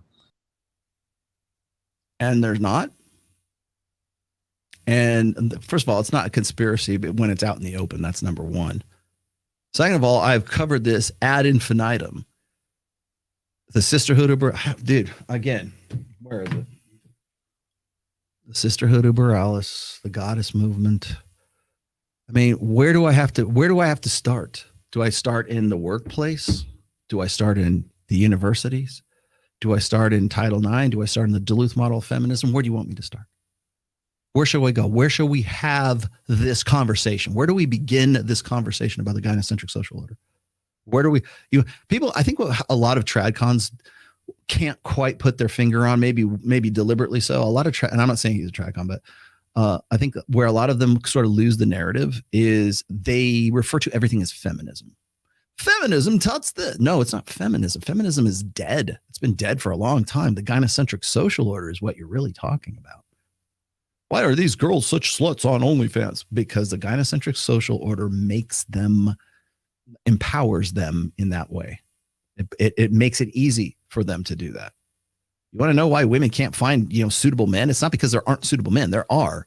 It's just that the women are so far outclass those guys, and they don't want to lower their standards. Why? Because because they have an attraction floor.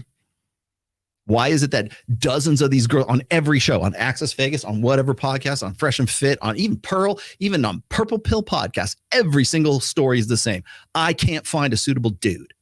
They need to man up and meet my criteria. Well, how about this? They can't make $500,000 a year selling pictures of their butthole on OnlyFans. They have to be electricians. They have to go get a trade. They have to go and maybe they follow what Richard Reeves is saying. They're going to go get into some feminine, they go get into teaching or get into nursing or get into whatever the caring, careers are. Are you going to want to fuck them? No. Are you going to want to have a relationship with them and get married with them and have babies with them? No. You know why? Because they're never going to make the kind of money you make on OnlyFans showing your asshole. That's why. It's not because men aren't living up, and they're not. But that's not the reason. The reason is women are the average women don't want to get with average men. Would you like to debate that? We could start with this gynocentric social order discussion right there. We can talk about selective services. Want to start there? Let's see. Where else can we go? Oh, how about women in finance? How about who controls the purse strings? How about we go and get into some of the topics we were talking about yesterday on Rule Zero on Cappy's show? Would you like me to get into 91% of all household decisions about a family are made by a woman? Purchasing power. It's not who's earning the money. It's who's allotting those funds. Who's in control of the IMF? Who's in control of the ECB? Who's in control of the World Bank? Who's in control of 16 developed nations, the purse strings of those nations? Shall I continue? No, he thinks it's a big conspiracy. I don't think it's a big conspiracy.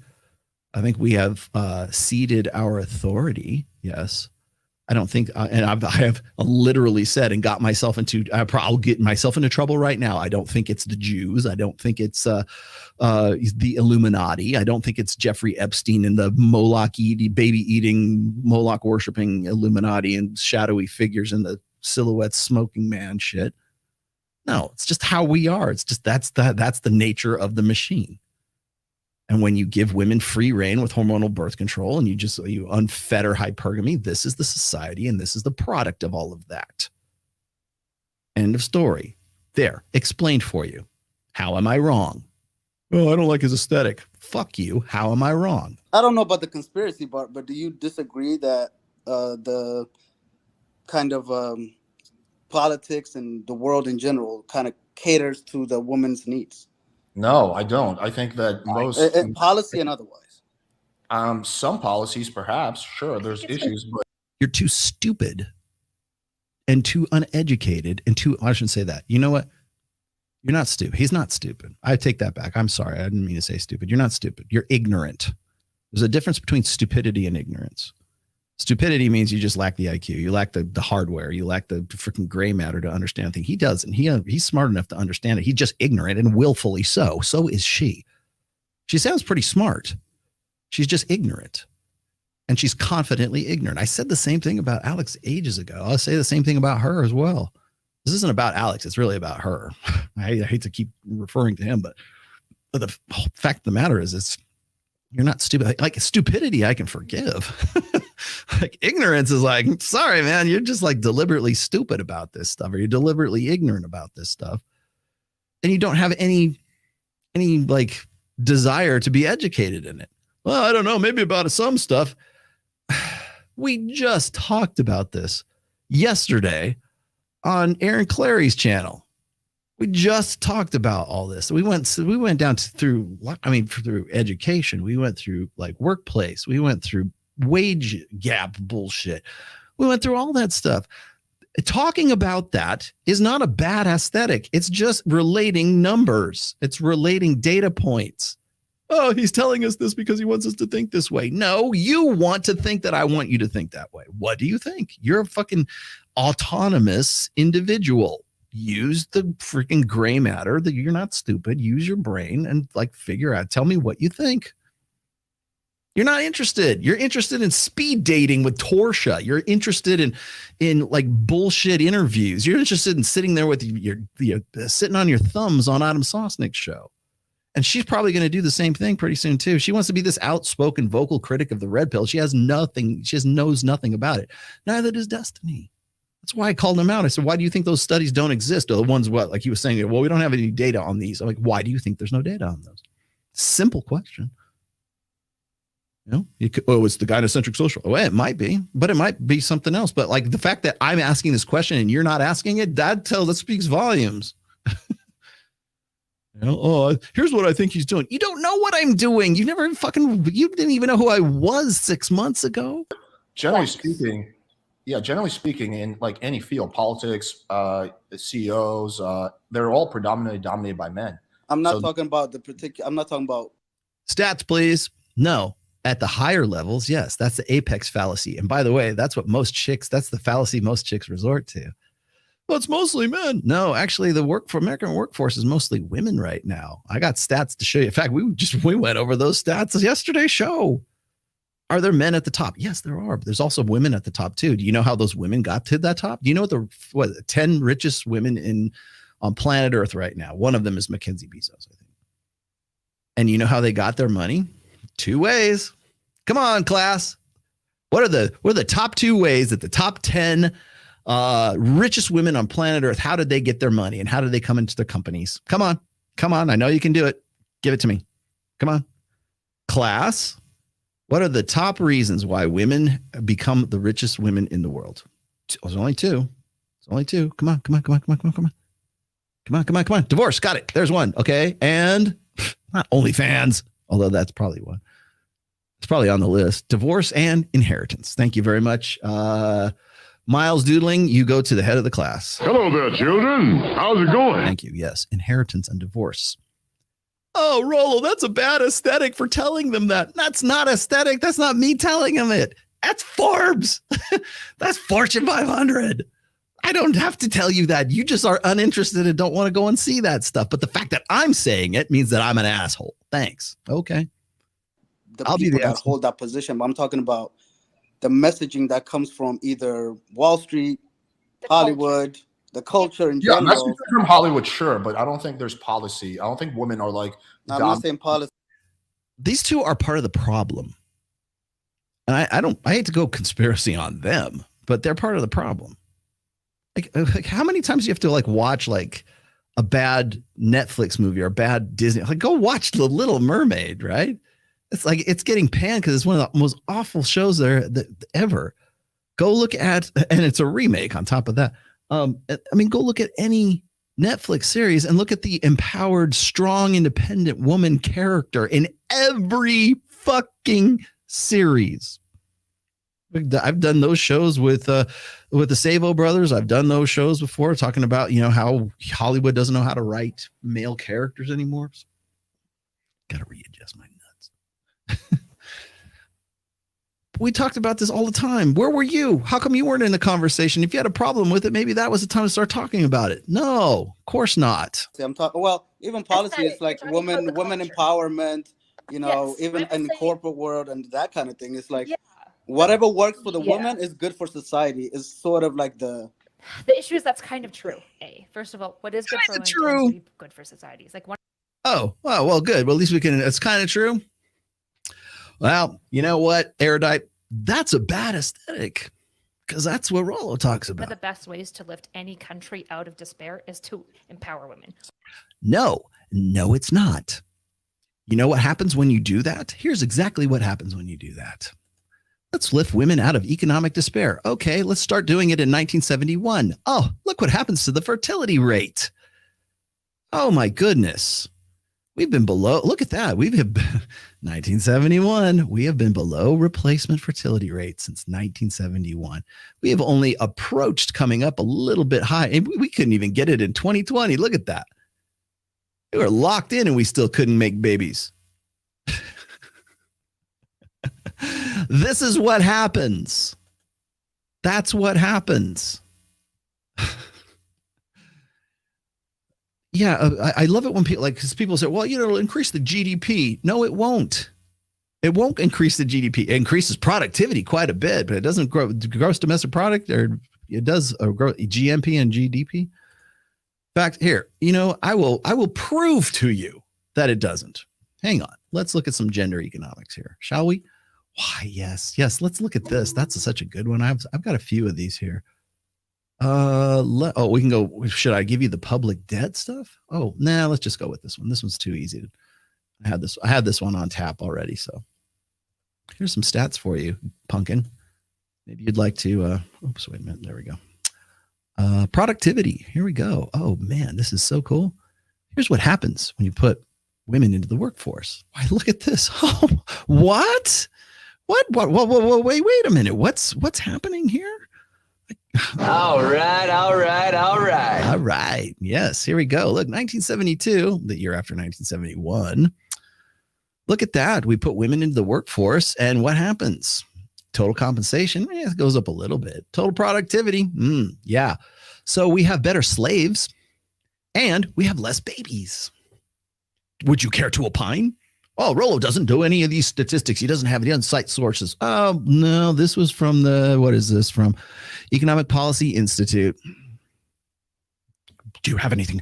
React to me. Do you have anything to say about that? Wait. React to me. So that is a feminist talking point, isn't it? It is also just fact. Okay, I mean, I'm not saying it's good. No, it's not. It is a feminist talking point. True, it is not fact. Now, do they do better? Yeah, at the cost of fertility rate, at the cost of men being in industrial jobs, men losing our industrial base in the country, switching over to, let's see, you know who wins? Communication majors win. Let's see, liberal arts majors win. Gender studies majors win. Let's keep going. What else is there? Shall we keep going? Yeah, let's keep going. Here we go. Oh, yeah, it rose 100. Oh, yeah, here you go. Here, dear. You want me to put this back up again? I'll be happy to. Hang on. Look at this. Oh, there we go. Oh, look. Compensation. Yeah, productivity goes through the fucking roof. You're right, but compensation stays flat. Yep. Oh, well, while you're here, let's have a look at this. Oh, look. Oh my goodness, fertility drops off a fucking cliff right around the time that we're putting women into the workforce. Yeah. Bad. I just want to highlight that. I just want to highlight that, but I'm not saying good or bad. Eastern countries, one of the best things that you can do to try to like improve the likelihood of democracy happening and like more equal rights and human rights getting established is educating women, right? So like there is a gynocentrism to kind of the culture war as well. Oh well, that sounds like a bad aesthetic, dear. Agree with that. There's more latitude right now for women to get away with things like even women can say things like kill all men, and it's like mostly like tee like tee-hee. Right. So there is that's occurring. The issue is that culturally we still have an obsession with like masculinity. So while where on what fucking planet?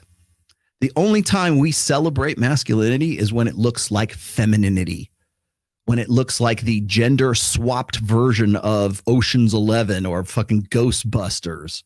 The only time we celebrate masculinity is when it looks like femininity. It's when The Rock is in a fucking tutu and the Tooth Fairy. It's when men behave conventionally unmasculine. That's the only time we see it celebrated. Don't give me this horseshit. Give me examples. Show me an example of where this happens. In the 20th century, you might have a case. Arnold Schwarzenegger and the Predator and Commando and all. Yeah, okay, maybe. That is a world that hasn't existed for almost 40 fucking years right now. So don't give me this horseshit about, we live in a man's world. No, we don't. By every fucking metric, we live in a female's world. So to say that there's no such thing as a gynocentric social order is just a bubble. Oh, football. Oh, good. You mean the football that has been taken over? Like, wait till October, dear. And you tell me when all the players are putting on pink to celebrate Breast Cancer Awareness Month, that football is the patriarchy in evidence. Come on. I would argue this. The NHL, the National Hockey League, that's probably far more masculine than football is. Come on, give me a better one than that. If you would have said hockey, I would have been like, you might have a point. I don't see too many female hockey players, and most of them have their teeth. Do I think that sports are feminine? Okay, you're not the real one. Trolling. Who's got? Well, I think men are increasingly being like structurally left behind. There isn't these like welfare and support systems. There isn't these interventions for men like there is for women, right? There's less education that's like male centric to like uphold and empower young men, while there is for women. And by the way, the fact that it exists for women is just good. It's not a bad thing. It's a really good thing. No, it's not. Because to get to that, men had to be actively disadvantaged for you to become advantaged. That is a basic fundamental fact. To be advantaged means to disadvantage men, period. Full stop. I can show you the literature from Gloria Steinem and fucking Betty Friedan. We must actively disadvantage men to achieve equality for women. That is the fundamental basis of Title IX, for fuck's sake. So, yeah. I want to continue to maximize empowering women. The problem is that we're not. I actually agree. I don't think that's a. When do you stop? When do you go, you know what? We got enough. We're good. I think we're good. I think this is a stopping point right now. I think we should stop maximizing empowerment for women. I think this is where this is the ceiling. This is where we ought to do it, because you know what? We really ought to focus on guys now. That's, by the way, that you want to have that conversation, go have it with Dr. Richard Reeves. I've already done that. Oh, he doesn't talk to real. I've already done that. Go talk to Richard Reeves about that. We've had him on our show, just like we've had Dr. David Buss on our show too. But seriously, no, I have my, I actually like Richard Reeves quite a bit, but I think only because I see there's some potential there to actually educate him and have a good conversation with the guy. But like most MRAs, like most MGTOW, like most black pill, like most trad cons, they get the diagnosis right. They just get the prescription wrong. And so to say, I want to maximize female empowerment, we're there. We're way beyond that, because feminism and all of gynocentrism, whatever, we've gone past the mark. And quite honestly, the mark started back in 1849 in Seneca Falls, and it's always been a supremacist movement. It has always been, it's not been about equality. Feminism has never been about equality. It's always been about restitution and retribution. That's what it's always been about. In fact, when we talk about the waves of feminism, there are no waves of feminism. It's always been the same fucking movement. It's just been interrupted by social unrest, by the Bolsheviks, by World War I, by World War II. And the only time feminism came into its own was when? 1965. Right when hormonal birth control came into vogue, came into popularity, was widely used. And we saw, as a result, divorce rates skyrocketed. Use of HBC, hormonal birth control, skyrocketed. Both of those, by the way, almost like are hell of a correlation, right? A correlation causation. They are almost identical to the rise.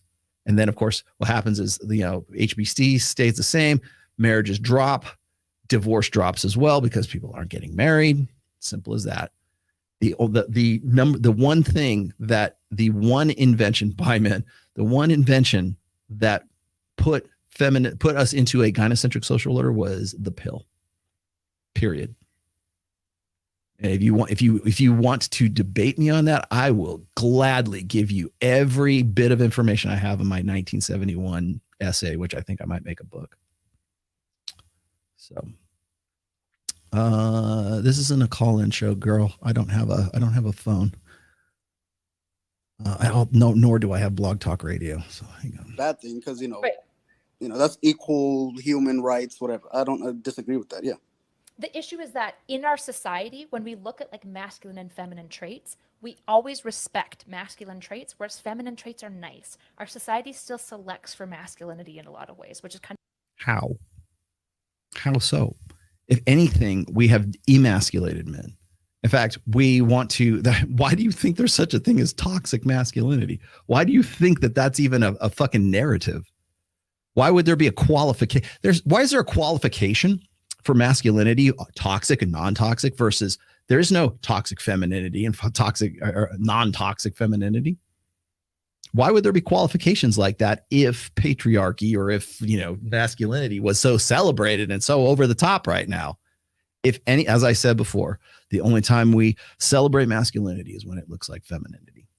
The only time we celebrate anything is when it's Dylan Mulvaney, right? The only time that's a real man, and a woman apparently too, right? The only time we celebrate it, the only time we even draw attention to it is when it's an Olympic athlete that is dominating in female sports, because we're playing along with this bullshit narrative that men and women are just the same. Well, guess what? When it bites women in the ass, then suddenly it's misogyny. Wait, where'd it go? Suddenly it's misogyny. kind of like the cultural patriarchy, if you want to use. Can you give an example of that? Yeah. So, for example, when you want to get more aggressively recognized and valued in business settings as a woman, you typically have to adopt very masculine traits. Yes. Do you know why that is? Because businesses are based on masculine hierarchies. So you must ape the behaviors of being a masculine man. That's why. If you go and you okay, here we go. Basics 101. And once again, where does Rollo come up with this? I've been talking about this for 20 fucking years. Okay. Women think in terms of collectivism. They think in terms of communitarianism. They think in terms of socialism. What's best for the group? What's best for the collective? You get one and you get one, and it's redistributive quality. You want me to show you those stats? I will be glad to show you those stats from Steve Stewart Williams, Rob Henderson, Rolf Dengen. Hell, even fucking Dr. David Buss has those stats. Women think in terms of community. They think in terms of in the round. Egalitarianism there is no more feminine an idea than egalitarianism, which taken to its extreme becomes socialism and communism. Men think in hierarchies because we have to compete with one another for mating rights, for resources, territory, and bitches. That's pretty much what we have to do. And we look at those things in terms of hierarchies. That's why you got the general and the lieutenant and the corporal and the sergeant and the corporal and the private and on down the chain of command. That's how it works in the military. It's also how it works in business. You got the CEO, you got the CFO, you got all the guys on down to the guy who's, the janitor cleaning the floors. Hierarchies.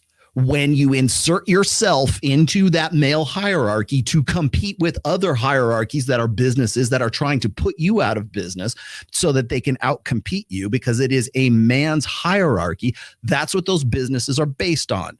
Capitalism is masculine. Socialism is feminine. Simple as that. When you put women into those masculine hierarchies, that's when the trouble occurs. And that's why women have to be, they gotta be more masculine, be a bitch and a boss babe. And yeah, you do. That you have to become the man that you wanted to marry. Sorry, that's just the way it works. If you want to play in the big boys world, you want to be in that hierarchy, you've got to be at least comparable and respectable enough to compete with the men there. How do I do that? Be more like a man. To become highly disagreeable, very thing driven, very oriented on like maximizing like growth and budgets, and a little bit less like compassion, nurturing, also like classically feminine. Welcome to the fucking business world. God, I wish fucking Aaron Clary was with me right now. Welcome to the business world. You know why? Because when women get into corporate America, they put a ball pit in the fucking commons area. They have Bagel Tuesdays. Oh, Jan's birthday is today. We better have cupcakes at noon. We have to have a team building exercise. We got to have, we've got to have a daycare center here too. And we got to have pregnancy leave. And which is not a bad thing. But you look at the changes that happen that become liabilities to that company that is trying to compete against other male hierarchies that are companies themselves that are trying to put you out of business. Sorry, that's the fucking war you got to fight. And you chose to be a part of it. Therefore, you've got to, you better play it well. You better play better than anybody else. Traits, right? We're going to respect these things. We respect the person who like rises to the top and is like kind of like alpha dog and like, runs the world, and like occupies these masculine kind of centric things. And I think that's fine because I think women occupying masculine roles is fine. The issue is why? Because you're built for it? I'll tell you why, but why? Because you think that men and women are equal? You think that women have just as much innate business savvy as a guy? Because you think that they will thrive in an environment that is fundamentally undemocratic, unegalitarian, less compassionate, because they have some better facility for that? Because we're just blank slate equals? Is that why? Because masculine and feminine are just social constructs? Is that why? I don't think so. Is when we look at, say, traditionally feminine things like healthy femme, like things like nurturance, like social cohesion, or establishing like a social group, we think of that as like a nice thing. And it's not nice, right? Figuring out how to make 150 people work together and maximizing everyone's strengths and trying to minimize weaknesses isn't nice. It's incredible. And yet we don't really see it as a feminine thing. But don't you think that? Yeah, it's not a feminine thing because conventionally, that's not a conventionally feminine trait. Competition, men value competition way more than women do. And again, you want the stats? I'll show you the stats for that. Women value competition less than men do. I can also show you studies where, what is it? I think it's Steve Sturt Williams who got this one out. Women are far more likely to want to sacrifice personal freedoms for social cohesion. And are far more. God damn it! I gotta go pull this up. Hang on one second. I know because I got it. I got it on tap right here. Hold on.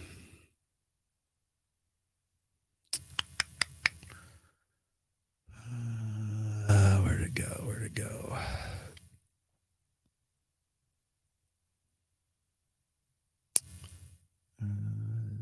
Got it right. There it is. Okay. Male students preferred here. If you want me to show you, I'll give you the link too. Male students preferred protecting free speech over an inclusive and diverse society by a decisive 61-39. Female students took the opposite approach. God damn it. Hold on one second.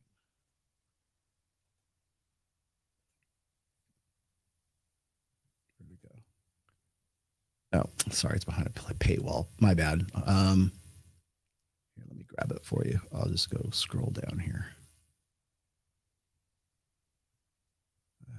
Where'd you go? Oh, there it is. Okay. Female students, sorry, this thing's behind. It's New York Times, so it's behind a paywall. Female students took the opposite position, favoring, an inclusive, diverse society over free speech, 64 to 35%. You want to know? You want evidence of a gynocentric fucking social order? There you go. Let's see. And this is Rob Henderson, also Journals, Sage Public, where'd I go? Until the 1980s, women were more right-wing than men. In the 1990s, the pattern reversed and women became more left-wing than men. Where is that other one? There's actually another one that shows the college studies here for, anyways, I don't have to come back to that. Regardless, women tend to be more egalitarian. They look for that more. You want to know why we have inclusivity? You want to know why Bud Light is taking it on the chin right now? And I pun intended, with Dylan Mulvaney's, because they have a female, marketing director. This seems like a really great idea. We got to be inclusive. Like that'll really increase market share. Yay! No, it won't. You don't know your fucking brand. Oh, well, it should be this way. Should doesn't work in the business world. Let's see. She sent her Discord simps. Yeah, she did. And I'll be happy to duke it out with you. You just got to come to fucking Vegas to do it. Let's keep going. That side is getting more embraced by corporate America. It is slowly. The issue is that it's getting embraced in a way that isn't like acknowledging of the fact that it's like a feminine thing. We literally went through this whole bullshit with Dylan Mulvaney and the Bud Light thing, and we're actually going through other shit now too as a result of that. Right. So like when men more and more occupy, like yuppies, nobody looks at like, do you know what yuppies are? Do you know what yuppies are? Thank you, 29-year-old girl. Tell me what yuppies are, Zoomer. Yeah. Yeah. Nobody looks at like these like yuppie types and young urban professionals thinks that's a guy with lots of healthy femme. Even though they literally are. Like, they've got some masculinity with, like, the obsession on things and that sort of thing and, like, empire growing. But most yuppies are really good social managers. I have not heard yuppies since, like, 1993. I think I was drinking Zima when I heard yuppies last. They're good at maximizing people's strengths and weaknesses, so they're good at organizing people. Okay. So sometimes organizing people's strengths and weaknesses means kicking their ass out of the company in the first place. It's not all kumbaya and drum circles. Like when you are in corporate America, when you are in that workplace, when you are like dedicating yourself to a corporate environment, you're committing yourself to a male masculine workplace. Although I know what you're going to say, which is, oh, well, doesn't that mean that it's all about the men? No, it's not, because that's what I was just saying. The more you really, who you need to go interview is not me. You need to interview Josh Fluke. Josh Fluke would mop the floor with you on this topic anyways.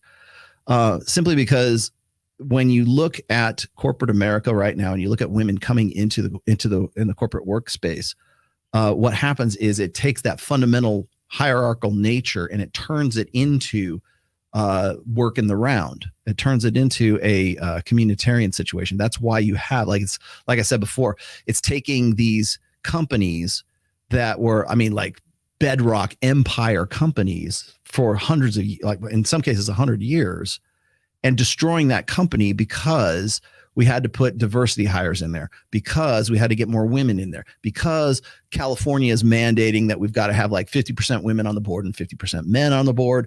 That kind of shit. It doesn't make those companies more competitive. It weighs them down with more liabilities and accountabilities because the state gets involved, because women say, can women play too?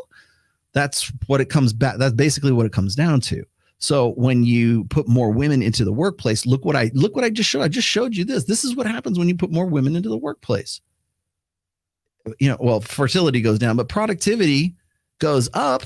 Yeah, we're way more productive, but wages stay the same. Mean compensation stays flat lines, basically. It goes up a little bit, but essentially it flat lines.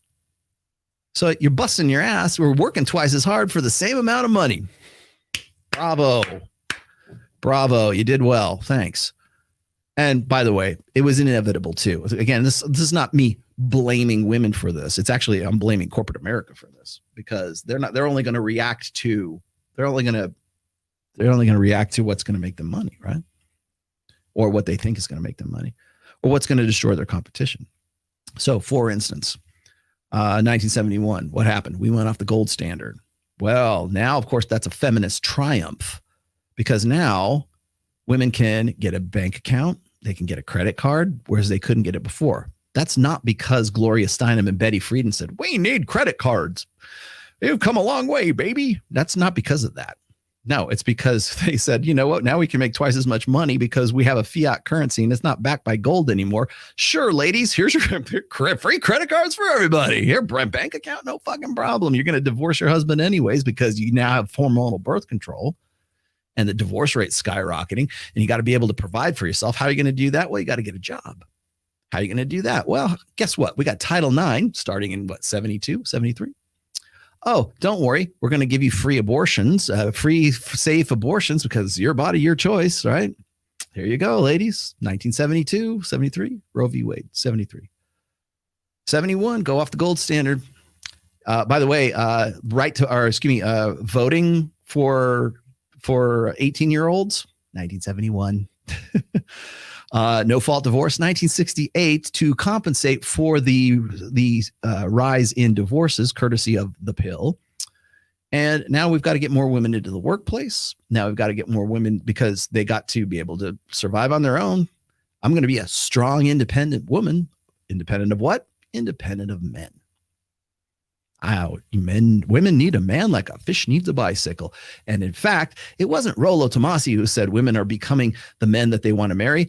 That was Gloria Steinem, 1970. You're still using the same rhetoric today. Pull this out. I think I'm about done with that anyways. Erudite, you want to come on? I would do a dedicated show. I'm at what am I at? I'm at 4.5 hours right now. So anyways, if you feel free to opine if you'd like, but I will probably own your ass at every point because you don't know what you're talking about. You don't know my work. You're not familiar with even a fraction of the 22 years I've been doing this. As I said before, you're watching The Sweet Life of Zach and Cody when I started. Okay. You were watching Fairly Odd Parents. You were watching Phineas and Ferb, which was a really great show, by the way. Trust me, I've been at this longer. I'm faster. I'm stronger. I'm better than you. You're not going to get me, baby girl. Trust me, if Farrah and her like lensless glasses couldn't get me, you are most definitely not going to get me. All right, let me go back to these. I got 75 of these. Holy mother of God. I apologize for not keeping up with these. Who's the worst? Who is worse, Red Pill Cuxony or Pearl?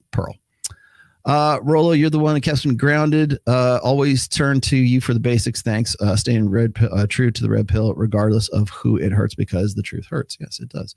The truth will set you free, but it does not mean, and Erudite, this is for you, the truth will set you free, but it doesn't mean that it won't hurt. It doesn't mean that it's going to be pretty. It doesn't mean that you are going to be free of the responsibilities of knowing the truth. That's where people grade at the red pill. It's not because I didn't, Rollo didn't give it to me on a silver platter. There wasn't cheese and sprinkles on top of it. I didn't taste good after he gave it to me. Thanks, Michaela. Fuck off. Would you rather be happy or would you rather be right? I'd rather be right. I'd rather be both, quite honestly. But how about this? How about I am happy when I am trying to be right? Maybe that's too deep for you. I noticed that the authentic observer, oh God, okay, I got to you already. Strong Gen Z, thank you. Excel, Forrest Gump, yeah, I got that. I already got to all these. Why do these come back up again? Did I get to you? A challenge, okay, I saw that. Jesus Christ, I'm just going to go backwards. Hang on. It's easier to do this. Rollo, why not bring Erudite on? I would, except I'm at 4.5 hours right now. If I want to do a dedicated show, I could probably bring her. I will bring her on this show, but I will forewarn you that you're wrong. Wrong. Because you simply don't know what you're talking about. Like it's hard to have like, oh, why don't you have a debate? It's not a debate. I'll have a conversation with you. But I think you don't understand. By the way, I've already seen the way you debate with Ryan Stone, and you don't win. Nobody wins. Nobody wins a debate except for Ruslan. Ruslan, you win. Thank you. You won. Go away. Yeah, you got me. It's all you. He's the only one who's ever won a debate against Rollo Tomassi. There you go. For the word toxic masculinity, there was a man who is metrosexual. Yes, they were yuppies. Yuppies. Really? Did your dad teach you that word? I checked her profile, Rollo. Not a troll. Okay, I didn't know she was. I know she's been in my chat a couple times, but I can't really tell. Sorry for second guessing you because everybody impersonates me in my own fucking chat. Woman-splaining is the worst, pontificating idiocy. Yeah, again, you just don't know what you're talking about. You're not stupid. I don't think either one of these people are stupid. You have the gray matter. You have the biological material to understand this. You just don't care. I get it. Fuck, I don't care about half the shit, that people want to throw at me either. Hey, man, what do you think about this story? And my wife will go doom scrolling, and she'll think I know everything in a fucking scroll. I'm like, I don't know. Hey, did you hear about this? There was a lightning strike at the golf course. Okay. Wow, how terrible. Didn't you know that? No, I didn't fucking know. Viral shorts in a gynocentric social order. On the left, a woman should be strong and independent. On the right, you should marry a woman who has the authority without responsibility, including not to carry his last name. Yeah, exactly. I keep telling you the right is the left and the left is the right. Just what is it? Who said this? Somebody said this, that the right is just the left driving the speed limit. I think I believe that. To learn who rules over you, simply learn who you are not allowed to criticize. Thank you, Voltaire. This is Women, Proof of the Gynocentric Social Order. Yep. Quickest is the thought experiment, like I said when it came out. Thank you. I would be way more advanced if I had found out in my 20s. Thank you. I think you would be too. We would all would have been better off if we just started a little bit early. Do you like this angle better? I don't know. I feel like this is not my best side. Like maybe this is my best side. This is my best side. Hey, Rollo, not sure if someone answered you, but the person that called out Nutso area. Okay, I like that. Nutso's credentials was President Sunday. It was a couple of videos initially. Eric, can you link me those videos? I'm not going to try to run up the flagpole, but I just kind of want to know what I'm getting into. Initial and then a response to the response. Okay, thanks. Can somebody link that to me? Just email it to me or hit me up on Twitter. Read Curse of the High IQ by Aaron Clary, and all of this starts to make perfect sense. It does. That's a very good book too. You want to talk about books I wish I would have read earlier? At the very least, a couple of Aaron Clary's books would be on that list. Mr. Lucario hates the red pill because you all make it about the woman and not the man. I don't know if that's a fair assessment. It's not. I mean, if it's going to be about the woman, we don't make it all about the women. Are you fucking kidding me? I just read you a fucking handwritten note saying, thank you for saving my son's lives. It's all about the women. What do I got to do? Really? What do I got to do to be on your cool kids list? What do I have to do to make you like the red pill? Save your son? Save your dog? Save your dog? I don't know. I don't know what to do. At what point, right? Rollo responded to the super chat from Giuseppe De Fraia, so he will stop spamming stuff in this chat. Thank you very much. Okay, I will if I can find him. So what if a guy doesn't like his overinflated, fat, ugly options? Finding it much more pragmatic to work till he can increase his SMV for better incel. What can you do? You can actually try to improve yourself. Now, here's the thing. If you follow Rollo Tomassi, you'll go down a very dark path, my friend Rick Terry, although you know this. You'll go down, that's the wrong way. There's a right way and a wrong way because it's about good versus evil. Yeah. Flawless victory. It's good versus bad. what is it? Was it Bruce Lee? Like Bruce Lee, when he was talking about like his martial arts style, he was like, he learned from like all different martial arts, and he took the stuff that he was good at or stuff that made sense. And then he pulled another thing from another martial art, and that sort of made Bruce Lee's kind of martial arts experience. Like why not like be like Walter, my friend? Why not be like Bruce? Where is Giuseppe? I didn't even see Giuseppe in there.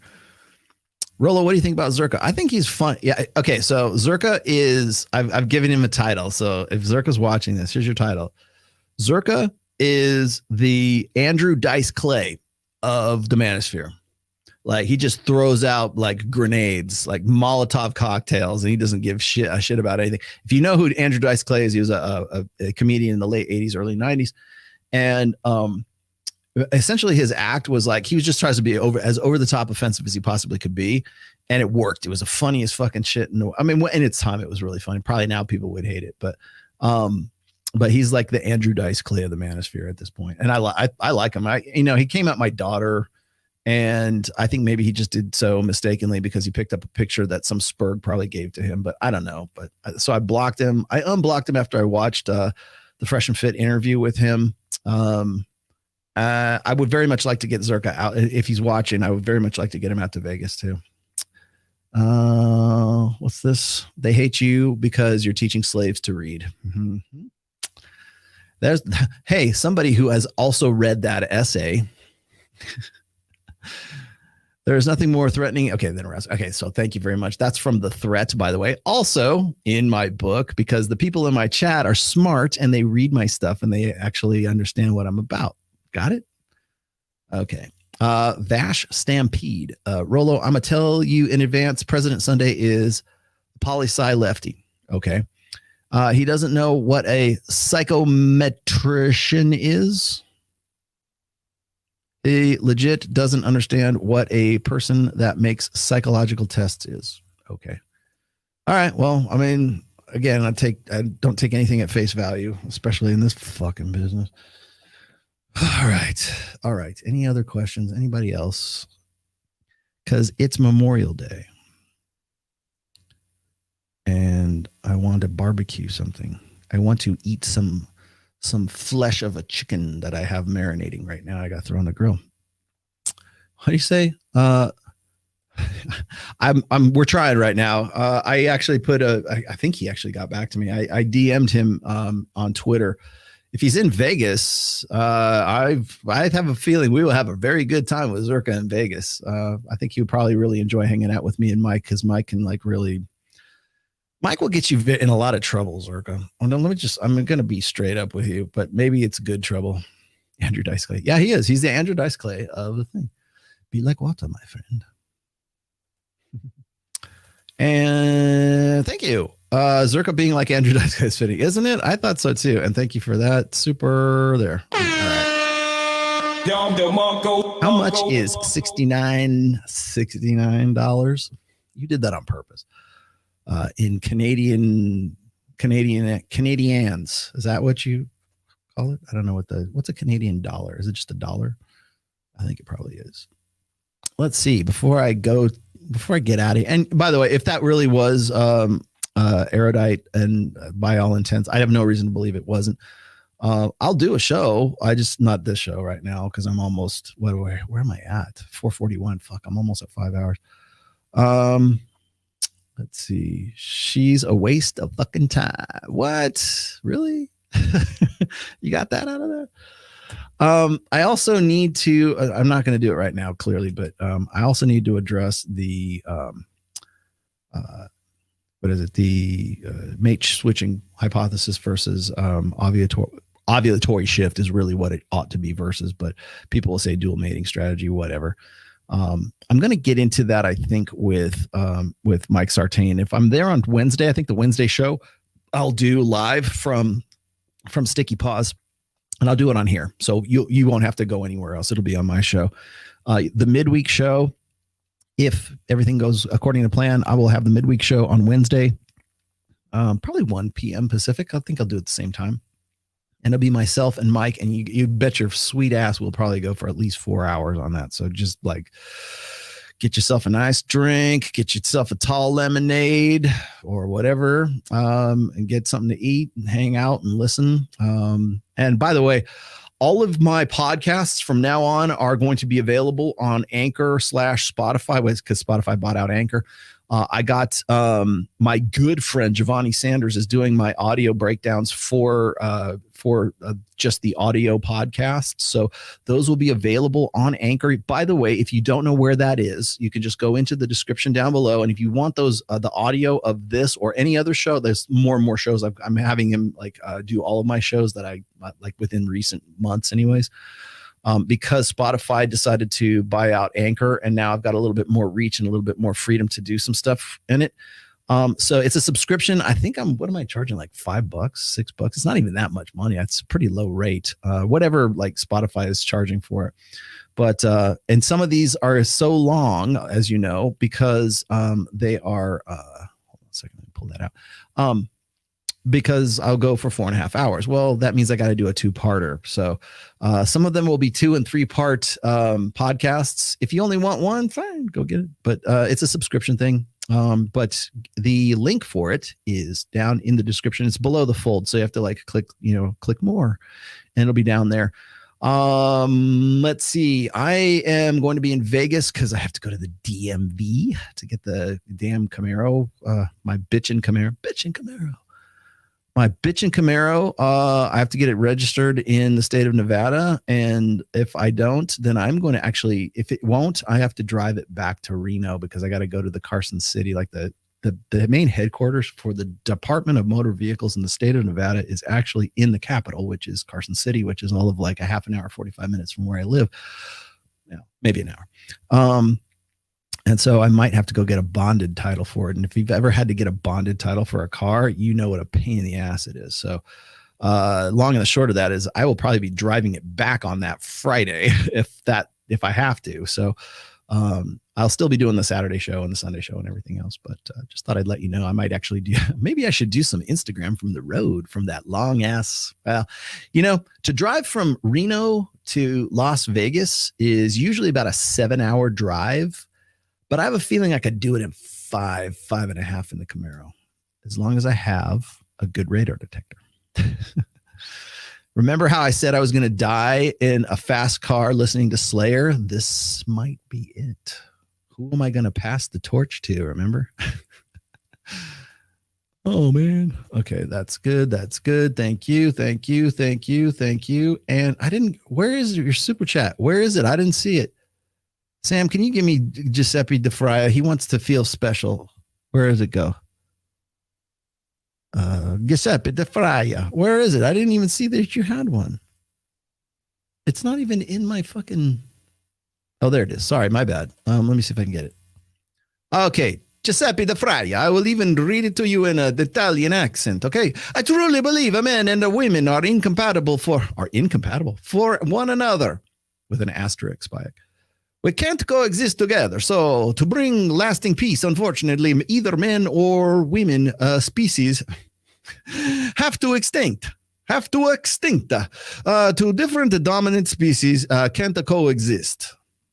Dude, I don't know if you know this, but we're like the same species. Got it? What happened to like your questions about like, should we take women's right up? And thank you. You gave me $50. I guess I should give that to you. All right. Hopefully I did you justice. We're the same species, brah. I remember the times when you used to tell me, should women have the right to vote? I don't know. There you go. Anyways. Mamma mia. You are correct. And by the way, the same dude who does our outro music, Giovanni Sanders, is the guy that is also helping me out with the Anchor. And he is the one that is actually making the money off of this because I want to help him become a better musician and get his happy black ass out to Las Vegas. So every time you subscribe, the money actually doesn't go to me. It goes to Giovanni. So if you subscribe, you're helping a brother out. So anyways, thank you very much. And let's see. I will see you guys on Wednesday, most likely. And I will have that. It'll be an interview. It'll be a show. Your midweek show will be me and Mike Sartain at Sticky Paws. And I'll see you then. Have a good Memorial Day weekend. Don't get too hammered. I don't drink, but I do eat. So I'm going to go cook something for myself right now. I might even do a little bit of fishing tomorrow. So I'll talk to you guys later. Thank you very much, and peace.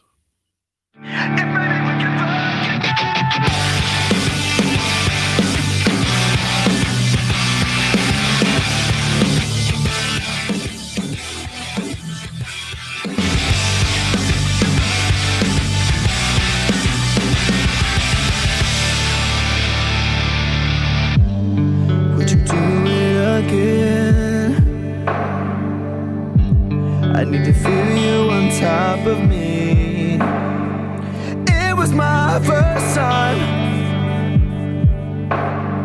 but I was just a kid when we met and went to bed. It was my first time.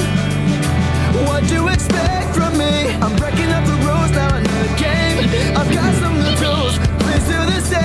Time came by and went over like a matchbox stereo. Time to keep my thoughts now, let go. Bound to keep me up all night. Well, I'm a whore. But maybe we can fuck again, and maybe things be different. Goddamn, baby, one more again. Won't you put it on me one more again? I need to know if maybe we can fuck again, then maybe things be different.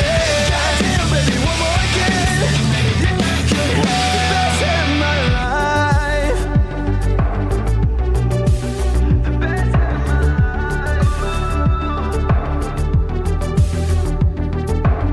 life. Now we're fucking in the bathroom, tearing up every wall while I got your hair. While you're screaming my name. She was swinging in the bedroom, whole time stopping and stopping with her head like she's Claudia Kelly. You're goddamn right. So baby, run me, ride me up and down like a pony, turning up my song, getting messy, working up and down on your body. Run me, ride me up and down like a pony, turning up my song on your body. Baby, we'll get down to it all night. But maybe we can fuck again, and maybe things be different. Goddamn, baby, one more again. Won't you put it on me one more again? I need to know if maybe we can fuck again, then maybe things be different. Goddamn, baby, one more again.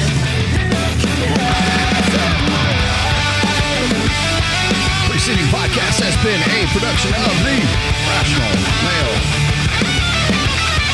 All rights reserved. Registered trademark 2023.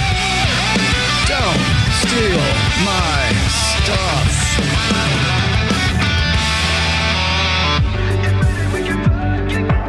Masani. All right, all right, all right.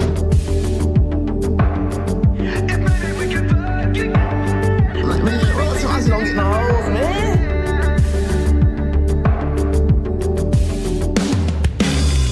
If maybe we can fuck again, and maybe things be different. Goddamn, baby, one more again. Won't you put it on me one more again? If maybe we can fuck again, then maybe things be different. Goddamn, baby, one more again. The best in my life. Well, I'm a whore.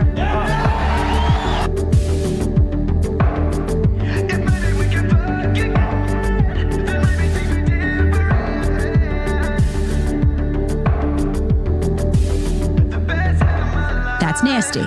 It is nasty, right? Isn't it nasty?